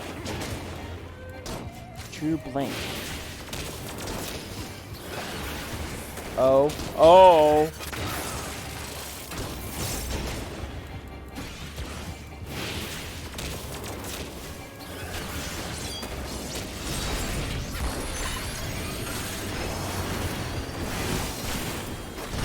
Get him, queen!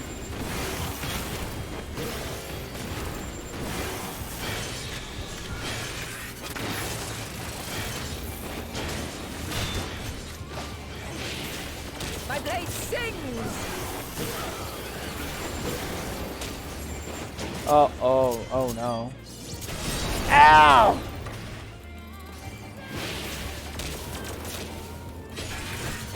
Impressive. I shall have to try something different. What do you mean? Oh, she's a dancer. Is that what you meant? Leave me alone. At least like till my Vuln stacks worn off.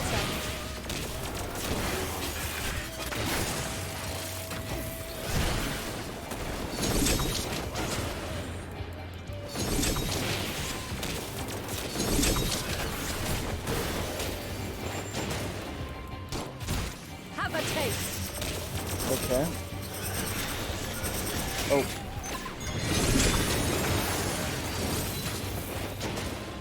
Oh. Wait!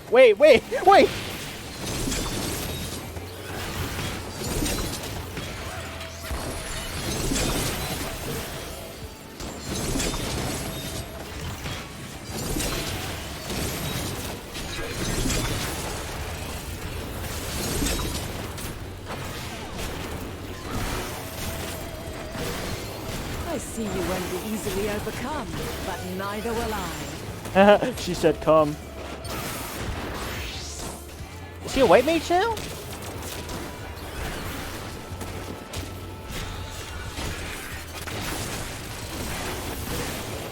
Yep.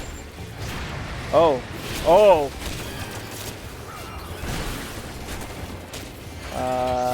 Okay.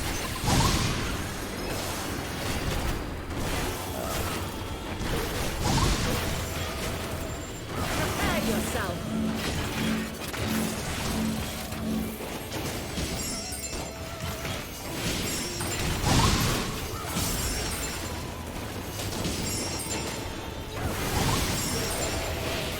the attack so it's following me? Uh-oh.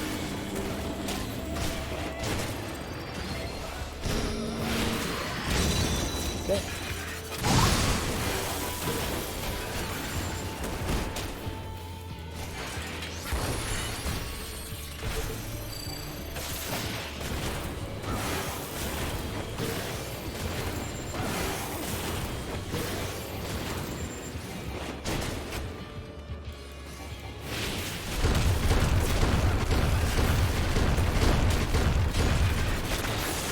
Damn it. Fuck that up.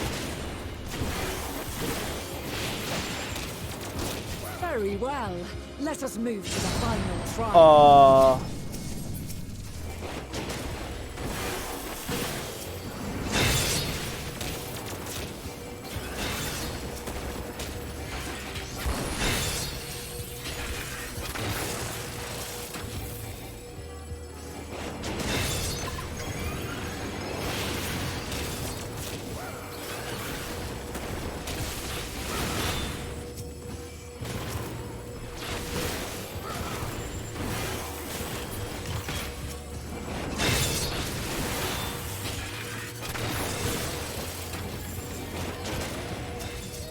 shit.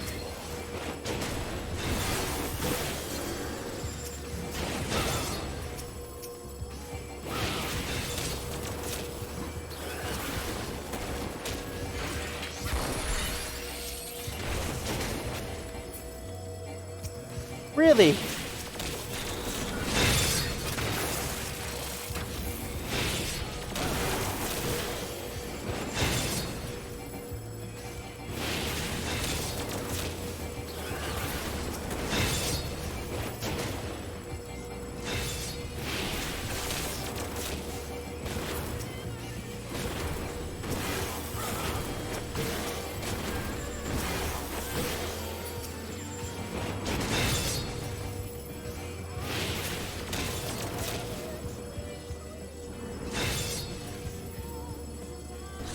Oh, excuse me.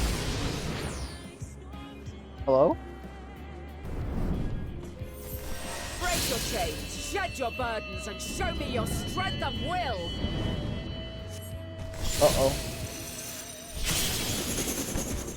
Oh. Oh!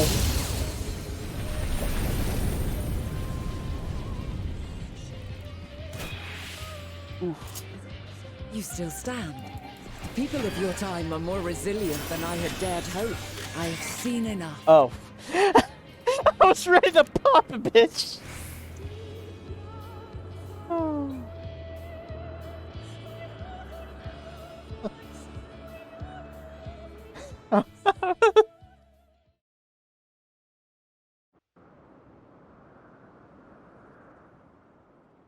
Imagine all the Elpis being that good. True. 'Twas my intent to finish it, but clearly I underestimated you.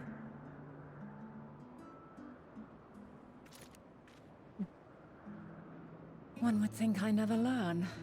I made the same mistake with Azam when we first sparred. Despite being less than half my age, his strength was astounding. As is yours. 'Tis plain you have weathered considerable hardship. Far more even than your tales would suggest. Mm-hmm. It seems we have both learned much on our journeys.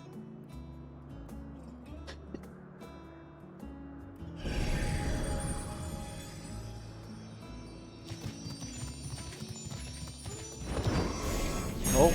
Oh. Good boy, Argo. Argo Mount now, when, guys? I dare say he has warmed to you. A boon to be sure. He never forgets his favorites, and is ever eager to come to their aid.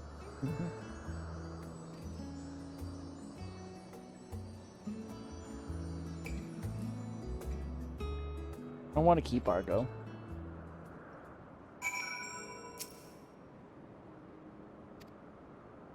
I have no idea what's happening even in the game. I skipped everything.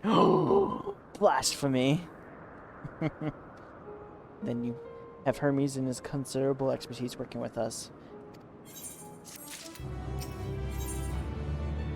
flower upon your return. Banana Argos. Alright, let's move over to the edge. Now allow Argo to catch the currents rising up from below and give us a smooth ride over to the Isle. Good luck there, buddy.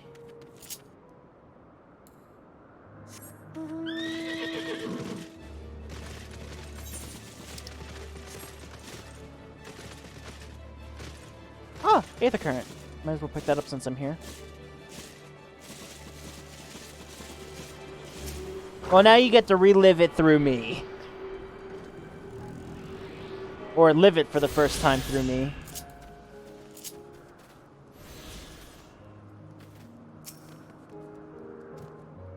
Argo motions to the back of his muzzle. Wait, with his muzzle. Being able to give it, go ahead to give you. Alright, let's go.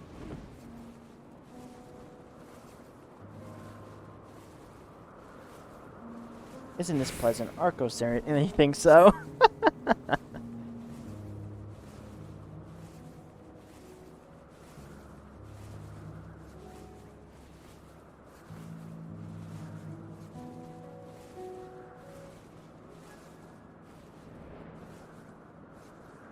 Now, what is the name of that tree?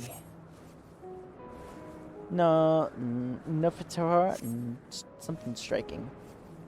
Oh, quite a striking specimen, is it not? I need to sort through my inventory. I'm full. Same. Like, look down here. Most of it's glamour that I just forgot to put in my glamour dresser, to be honest with you. Brace yourself for a landing. I wouldn't want you tumbling off of Argo at the last minute.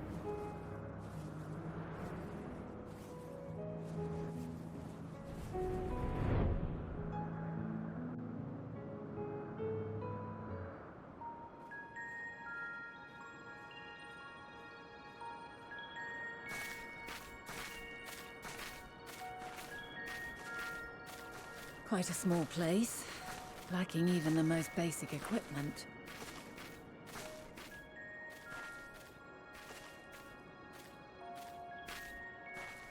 The present may yield no clues, but we may yet try perusing the past.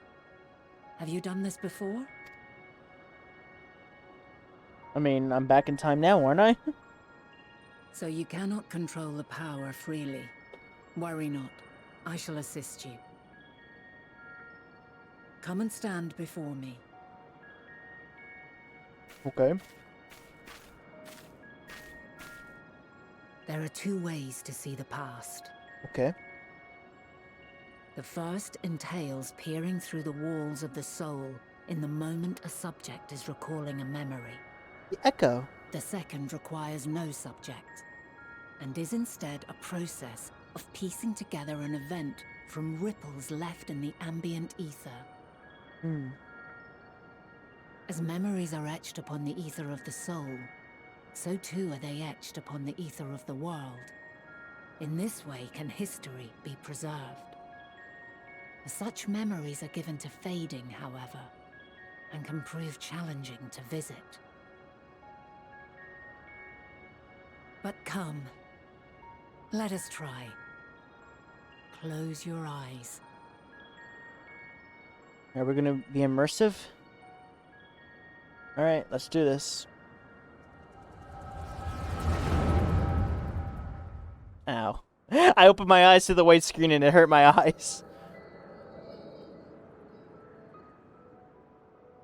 All units fully functional and proceeding on course towards their respective stars. Estimated time to completion of survey is 108 cycles. End of status report. Severing connection with shared consciousness.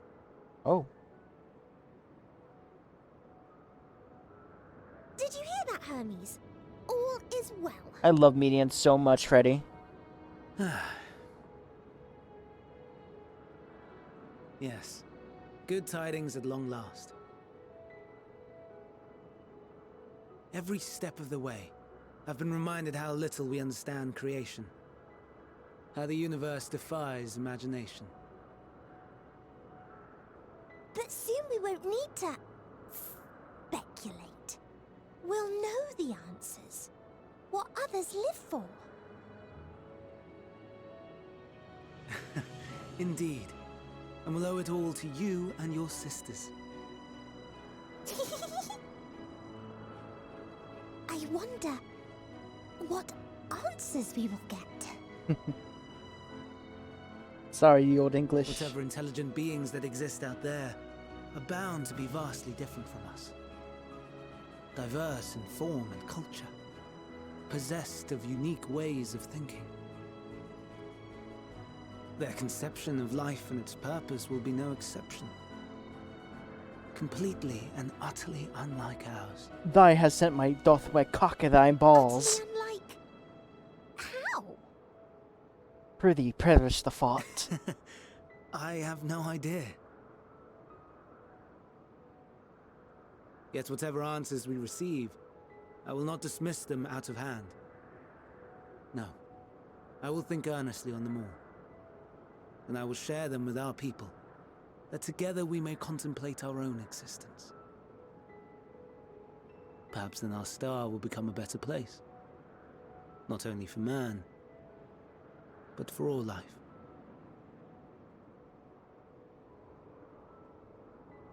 Meteon, as though I gave you wings to soar the heavens, I did not teach you how to walk the earth. So loath was I to bind another living being.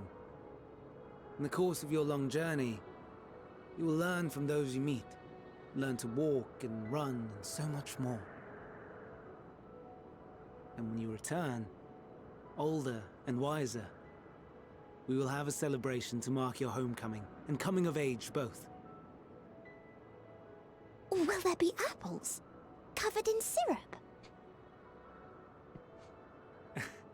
And how are you supposed to eat them? Rather than food, perhaps...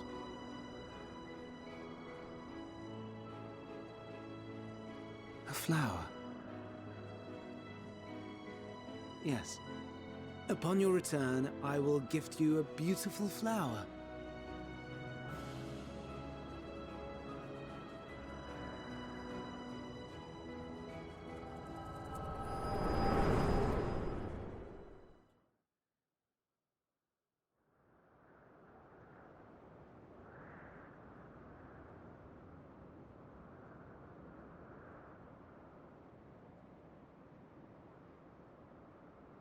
So, what is your opinion? Hermes wouldn't wish for the final days. Hermes is a gentle... Hermes wouldn't wish for the final days. I'm inclined to agree. As we had suspected, the two are somehow involved. Yet 'tis difficult to believe that they would deliberately seek to end all life.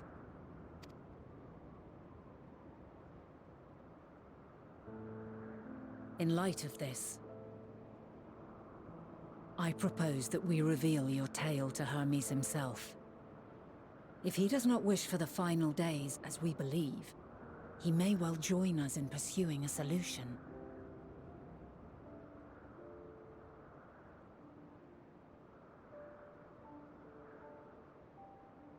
Then it is settled. Let us seek out our friend with all swiftness. 'Twould not do to let such a pure soul be blackened by tragedy.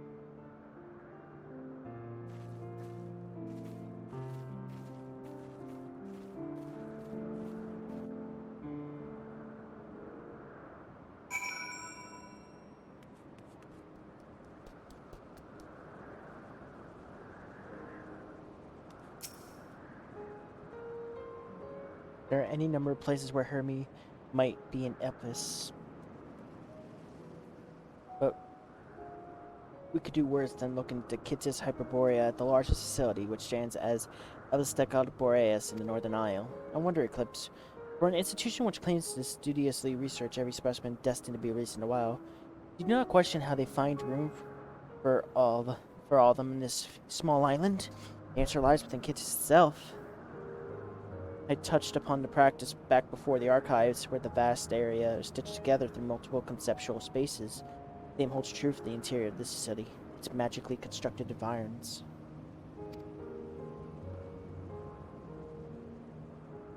'Tis there, within the most sprawling habitats, that the Chief Overseer and most Elpis observers conduct the bulk of their work. Come, the simplest route via the teleporter north of Poitin Oikos.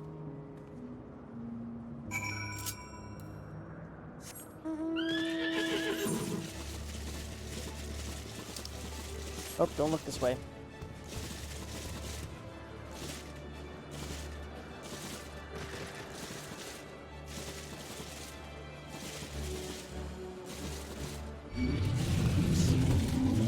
Leave me alone! I didn't do nothing!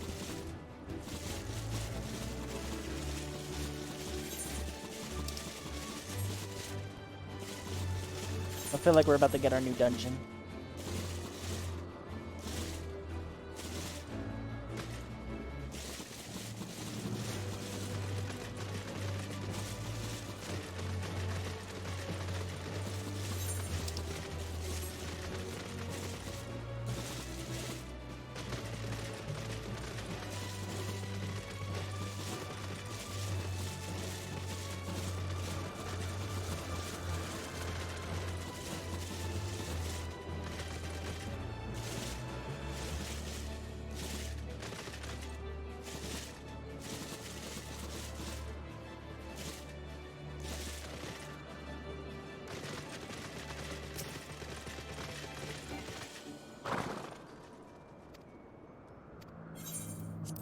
Oh!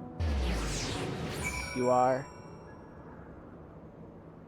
I already forgot the question. I am what? I'll get the teleporter acknowledge you as my guest. Now, you should have the authority to use it as you wish. The new dungeon. As for the way to get this Hyperborea, we follow the path, then we turn left at the crossroads. I wonder how they're gonna implement this dungeon party into the lore. We can't do the trust system here. And we don't have any other adventurers. Immersion.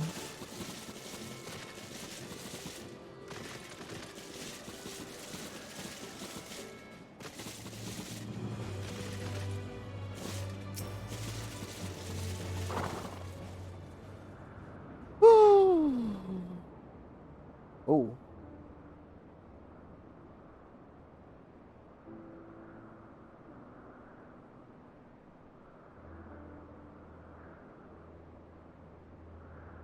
Here we are, the grandest research facility in Elpis. We should head inside and ask about Hermes' whereabouts. Hermes is at another facility, as we've just discovered. Oh, hi guys.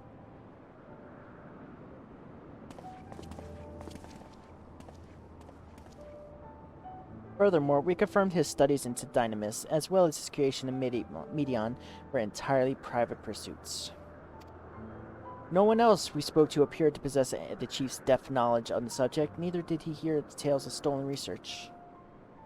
Which means if Hermes himself harbors no desire to bring down the apocalypse, he might have recruited to help prevent one.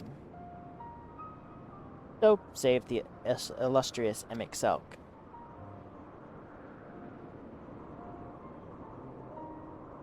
According to your story, the 14 divined connections between the celestial currents and the final days were able to pinpoint the root of the calamity. Oh, but we're never able to pinpoint the root. Yet our people's greatest minds, not to mention Hephaestus' sharp eyes, committed to the pursuit of the situation. Such an outcome seems inconceivable. And the only possible explanation is if nature of Catalyst was so inexplicable that we failed to perceive it. And that better fits the description of the invisible, intangible Dynamis. Which, in fact, leads us to our next question. How did Hermes, in his role of Fandaniel, not recognize the subject of his own research? We must have assumed that he knew either, or wasn't able to help, or that he was otherwise prevented from identifying the cause in the first place. At this juncture, all we can do is speculate. To be clear, the Convocation does not tolerate acts of deception or malice. We practice of perceiving truth, and have known had Fandaniel lied to us. Hermes has no conscious wish for the world to end. Of that I am certain.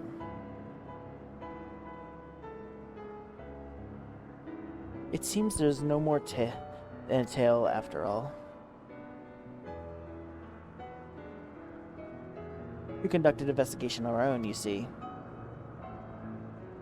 You see, we hopped on a dog and then went and used a similar story mechanic. How comforting. It seems we have all reached the same conclusion. I see no reason to further delay. 'Tis time we brought Hermes into the fold, as it were.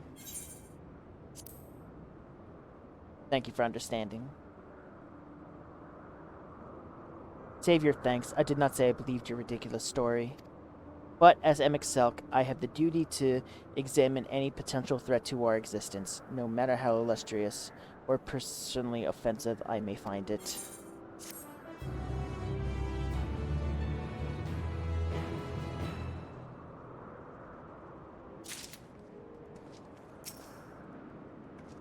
Come on. Hypholodius is eager to find Hermes. I think it's time the leisurely exploration had passed. I might find a moment to adjust my vision. Oh, there he is. On the next aisle here. Mediaton is with him. Hermes appeared to be in the mix of observational study, but I suggest we hurry over before he ventures elsewhere. Head straight down the path. We can teleport to Missiopas Euros from the device at the bottom of the slope.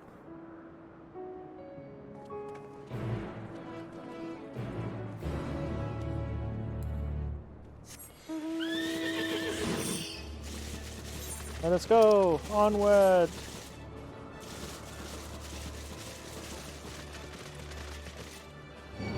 Hey, back off.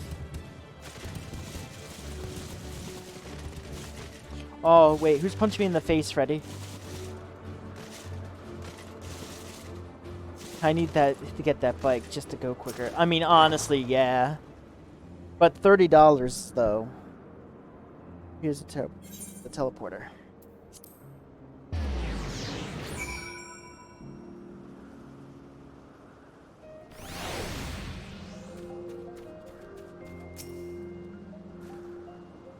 They are close by, within the Hungering Gardens.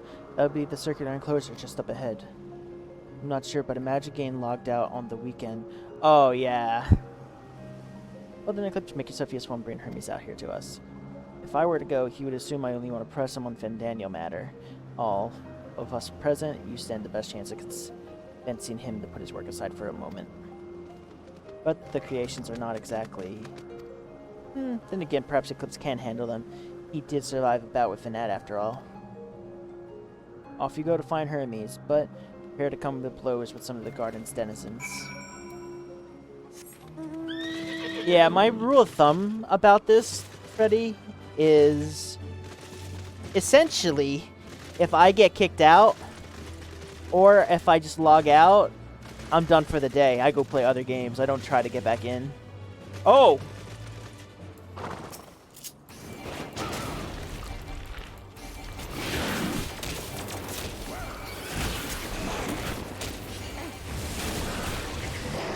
Burn! Uh-oh. Move.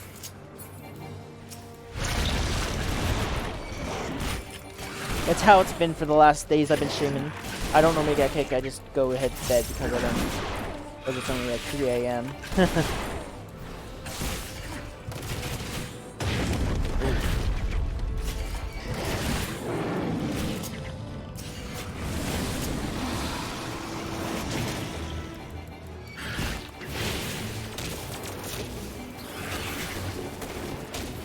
It's literally the only advantage of time zones. True. Hermes? Buddy?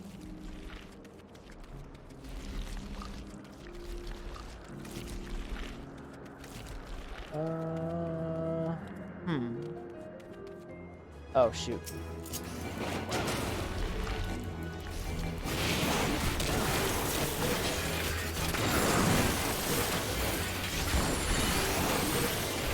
He's behind the box. Well, these things are spawning specifically to kill me. So I have to actually kill these guys.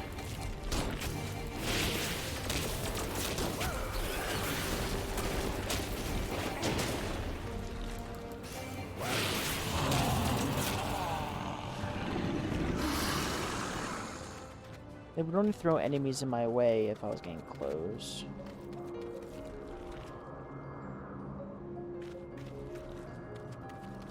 Again? Bruh. Not a fan.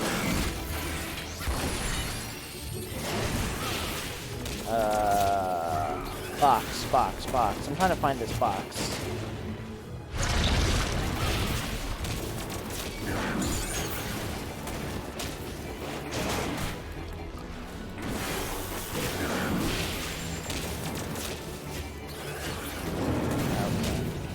Ooh. Not you. Really? Ah!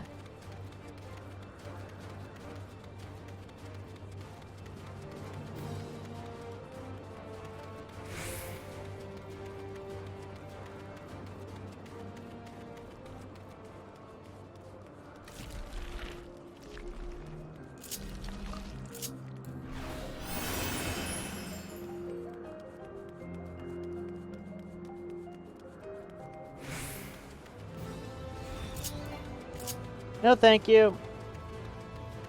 Not today.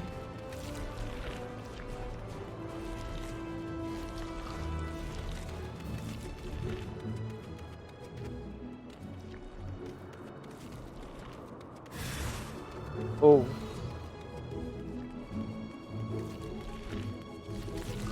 Where the fuck are they? Oh.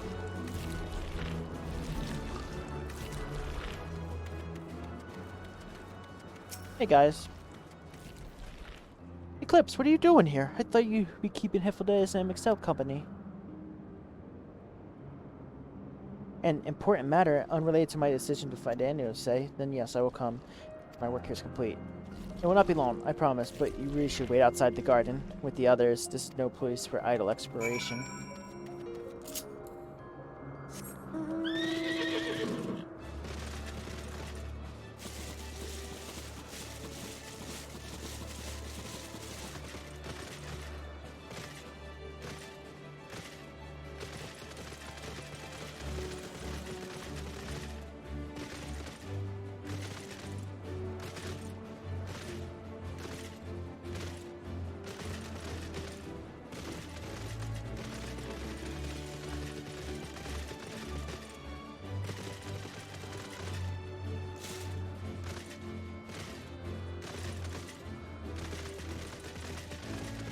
Alright, how much? 13.1, 12.5. Still got plenty of space. What is that ghastly odor? Spoke with Hermes then, and you were briefly entangled with the denizens of the Hungarian Gardens as well, I see, or I should say smell. I cannot speak for certain convocation members, but I am for one impressed with your fortitude. Well done indeed. Now that you're convinced Hermes to confer with us, let us pray things take the turn for the better. For fascinating as it is to meet MXL who would recreate an emerald in the depths of the ocean, I think it's best for all if such tragic events never came to pass. Be it in our future or your past, assuming yours is truly written in stone. I know, one would hope.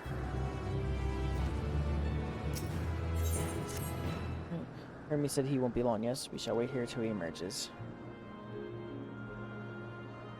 More! Alright, plot! Give me that plot.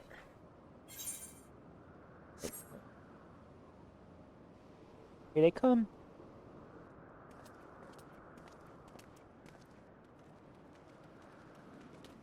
My apologies for keeping you waiting. I understand there is a matter you wish to discuss. Aye. A matter of the utmost gravity. If one can suspend disbelief.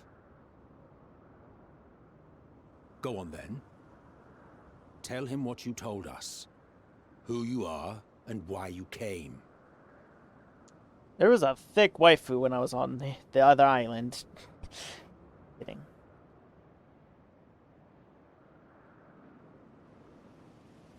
The final days.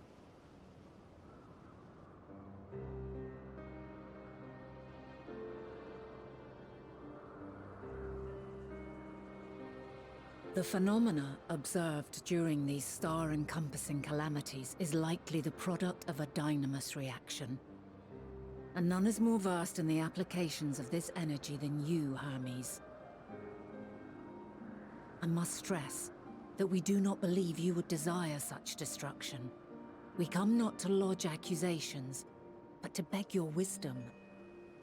And so, distressing though the exercise may be, I ask that you share with us your opinion on the matter, on the assumption that our visitor's tale is true. Even you, Vana.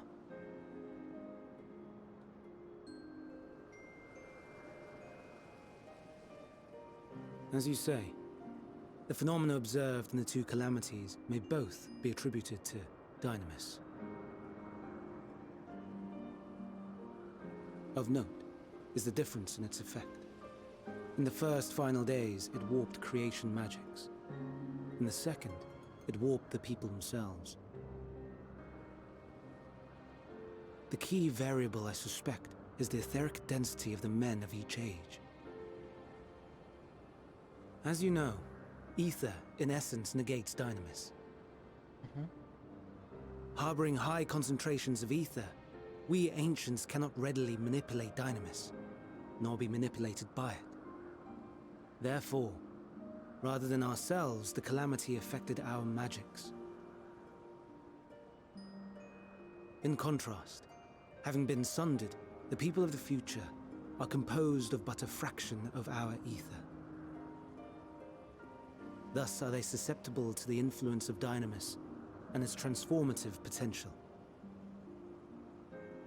But that would explain only the mechanism, not the cause. Though perhaps...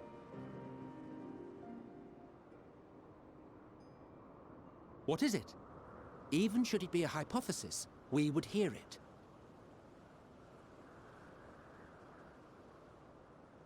Dynamis is an energy put in motion by feelings. Feelings for which there must first exist a source. The source to which the victims must be attuned. One that harbors the self-same negative emotions. Elsewise it could not be the agent of such extreme change. So it wasn't the stagnation of the celestial currents. Someone, or something, is instigating the star's demise. Huh? So, we've a villain on our hands after all. Any idea who or what it could be? The celestial currents comprise the outermost layer of the star's ether, encasing it like a protective sphere. According to your tale, it was where the currents were weakest that the phenomena first manifested. If the inciting factor came from without Aetheris, then its effects would first be seen in those locations.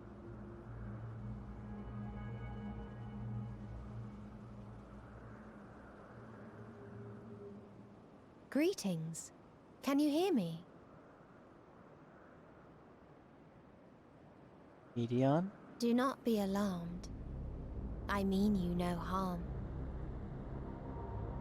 I wish only to hear your words, share your feelings, know your thoughts. May we please be friends? Meteion. What is it? Executing scheduled task, suspending individual self and connecting to shared consciousness. Connection established. Commencing status report.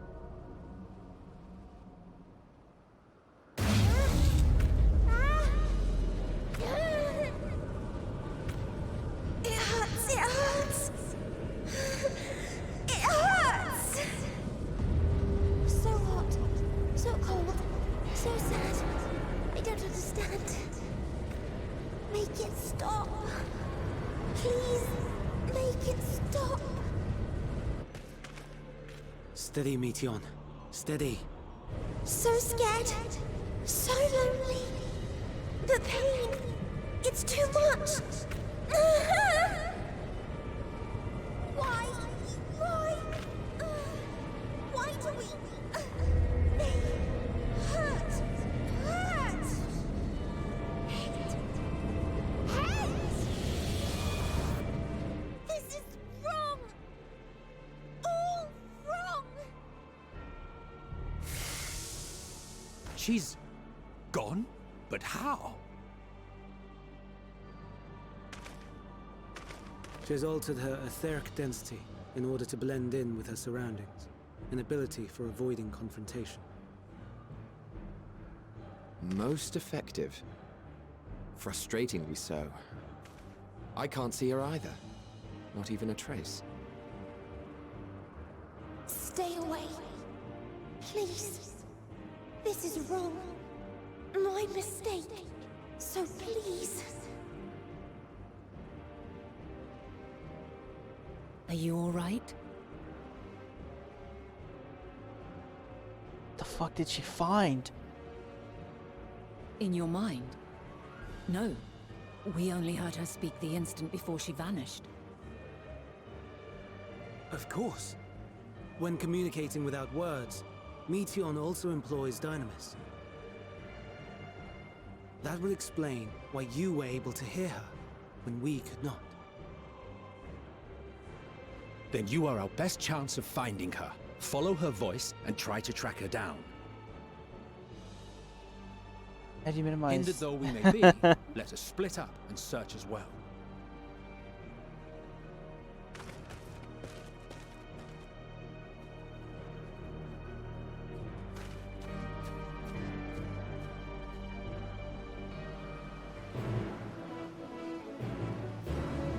But what the fuck did she find that caused that?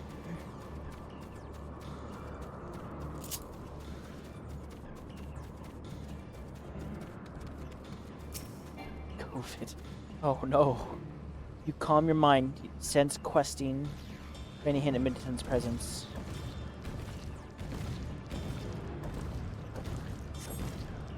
You fail to hear her voice. She must be elsewhere.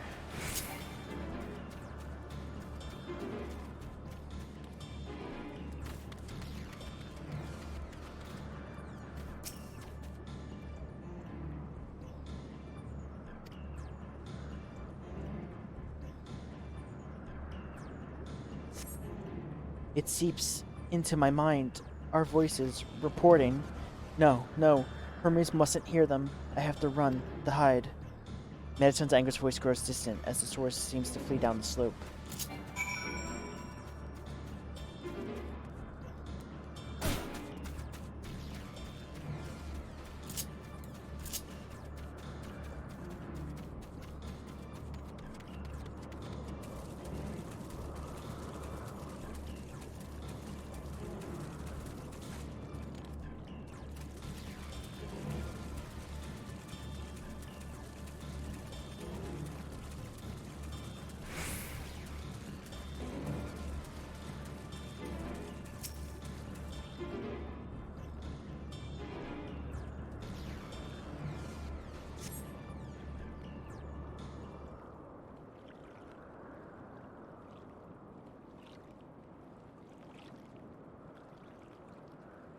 Greetings and salutations.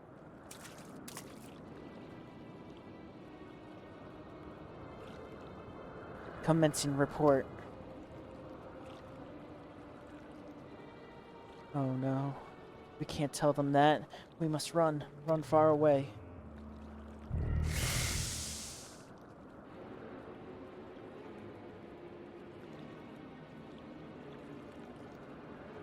Please, don't follow me.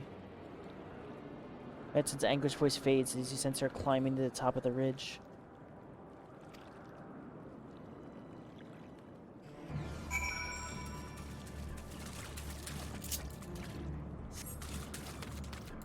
How am I supposed to get up there?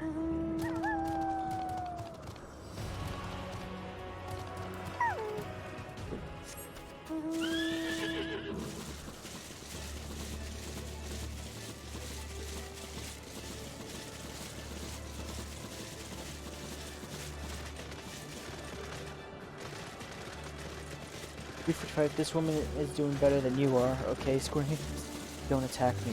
What?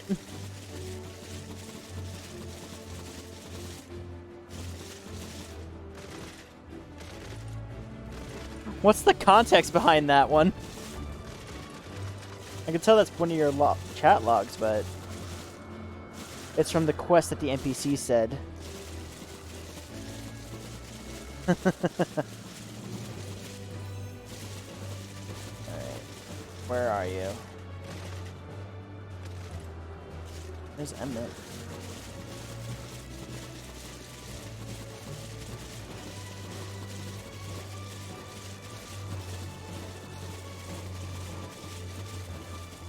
There she is.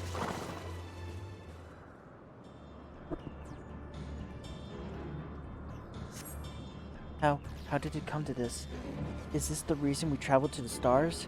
Why we sought out other life forms? Is this it? Is this the answer? No, it cannot be. It cannot be. Medion's anguished voice drifts to the south.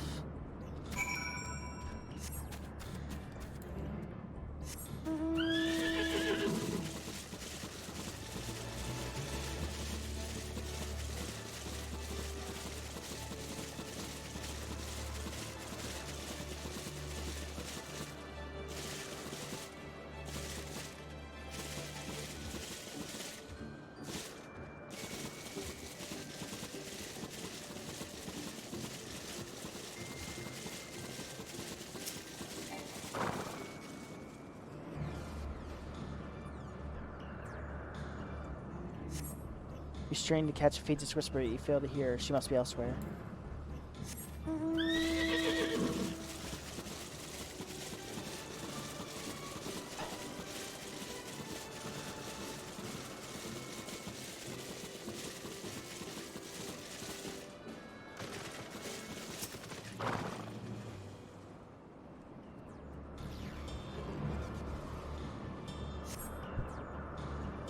It makes me chuckle when people think about on cues.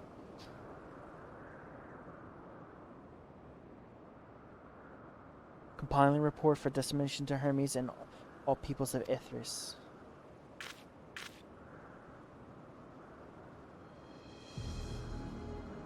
Process expedition data, preparing profiles on intelligent civilizations, formulating answers to the question.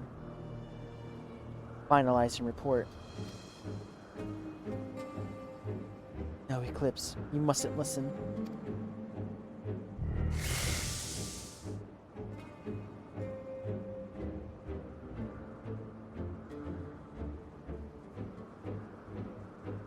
It's all wrong. It's all wrong.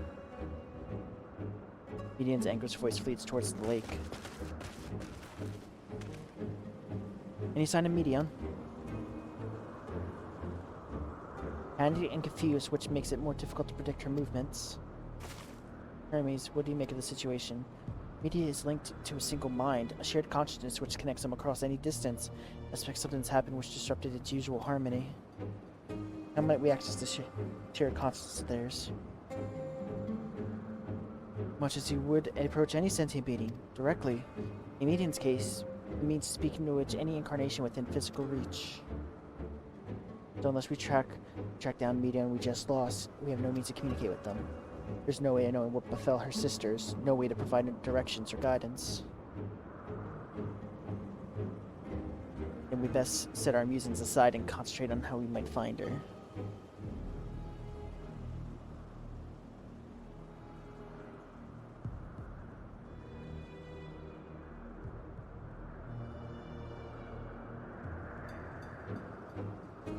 Why is he looking that way towards the lake?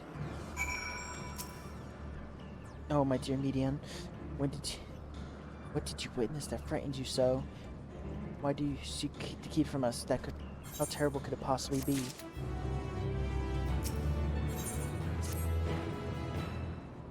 Correct me if I'm wrong, but Medion renders herself invisible by matching her etheric density without her surrounding, does she not? If so, should we not disrupt her concealment of Sufit of Aver? How much MXL solidified your presence when we first met you? Don't be absurd. I can hardly channel Aether to the recipient whose whereabouts are hidden from me. Well, then we must all work together. Eclipse will continue to search in the same manner as before, but this time with you in tow. If he ascertains Meon's likely location, you were likely to reveal our wayward familiar with a swift etheric downpour. Very clever, and thankfully she made herself easier to capture by fleeing towards Leith. Assuming she is made visible, it should be no great feat to herd her into the corner. Then we have our plan. Eclipse and Emmett will be our tracker and trapper respectively, when the others predict and obstruct Meon's avenues of escape. And Mixelk and Nia and I will keep an eye out on each other's aether to help coordinate our efforts. Let us be about it. Well, it seems like we're partners for the time being. Let us return to where we last saw Mids and pick up the trail from there. I will keep myself in a state of preparedness, ready to rain down aether at a moment's notice, meaning it falls to you to keep the way clear. Okay. Let's go.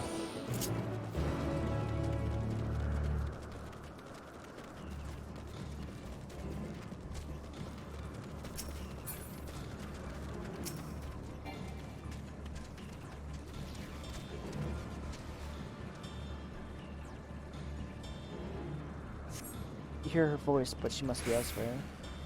Let's try another route then.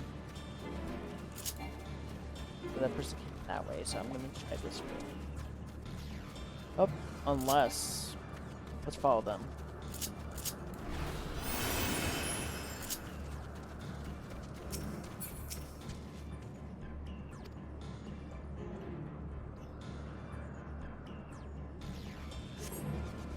Why can't I fly? Are my functions being restricted? Hide. Yes, I'll just have to hide then. No one can find me. Goes to the water's edge. She went into the lake. This just wasn't tiresome enough. Well, at least it opens the expanse, which makes it easier for her to hide. We won't lose her this time.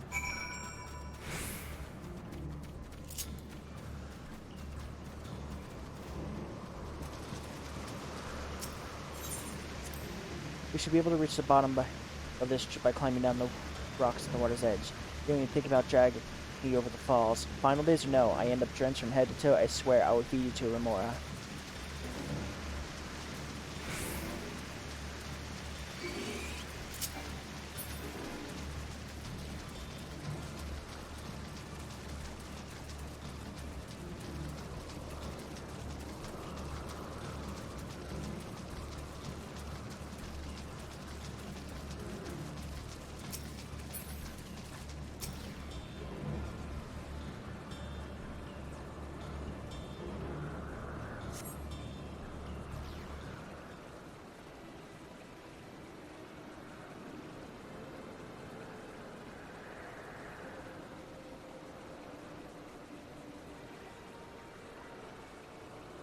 Not here. I'm not here. Please.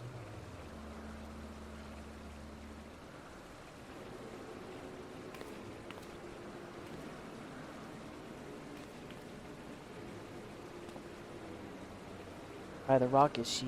Very well.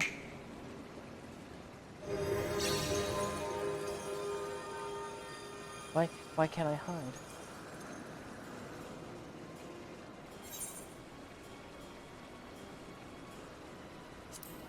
There's no need to run, Medion. Lips, what are you saying? Everything is so faint. I'm sorry, I'm not strong enough. Stay away, I'm begging you. Don't make me say it. It will break him, his poor fragile heart.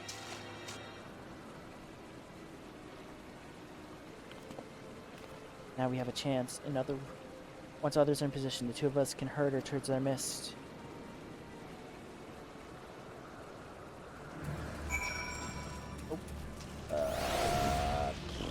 This way.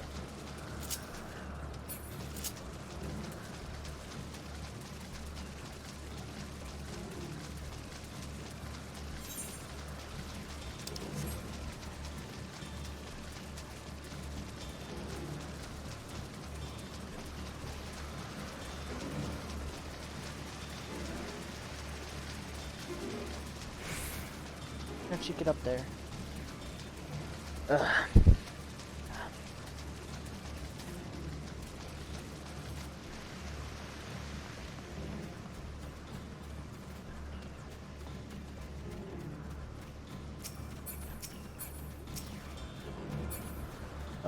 first I want to hear. That's...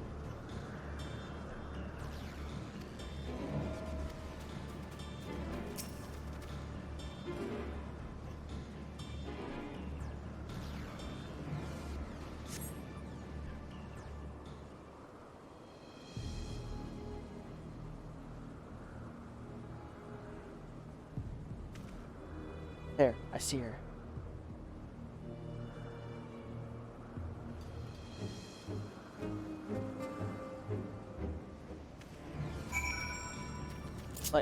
Like, I guess she's trying to protect Hermes, but what could be so bad to warrant this reaction?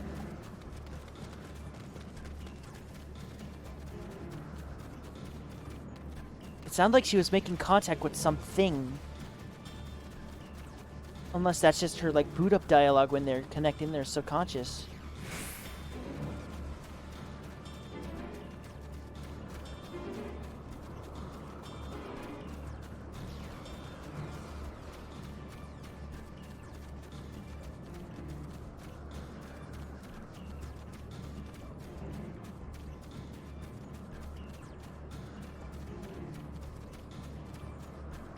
Really? I would have thought she would have been there.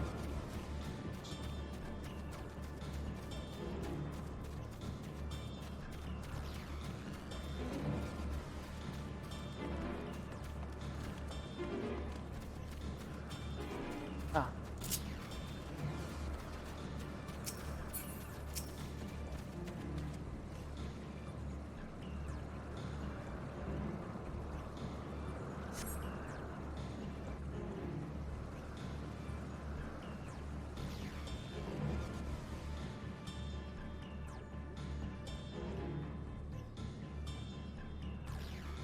There she is.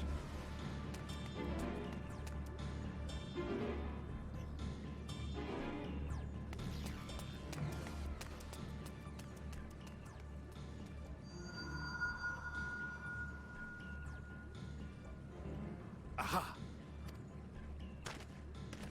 Give chase. We shall herd her into the shelter.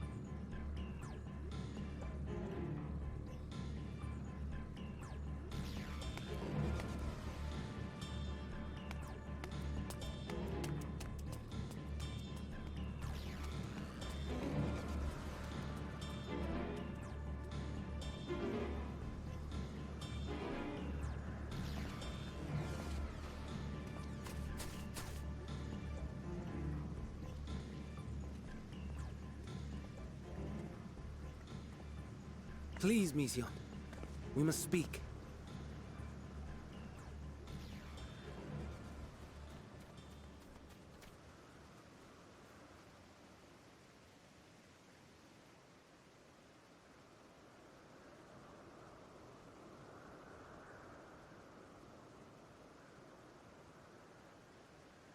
I'm sorry, Hermes. I'm so sorry. Sorry about. If someone can hear these words, then please.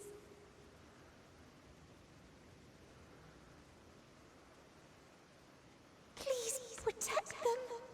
Protect them all.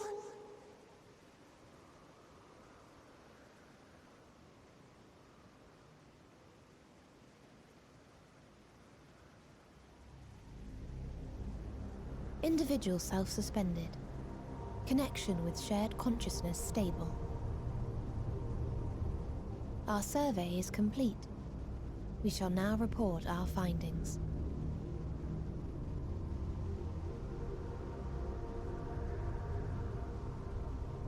All units safely arrived at their respective destinations. Seeking answers to Hermes' question, we attempted to make contact with the intelligent denizens of each star. Results are as follows, in order of numerical code. Enna. Traces of civilization found. Structures believed to have served as domiciles. No extant life forms detected. Dio. Ruined remnants of buildings scattered across Star, surface of which is encased in ice. Presence of life could not be verified. Tria. Evidence of large population centers, akin to cities, recovered. No extant life forms found, only their lingering essence. Tessera. Edifices surmised to be abandoned residences found.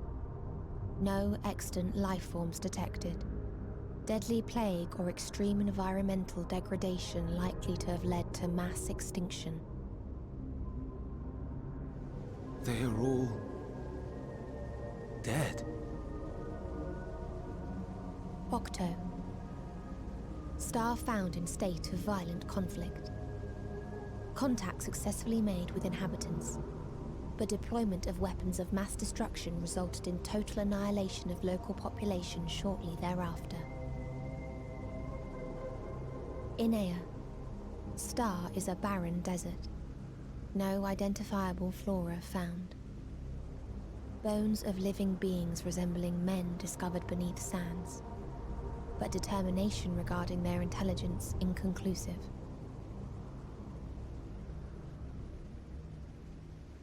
Remind me, Hermes, what exactly was the question you entrusted to Meteion? I tasked her with asking what others live for. What gives their lives meaning. Did you consider what may happen if the premise of the question is flawed? To be able to answer it, one must be living and desire to continue doing so. But if Meteion finds no living beings in the course of her journey, or none who desire to live, what then? What answers would she derive from their silence?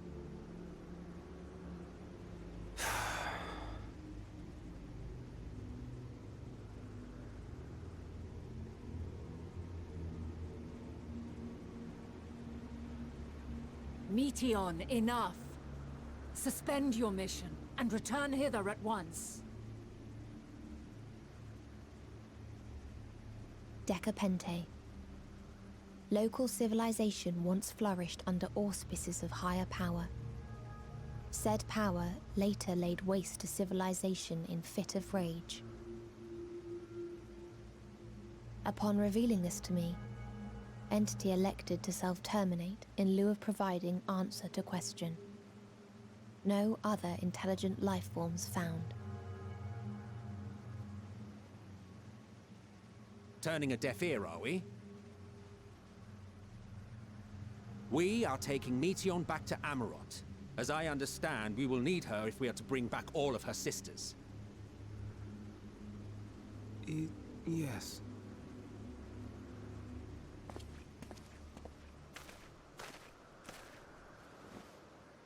Meteion.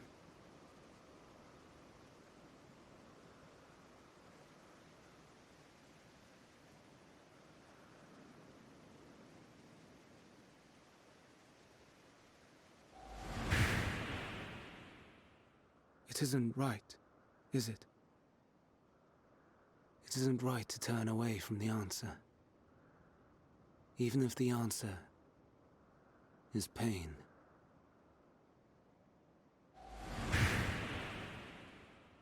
Even if we aberrations must scream ourselves hoarse to be heard.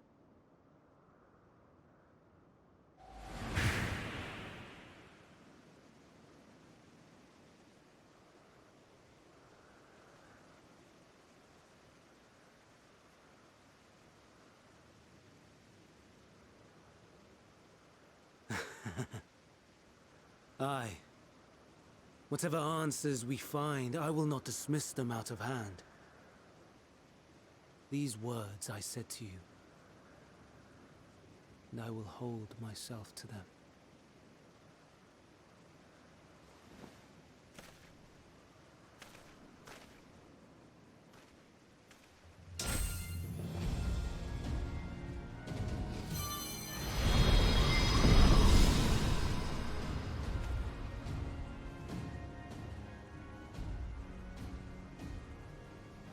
Hermes. What is the meaning of this? You cannot take Meteon.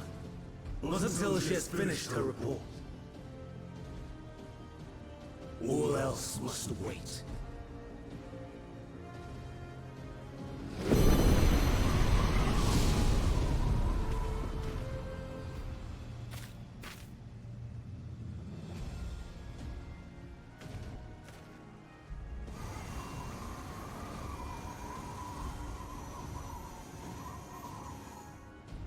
You fool!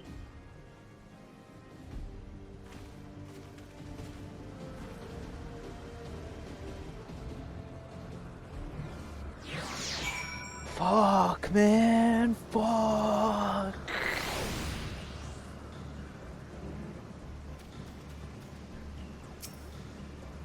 Why, Hermes? Why can you not leave it well enough alone? Will these answers assuage the pain you feel across the creation and return to Aether? If they never casted your accursed question to the distant stars, you may have one day learned to be at peace upon this one.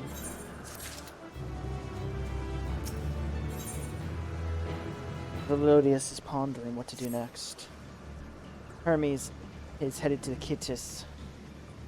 Concerning the expansive dimension of this place, even if we may have a difficult locating his Aether, all I can say is that he entered from the rooftop and is likely arriving at the uppermost point of the facility. So, do we pursue him?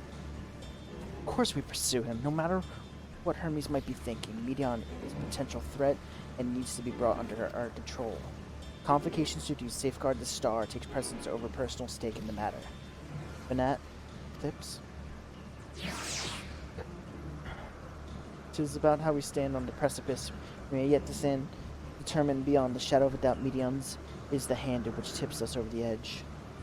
Nevertheless, if we are to learn about the truth of the final days, we must give chase, and if neither Hermes nor Meteon is ultimately responsible, we cannot leave them to suffer this torment alone.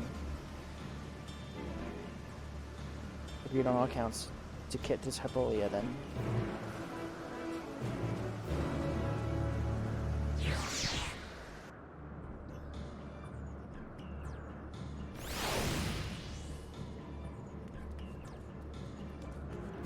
I'll just be right back. One moment.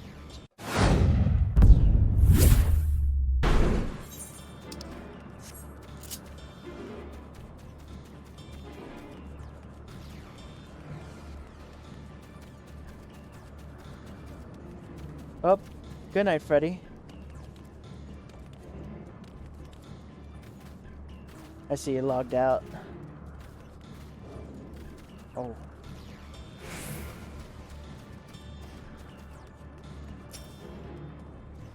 Judging for the crowd, something is afoot.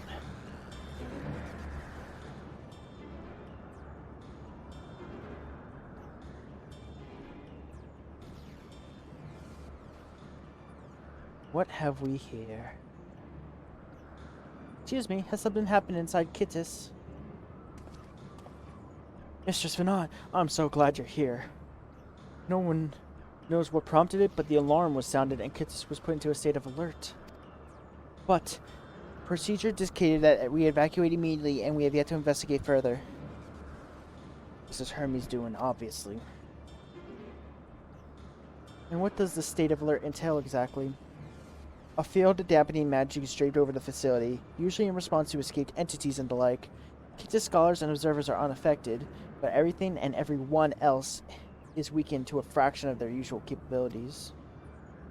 Then consider us forewarned. We do, however, have urgent business with Chief Hermes. We must enter the premises regardless.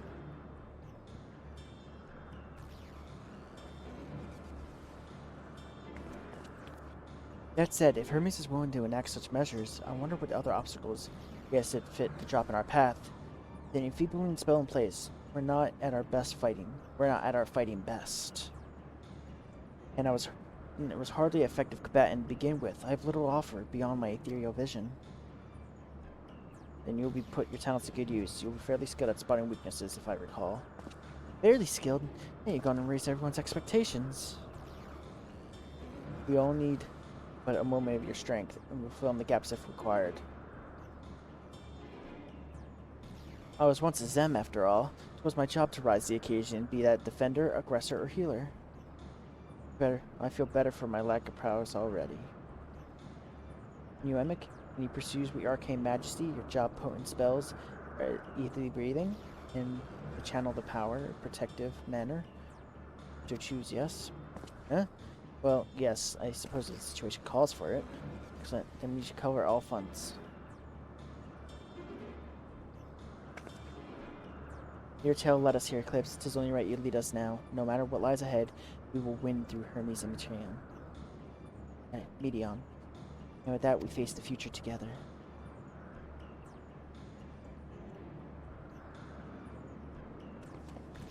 Oh boy.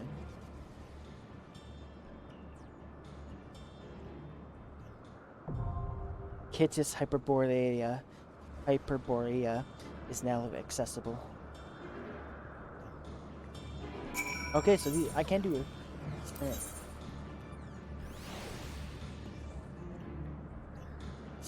Do this.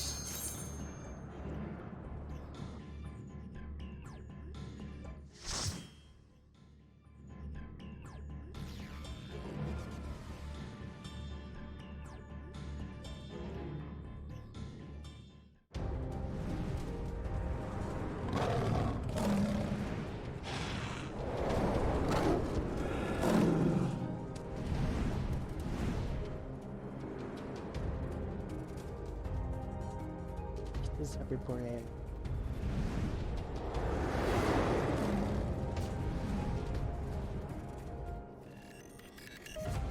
Alright, guys. Let's go.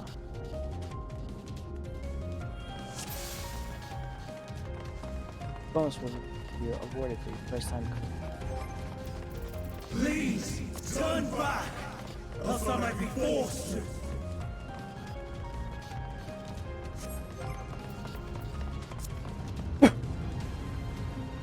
Seems he's determined to protect Medion. Fine. A right bother this is gonna be.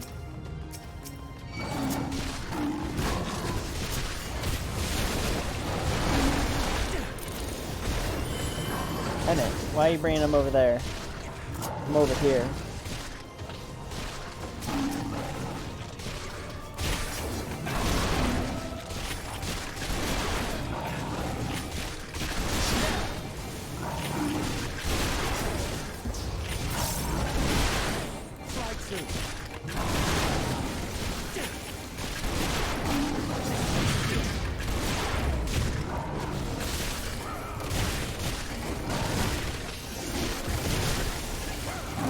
I'm not entirely useless.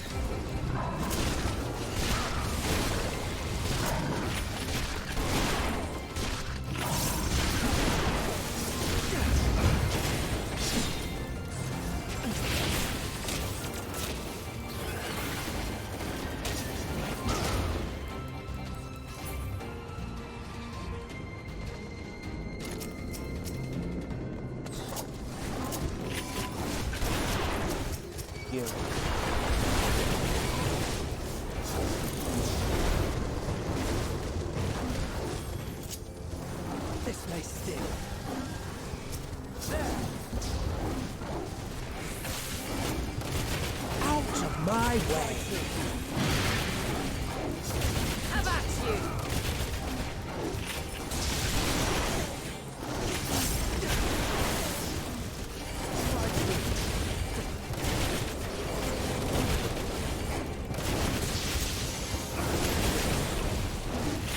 I'm not entirely useless.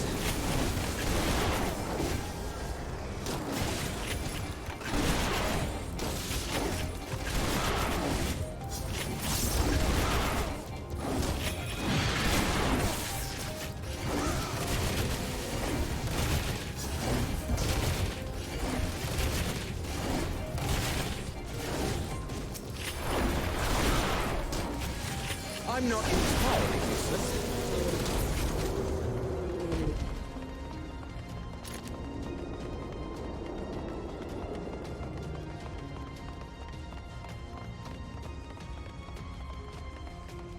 Oh boy.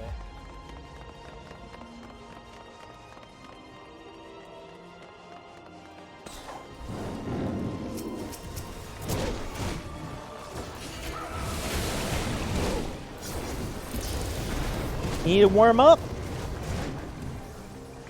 That's not.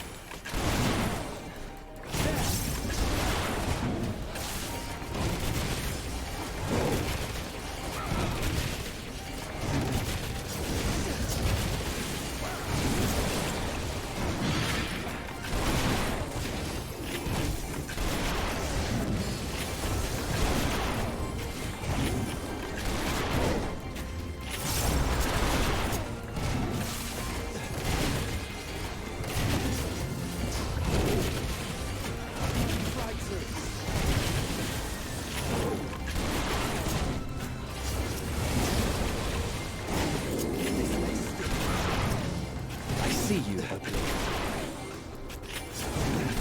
Have at you!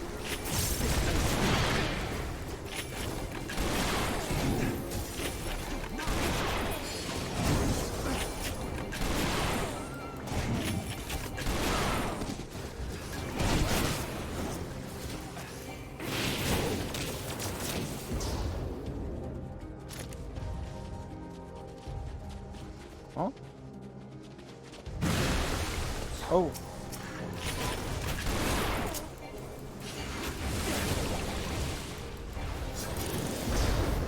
Let's warm up Frosty right here. Uh-oh. Four!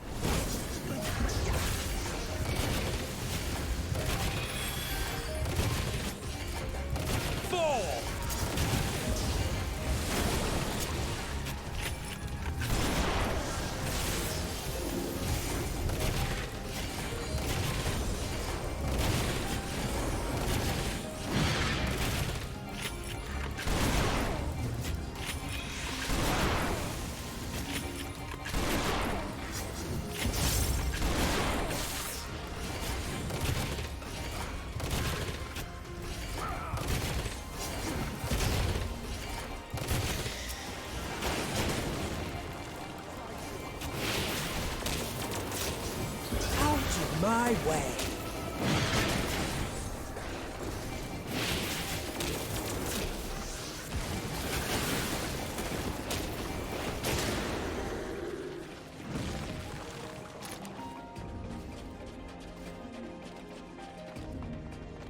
Oh boy. Oh dear, it seems our disinclined to let us pass. Oh, only way to force it. I see you.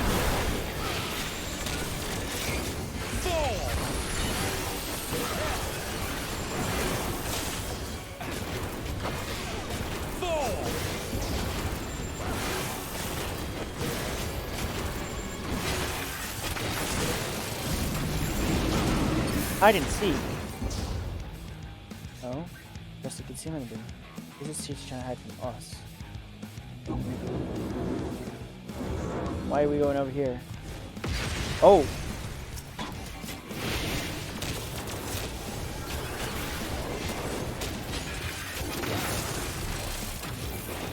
What's it called?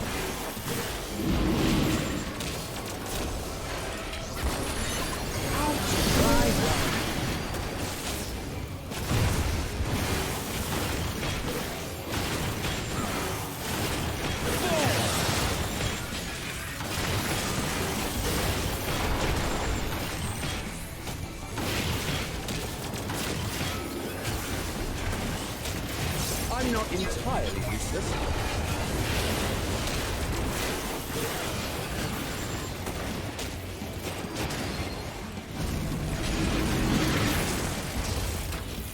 Are you now?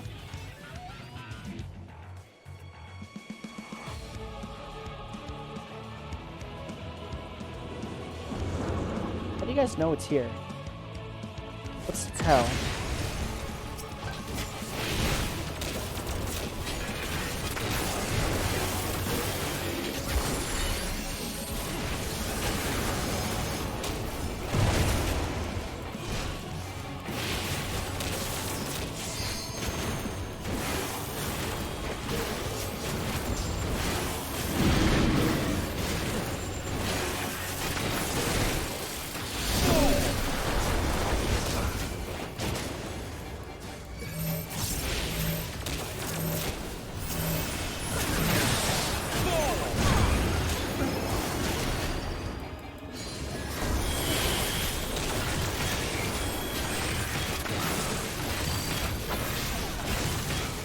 see you.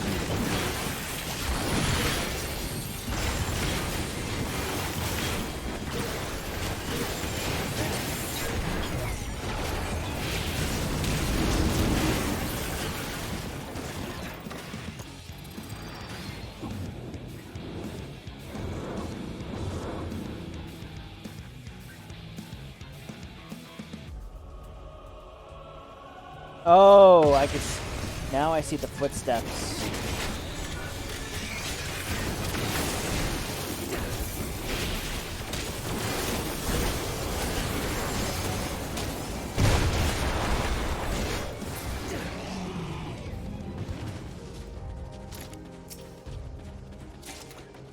Ooh. Actually, something I need.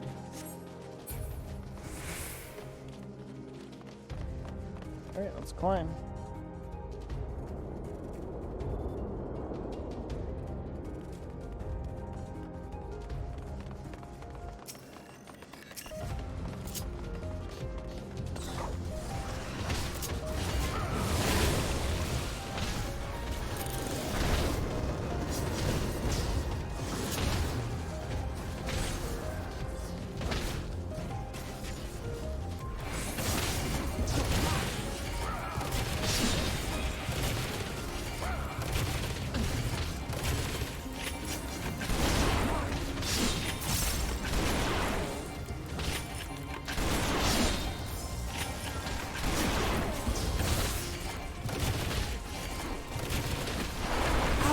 My way.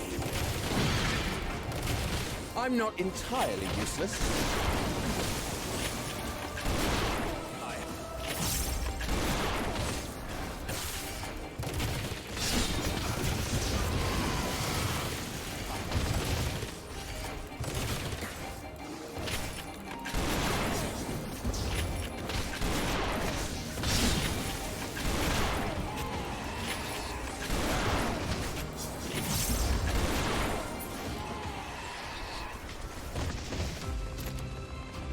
What's in here? Birds. They're not gonna. Oh, yeah, they are. Stay away! Emmett, please, buddy.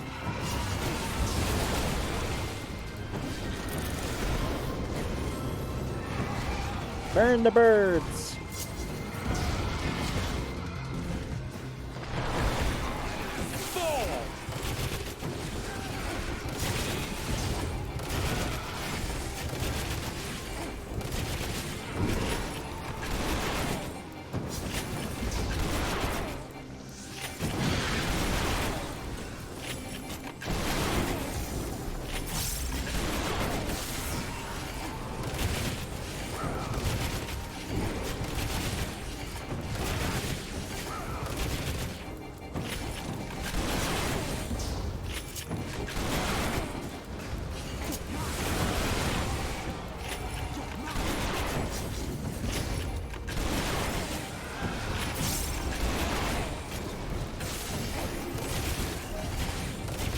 I'm not entirely useless.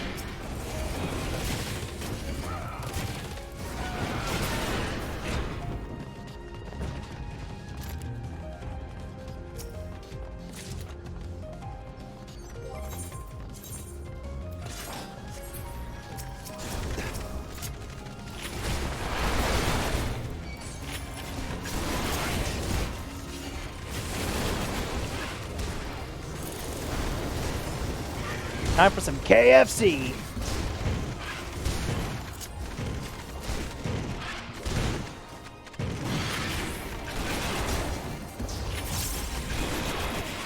Fall! We fall. I'm not entirely useless. Fall!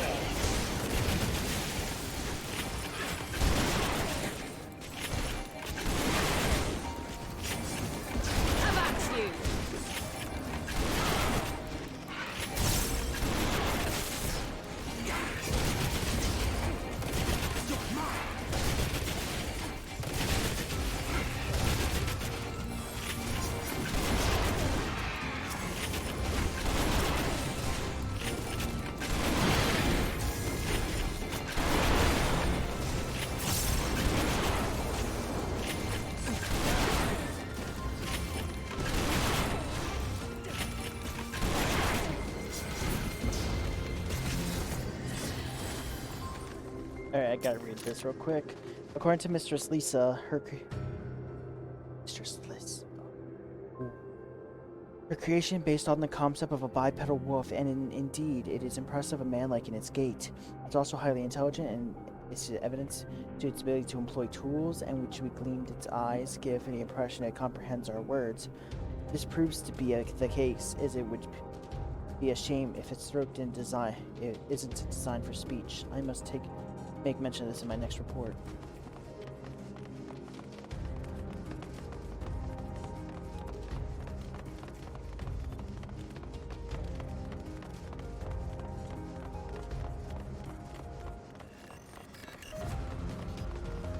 And that. Oh, they were talking. He may have his flaws, but you can't fault his managerial prowess. Seriously, you want to discuss his candidacy now?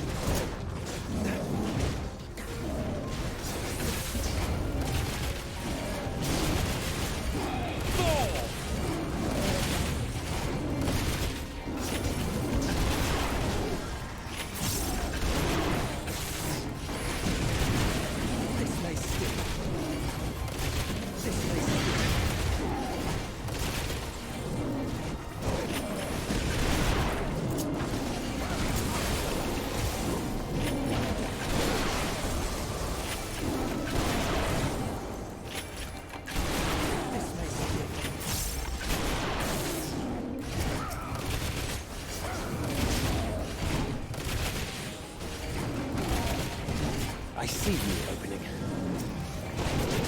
Stand firm. Out of my way.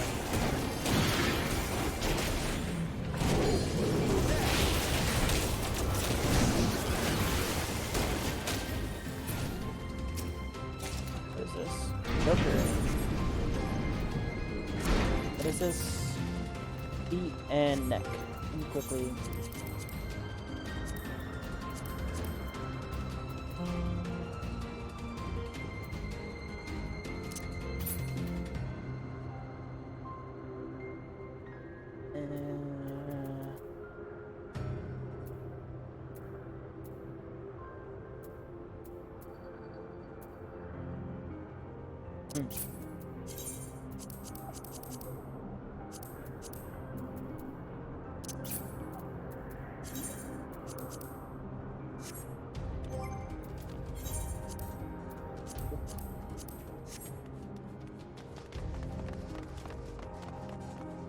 Oh boy.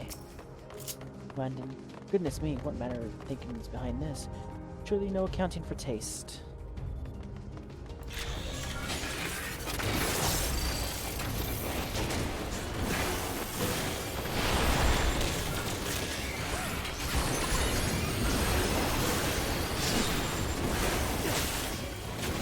I see you.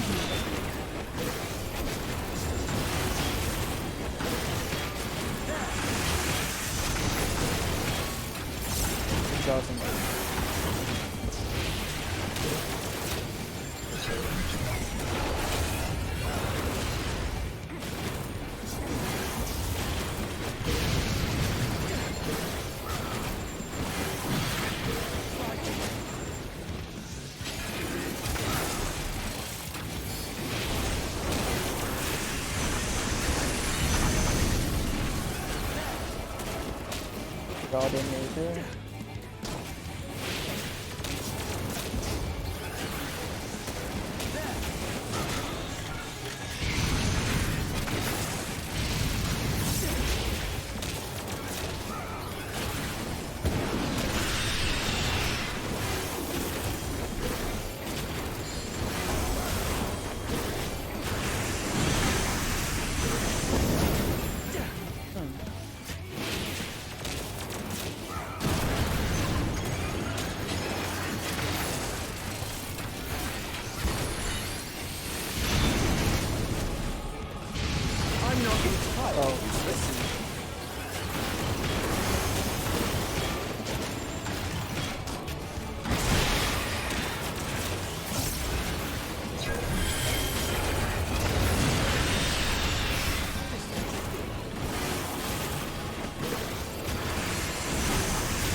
see you opening.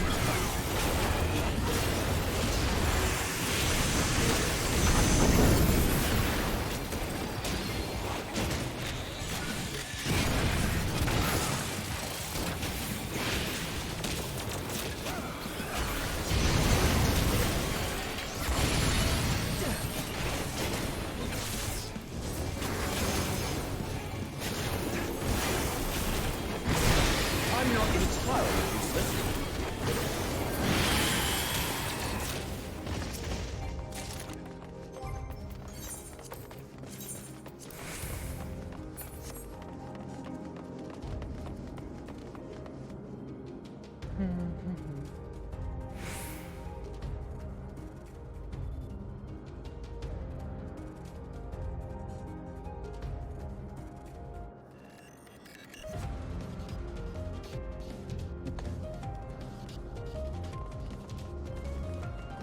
I cannot let you take Meteor. Not yet. I see you opening.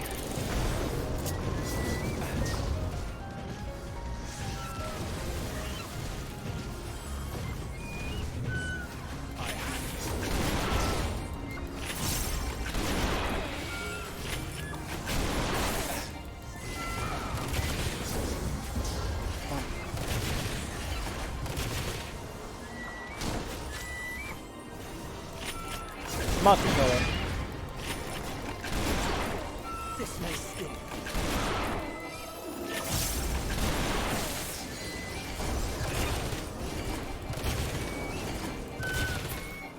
Flag soon.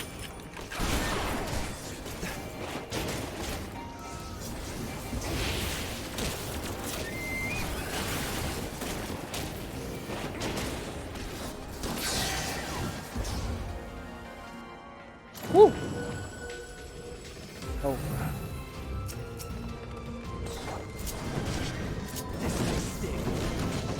Right. More KFC coming right up. Damn it, why must you move them out of my flamethrower?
Alright.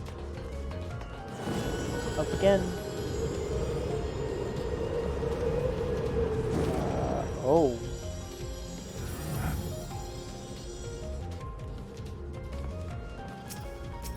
I must hear their answers before they're expunged from existence.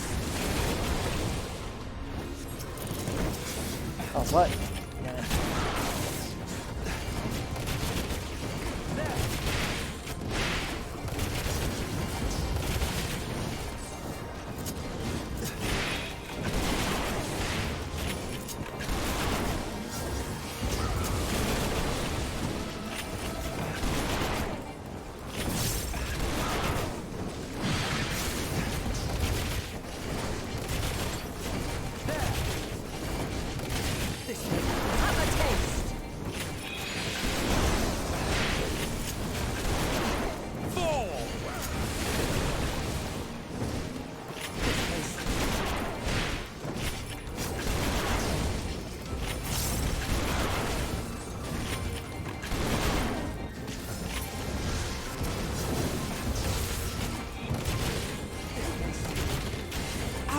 My way.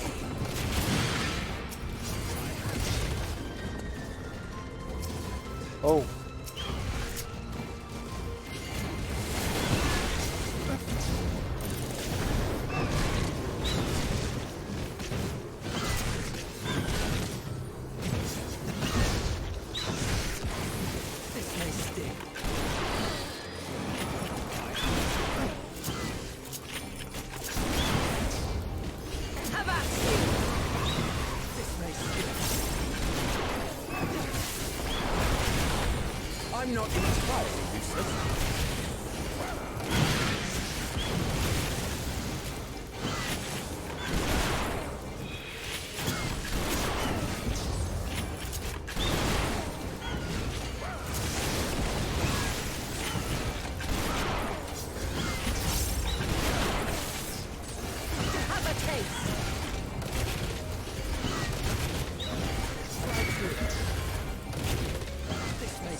I'm not entirely useless.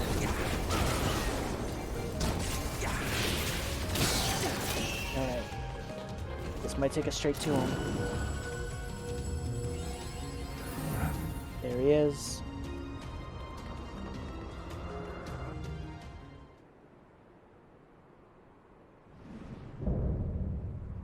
Winged Defiance.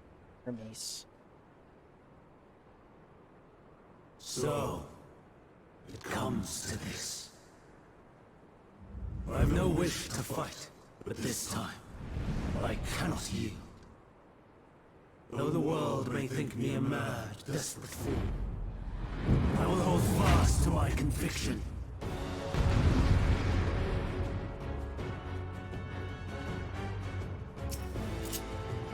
Alright. Check Medium. Please go far as the transform. Go far and make himself a villain. I will have the time and tranquility I require. Dust and pain, gather to me!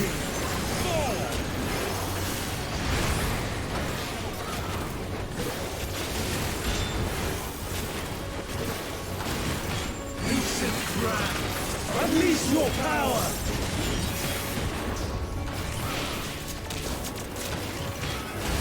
Ow!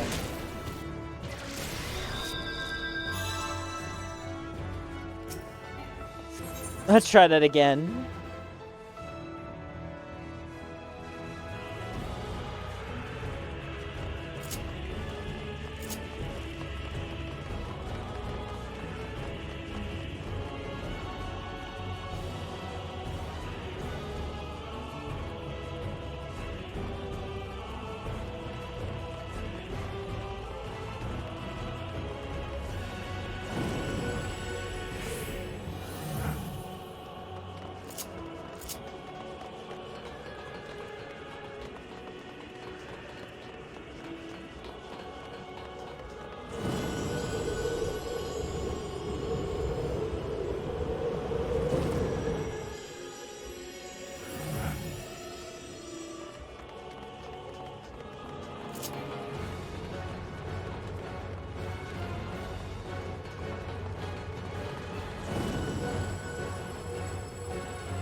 Try this again.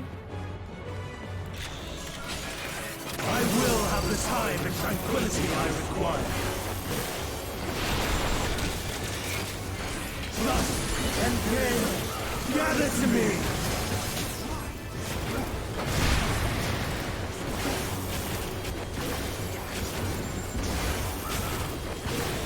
Ancient craft, unleash your power!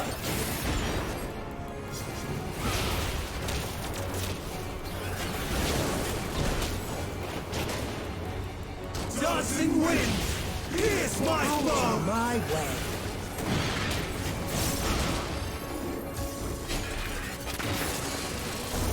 Stars on high! Fall as rain!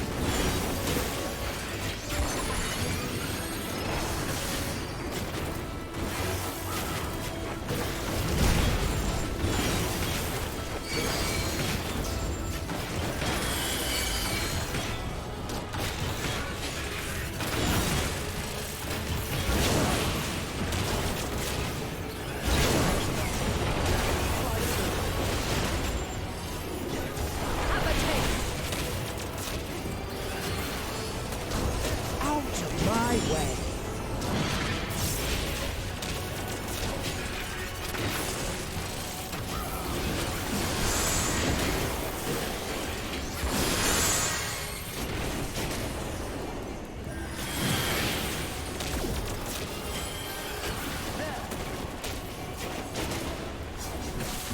Wait, why did I do that?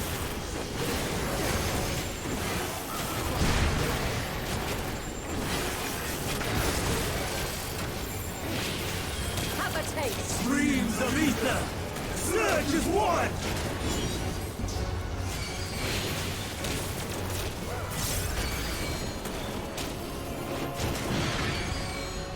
Have at you!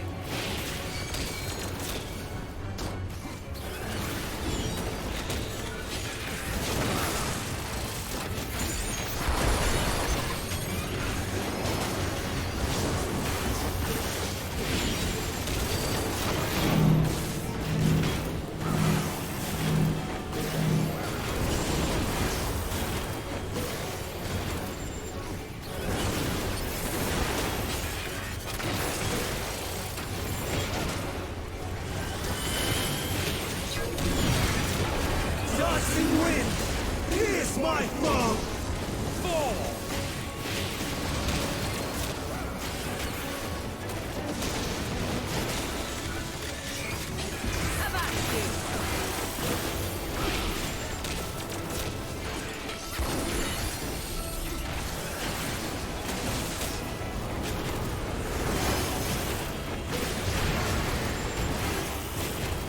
I see you.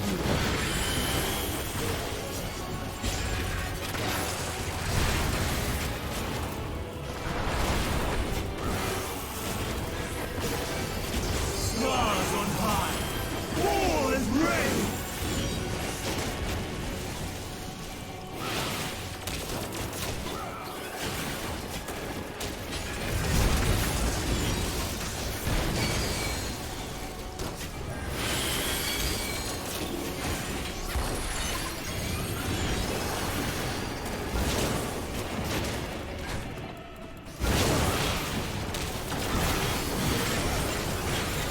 Even when transformed, I am not finished yet.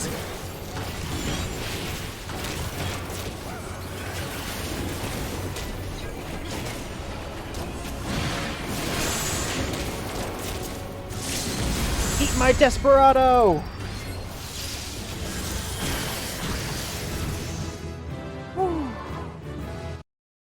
Oops.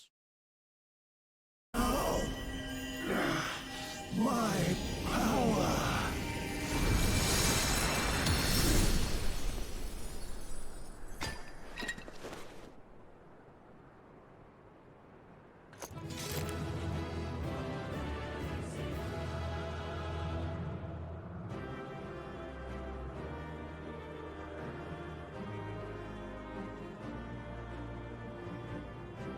Oh my god.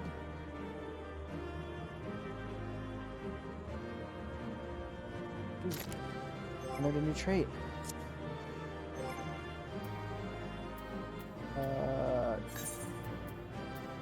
Enhanced Tactician. Huh. Neat. Ooh, what was that? Oh, I get us.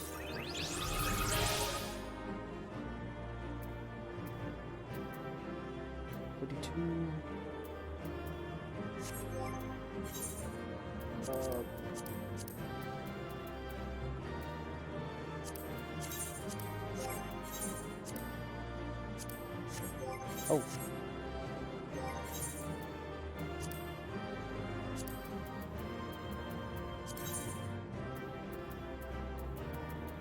But until now.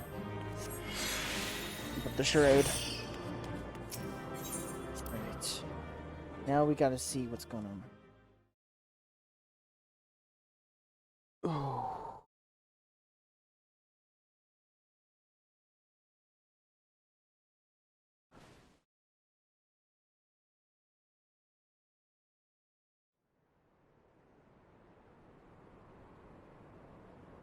No. Alright, buddy. It's over, Hermes.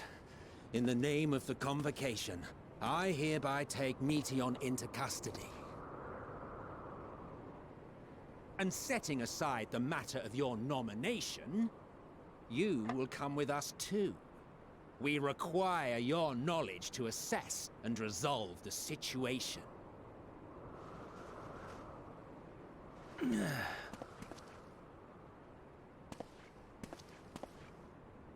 Meteon, I am so sorry.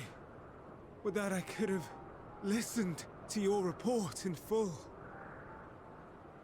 Reflected upon its meaning and conveyed it to others. That they might reconsider their chosen course. Chosen course? But I have failed. And that wish will never be realized. However, ere our fates become the province of others, I bid you tell me just one thing. Was there happiness in those distant stars. Was there a reason for living?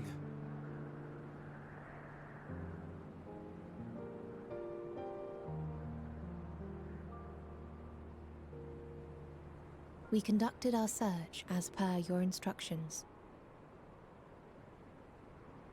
We scoured historical records, communed with the spirits of the deceased, heard the final testaments of the dying, welcomed their shadowed hearts into our own. One race had striven to create a world bereft of animosity. They renounced relationships to avoid interpersonal strife, and in so doing brought about societal collapse. One race had renounced war and devoted itself to the enrichment of its people. They were conquered. Though they destroyed the enemy in reprisal, they could not regain their former glory. One race had concluded that finite time was the root of all woes. Aspiring to shatter its shackles, they went in search of infinity. They discovered nothing is infinite, and that neither time or death can be cheated. Disillusioned, they gave up on the future and themselves. One race had discarded all things that gave rise to sorrow, hoping to have only joy. They found joy lost its savor in the absence of sorrow, and lost their will to live. Though worlds apart, these peoples shared a belief. The belief that they had tried their best. That they had tried to fulfill their potential with every step and success. In the course of which, they learned the truth. That they would never be free of fear and sorrow, anger and despair, of loneliness, so long as they yet lived. Medion. Even now their souls cry out for oblivion. And to this song of anguish, I lend my voice.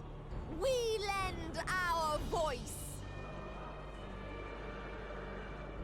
Oh, beloved mankind, shimmering jewels of beautiful Epheris, rejoice, for we will free you from the cruel yoke of existence. There is no need to struggle in vain, for in nihility awaits salvation. You will know peace and serenity, and it will be beautiful. We will make our nest at the edge of the universe, and there in the dark of dead worlds hoard sorrow and suffering.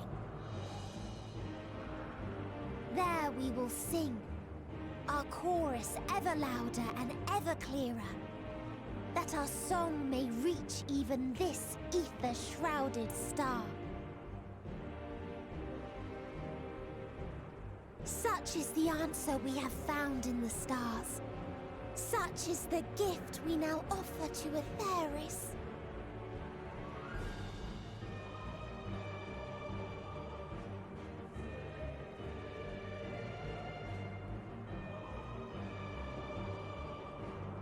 Who are you to decide our fate?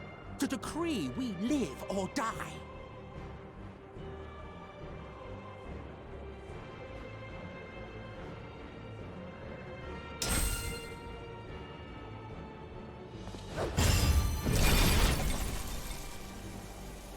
Hermes. Have you lost your mind? You heard what she said. She means to destroy us all, yet you'd still take her side? In the name of the star, we have discarded those creations that we deemed flawed.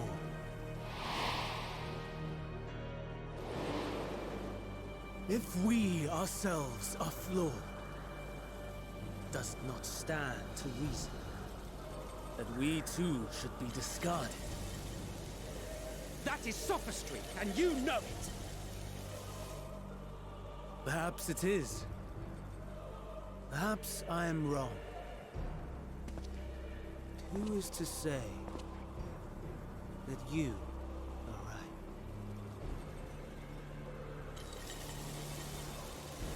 Let us settle this with a determination. In my authority as Chief Overseer of Elpis, I will make a judgment on man's fitness to exist.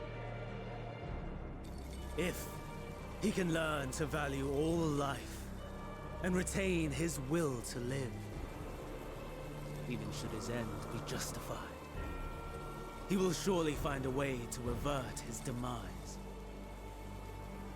If not, he will perish in starve. As with all determinations, provisions must be made to ensure fairness. Kairos! Awaken!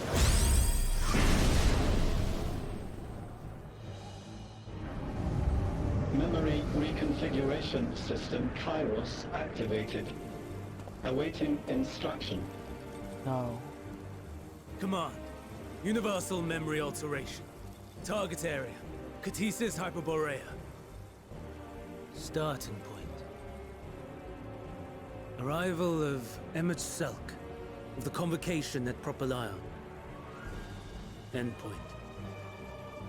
The present. Erase the memories of all events and replace with a vague recollection of the following. I was here, preparing to demonstrate the functionality of Kairos to Emmett Selk and Hitherdays. Meteon's shared consciousness became unstable. She and her sisters could not sustain their existence, and all dissipated with a burst. The resultant shockwave accidentally triggered Kairos, which erased several days of memories from all present. Execute. Command acknowledged. Initializing. 3 processes remaining to execution. Bravo. I dare say one would be hard-pressed to make it fairer. Everything that you told us, everything that has happened, the fact we've even met, it will all be gone.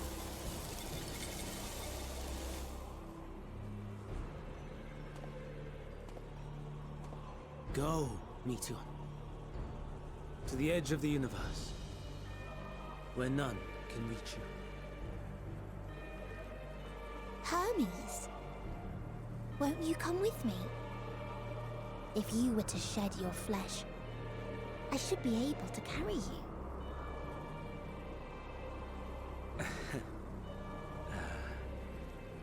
I will remain. As a man, I will oppose the oblivion you bring. Silly fool. Had you said yes, I would have granted you the gentlest end.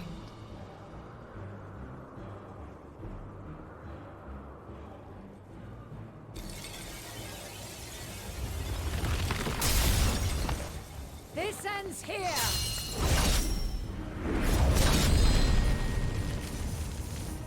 Fly, Meteon!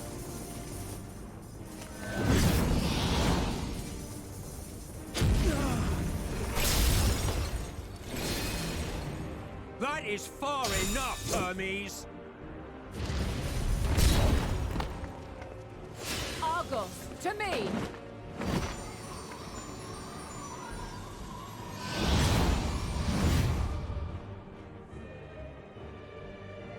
First process complete. 2 remaining to execution of memory reconfiguration.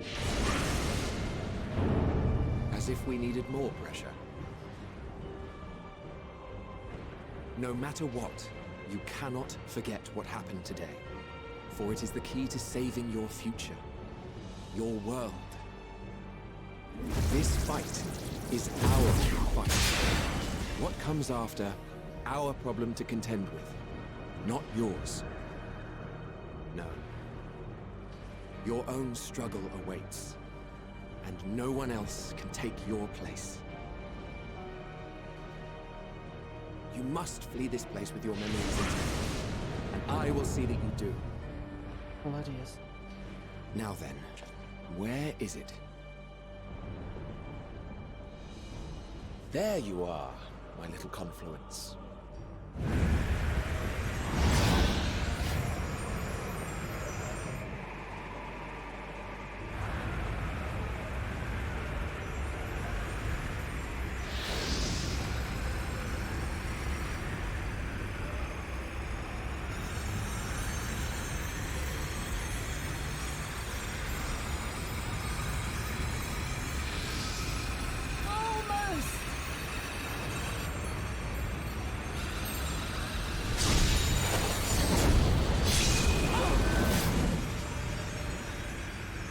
Very well then. You may elude us this day, but not forever.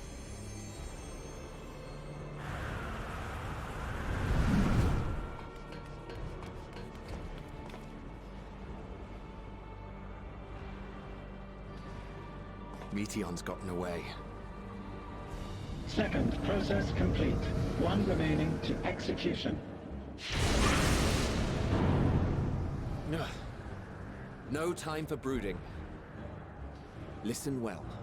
Beyond lies a spatial confluence that connects the interior sections of this building. I will destroy the confluence and force open a way outside. When I do, you must jump through.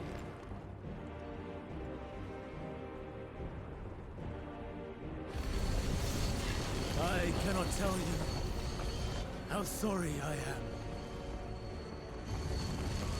But neither can I let you escape!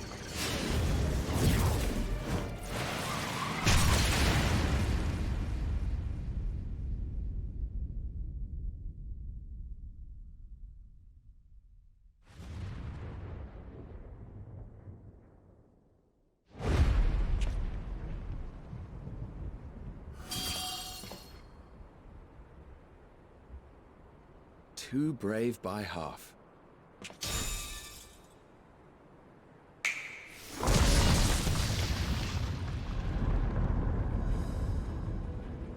Exemplary work, as always, Emmett Selk. What? But how? I thought the confluence was... over... Over there? Yes. We were rather hoping you would. It was never anywhere but where it is now. The instant those two began making their way towards nothing, 'twas clear the plan was a diversion.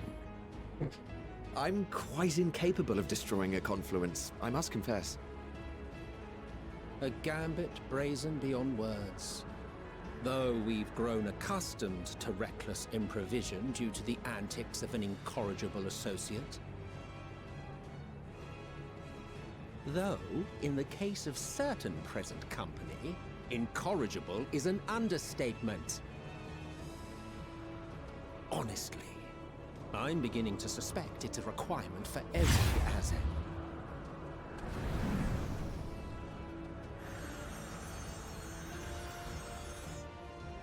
There's no time! Quickly! Even now, I do not believe your tale. I would not suffer us to walk such a wretched path. Still, if it must be said, do not squander it, the legacy I leave you.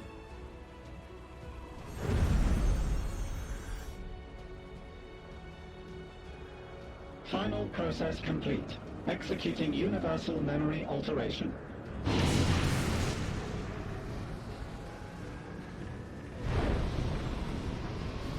Go, Argos!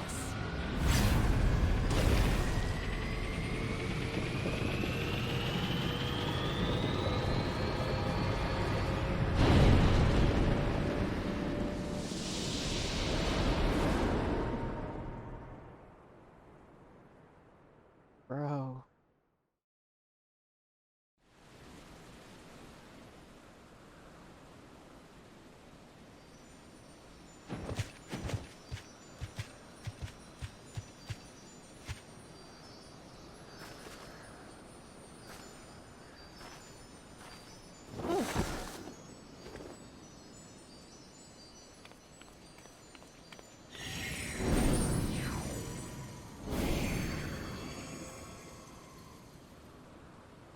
I'm fine. Just a little tired.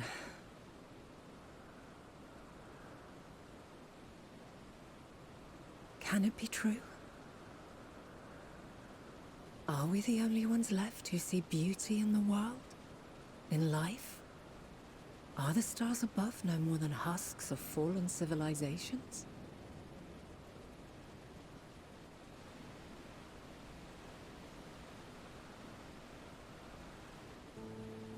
And yet, I feel her. Though she is unimaginably distant, I feel Meteion's presence, and the place where to we must go. Ere she made good her escape, I placed an enchantment upon her, one which allows us to follow her trail.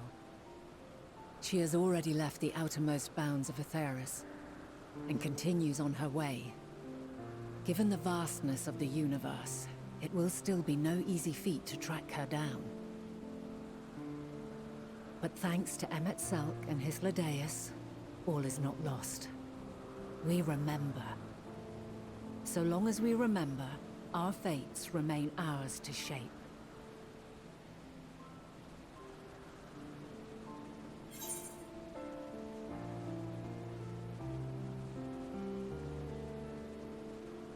Look at you.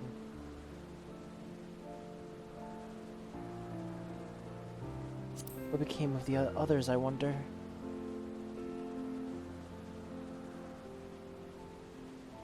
I'd like to know too. Let us ascertain the situation at Cutisis Hyperborea, where they should still be.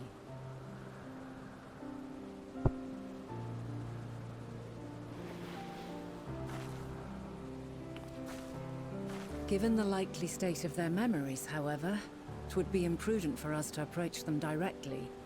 In which case...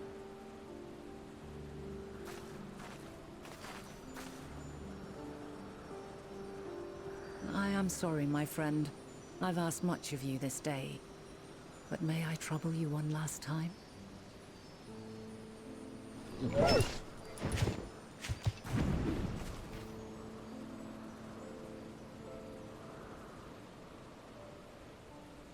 Argos will investigate in our stead. We will share in his consciousness and see and hear as if we were with him. Now, close your eyes and open your mind.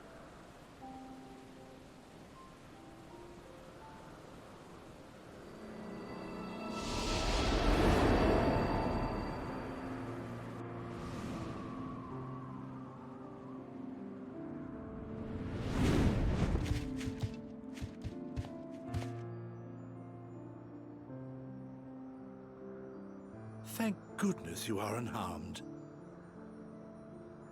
Unharmed? There is a gaping hole in my memories. I can scarcely remember arriving here in Elpis. Forgive me. I was preparing to demonstrate the functionality of Kairos to our guests.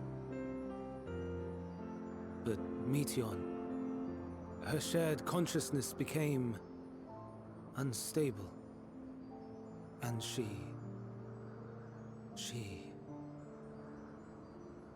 So, that's what prompted the state of alert. And when you went to investigate, you were caught in Kairos' accidental operation. So it would seem. It's all a blur to me. Such an unfortunate accident. Oh, and what of Vinar and your other companion? You went inside together, as I recall. We did?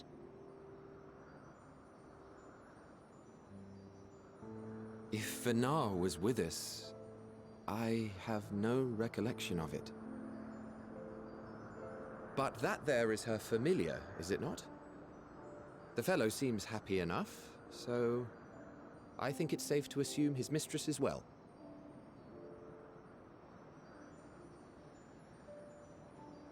I haven't the slightest notion who this other companion might be, however. Ah, well, that individual struck me as a bit different, for want of a better word. Perhaps it wasn't actually a person, but some manner of creation. Curious. I must ask Vinar about it when next we meet. Yes, you do that. Now, if we may tend to Hermes, whatever this Meteon did, it seems he bore the brunt of it. Once you are fit to travel, you will return with us to Amarot. We need to make certain there are no other ill effects. Also, I am here on business of the 14. We've already had the conversation, like as not, but since your toy wiped my memory, we'll have to have it again. Yes, of course. As you see fit. This Kairos, it manipulates memories through the emission of etheric waves, correct? There is a theory which holds that memories scoured by blasts of ether are restored when the soul is cleansed in the underworld. If true, then perhaps when our time comes to return to the star, we shall remember these few days we have lost. I doubt aught of interest occurred. Look forward to the revelation if you like, but I should prefer to reminisce on more meaningful moments.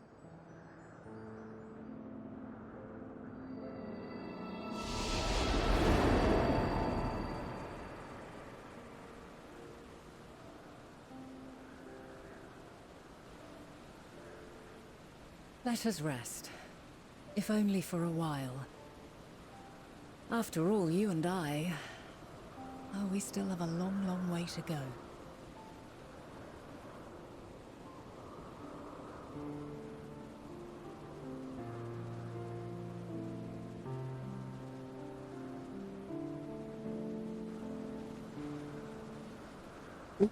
Oh my god.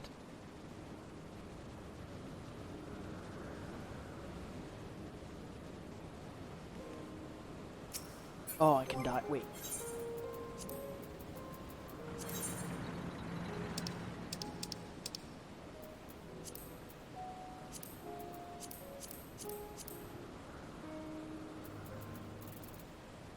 Back up a bit. Nope. Over 2. Oh, I can die this? Maybe later. You feeling all recovered? I understand that your extensions were more than purely physical. Arresting one's body, if only for a moment, is never without merit. As for Hermes, I think it is unlikely he would create any more intelligence. He poured so much of himself into media tongue. And now she and her sisters are gone, dissipated. His mind, grief must be unbearable. He will blame himself. He will believe that he had never acknowledged his dissatisfaction with the world. Then media would have never been born to suffer or die. The offer to join the 14 would be a welcome distraction, and one day hence, he will face the advent of the final days in his role of Fandaniel.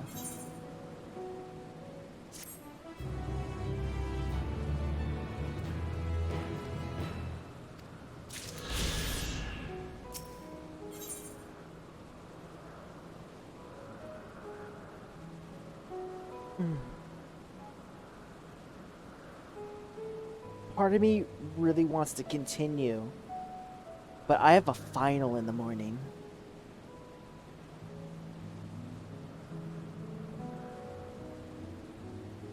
Let's go to court.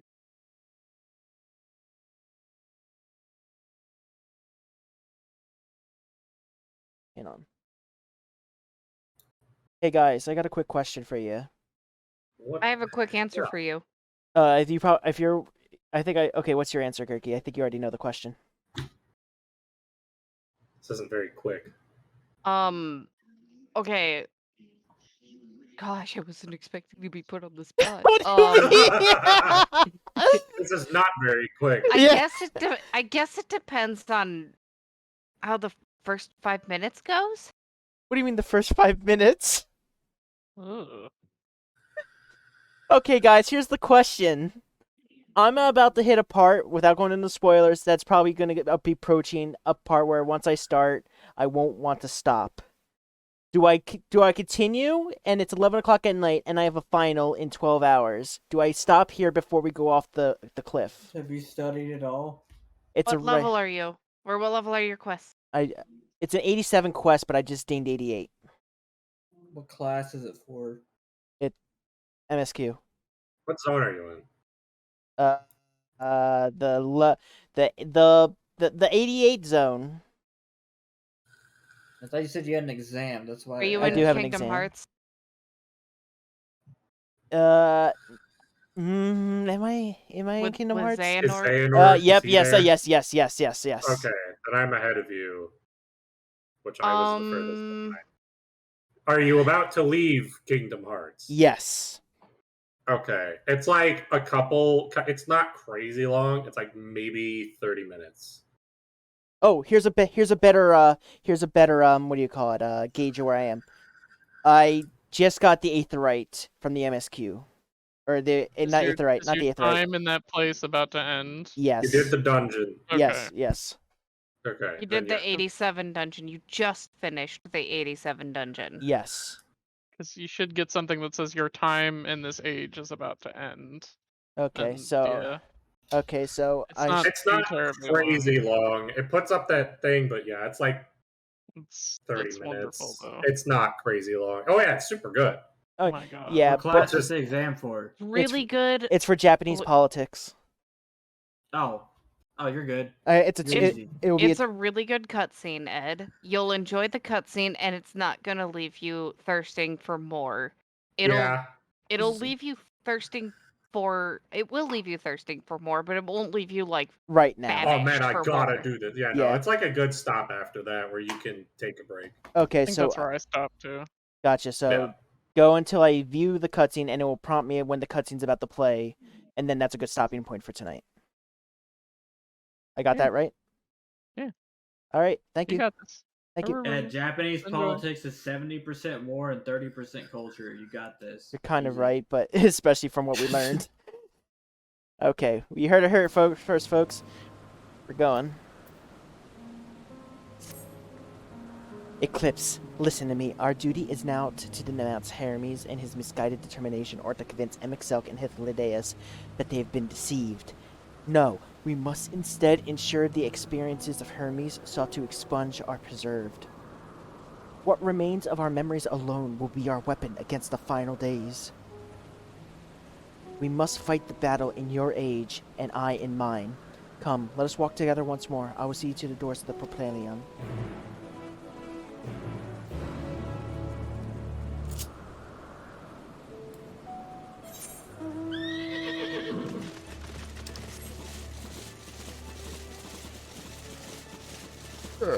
Excuse me.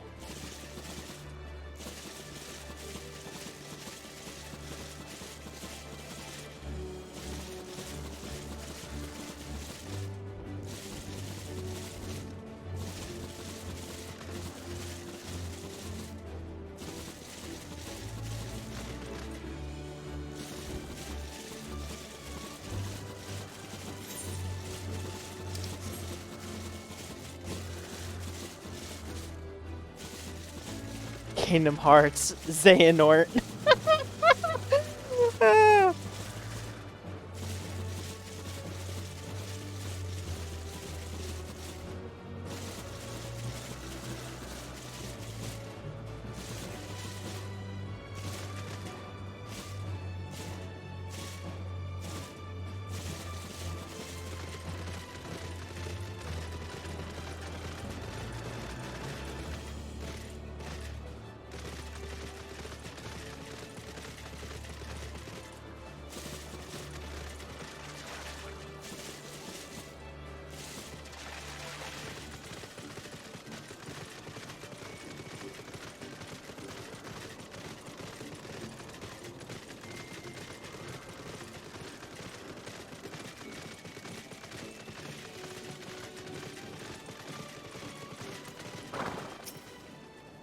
time in this age is drawing to an end.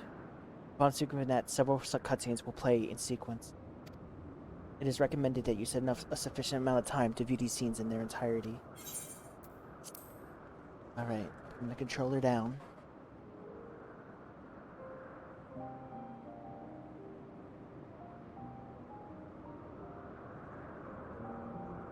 It's the camera so you guys can get So, it is within. The portal that brought you hither, and will take you home.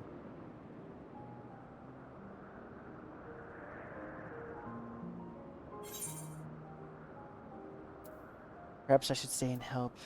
This is where we part way.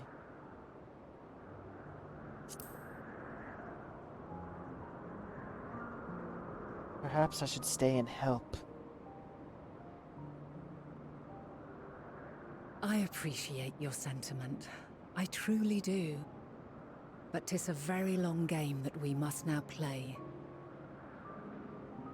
And while you have maintained a stable presence here thus far, there are dangers in lingering over long. No. You must return to your own battlefield. Make use of the knowledge you have attained, that your days here and our friends' sacrifice be not in vain. With Meteion free to pursue her designs, 'tis only a matter of time until the final days are upon us. We must be ready. From fortifying our defenses to securing our escape, there is much to be done. In spite of this, we cannot allow the report that set this calamity in motion to become common knowledge. Were the masses to learn the fates of the other stars, I fear the situation would spiral out of our control. Don't you dare. I must carefully consider who can be trusted, and bring them into the fold.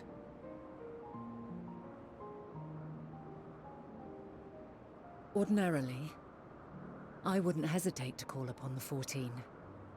However, it was the desire for a fair determination that drove Hermes to attempt to erase our memories. Were he made aware of his actions, there is no telling whether he would remain a friend or become a foe. Alternately, we might try to alienate him from the convocation. Yet in doing so, we would deprive ourselves of a brilliant mind who would be invaluable in the crises to come. Quite the dilemma. Which is why I must work independently of the convocation. Regardless of how we proceed, if we are to permanently avert the final days, we must be equal to Hermes' challenge. We must prove that mankind is worthy to exist. And this hinges, I think, on how we confront the all-consuming despair that accompanies a senseless and seemingly inevitable end. Bewildered and divided, we would perish like the peoples of those celestial ruins. We could not hope to survive the final days, much less take the battle to Meteion at her nest. We must find a way to defeat despair, to unite and prepare as many as possible for the struggle ahead.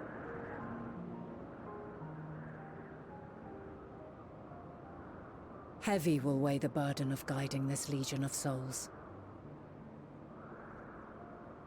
Yet I have faith in mankind's potential.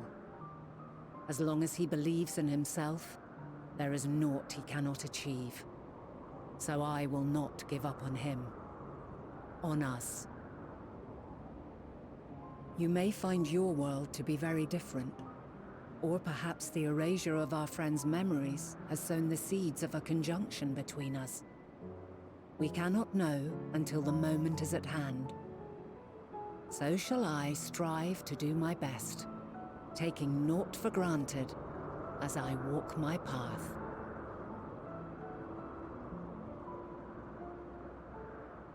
And I pray you walk with me to the end. As you move forward, so too will I, as will all. resolved to fight for the morrow. And when mankind has found the strength to stand against despair,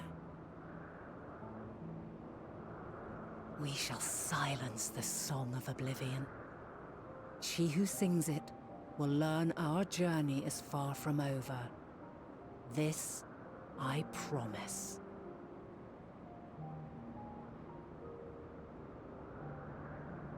Fare you well, my light of the future, till we meet again.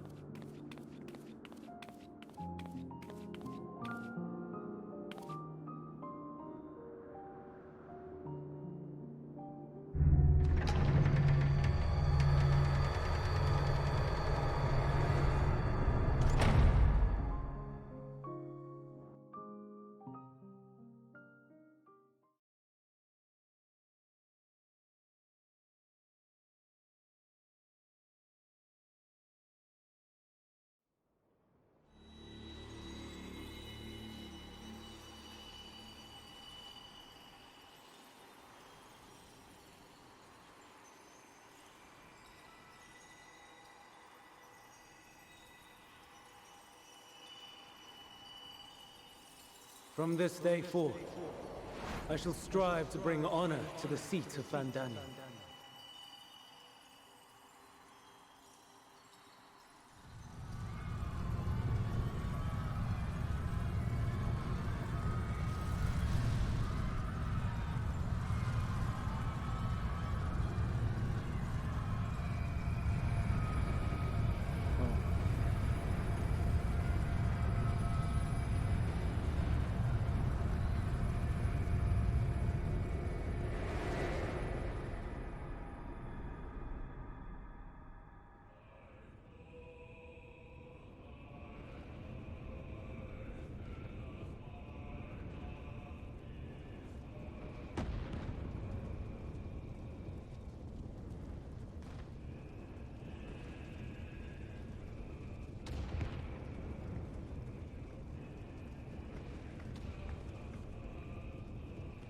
Even now, I remember standing there, locked in a moment where the sky is aflame.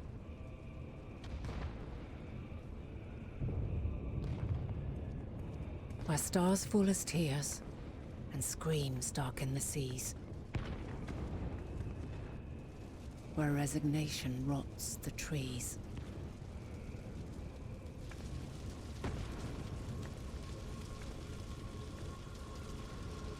Where terror twists magics into abominations. Such is the lament of they who have gone before. The song of they who tried and failed to create a better world. The song of the end.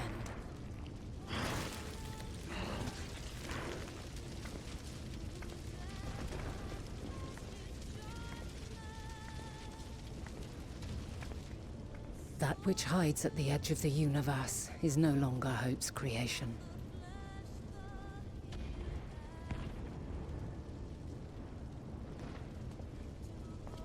It is hopelessness incarnate.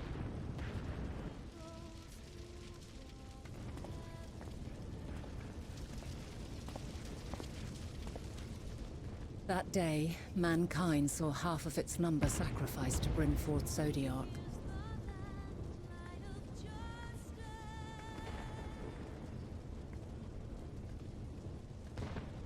And covering the star in a shroud of ether, we forestalled the final days.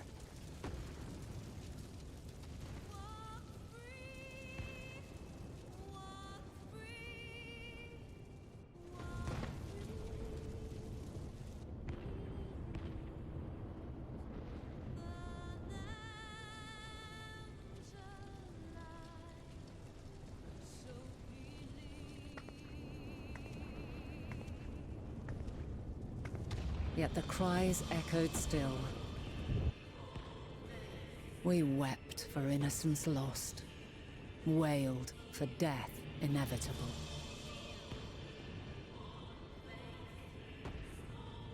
A reality too terrible to bear. And for too many who sought comfort in gilded memories of joyful days and tranquil nights.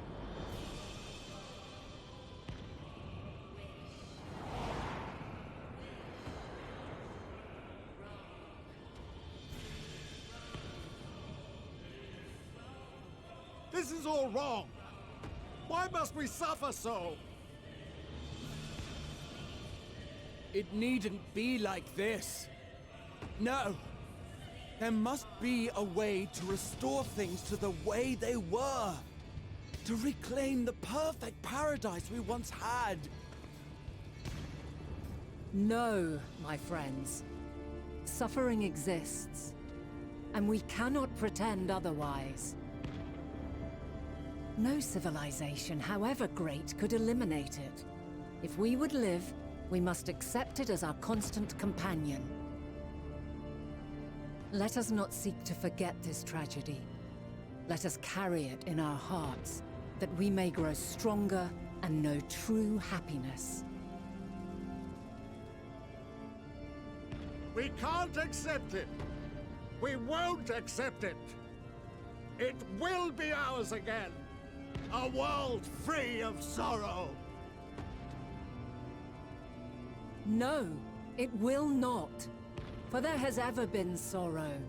Mankind was but spared its biting sting for a time. So please, open your eyes. To try and reclaim those lives we lost by sacrificing yet more isn't wisdom. It is weakness. No paradise is without its shadows.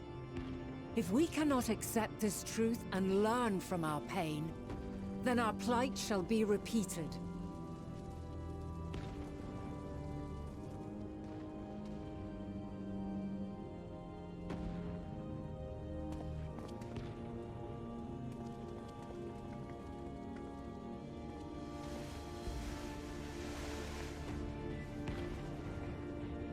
O mighty Zodiac! God, born of our boundless faith, we bid you, hear our prayer. Accept this offering of lives, and deliver unto us the lives we once had. Deliver unto us the days of old, the days when the star was a font of love, and we knew naught but bliss.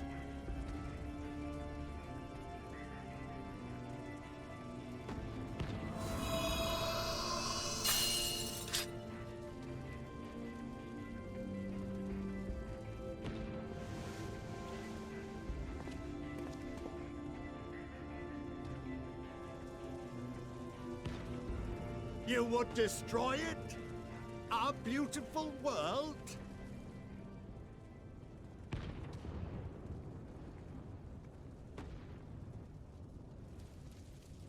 Lands that stretched on forever. Skies one could drown in. The heartbeat of nature, silent yet strong. And amidst it all, a people. Beacons of light and life. Laughter that warmed my heart like naught else before. They are my meaning and my purpose. My love. In spite of, or perhaps because of this, I choose to believe in mankind's potential, in his ability to find a way forward. So let there be no way back. From that temptation, I sunder us. No more shall man have wings to bear him to paradise. Henceforth, he shall walk.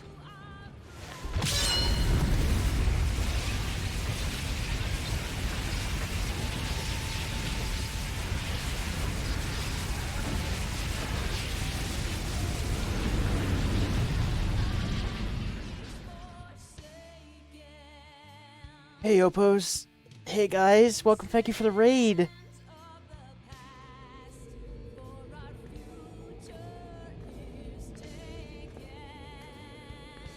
That's why she summoned Idol. I'm doing fine. I was doing better before these recent scenes in this game. Oh. All is excruciating pain. I breathe fire and torment.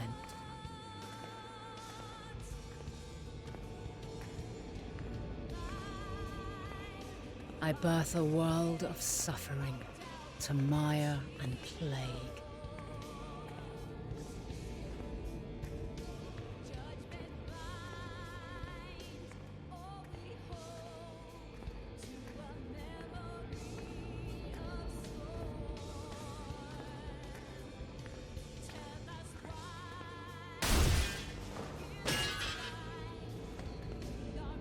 Oh my god.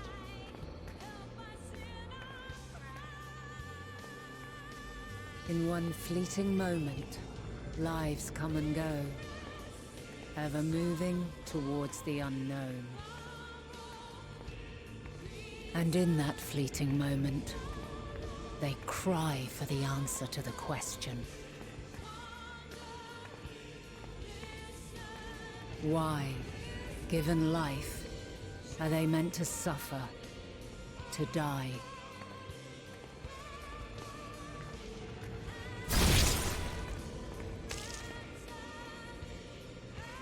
As fragmented, imperfect beings, yours is a never-ending quest.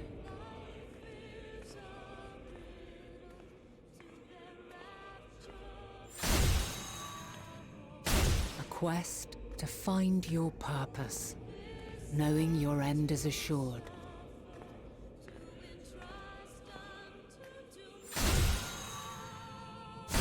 To find the strength to continue when all strength has left you.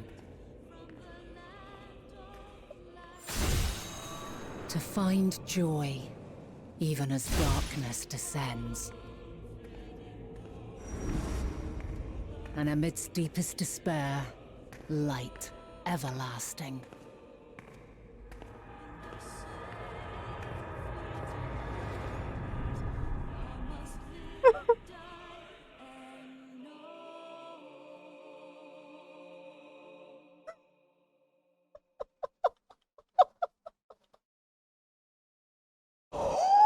Holy shit, dude. A conjunction has begun to form, an intertwining of your time and mine.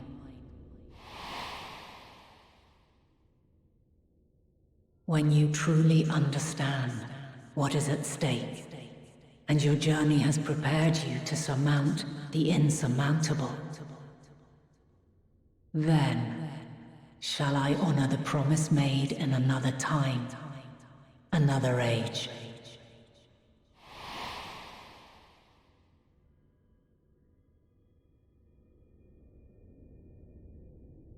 That's who Emmett saw.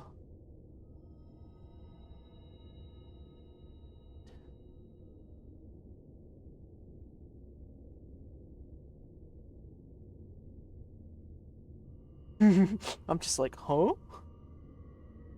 Oh my god, that was intense.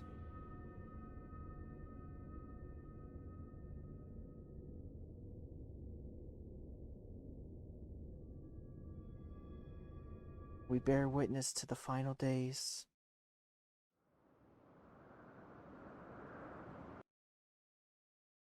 But what of our friends? What's going on? God. We'll turn in this quest.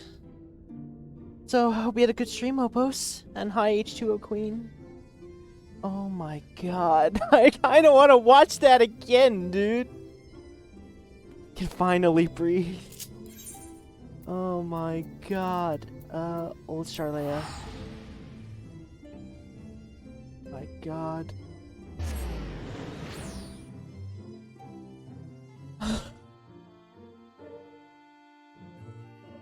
Like, So whenever somebody saw old school FF is always intense, but yeah, the stream was good. That's good. Oh my god.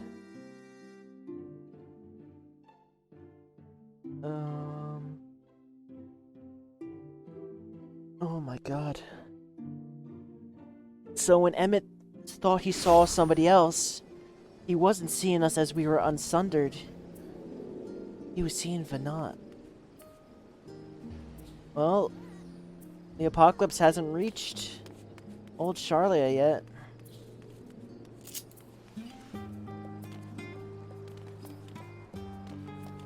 What's this say?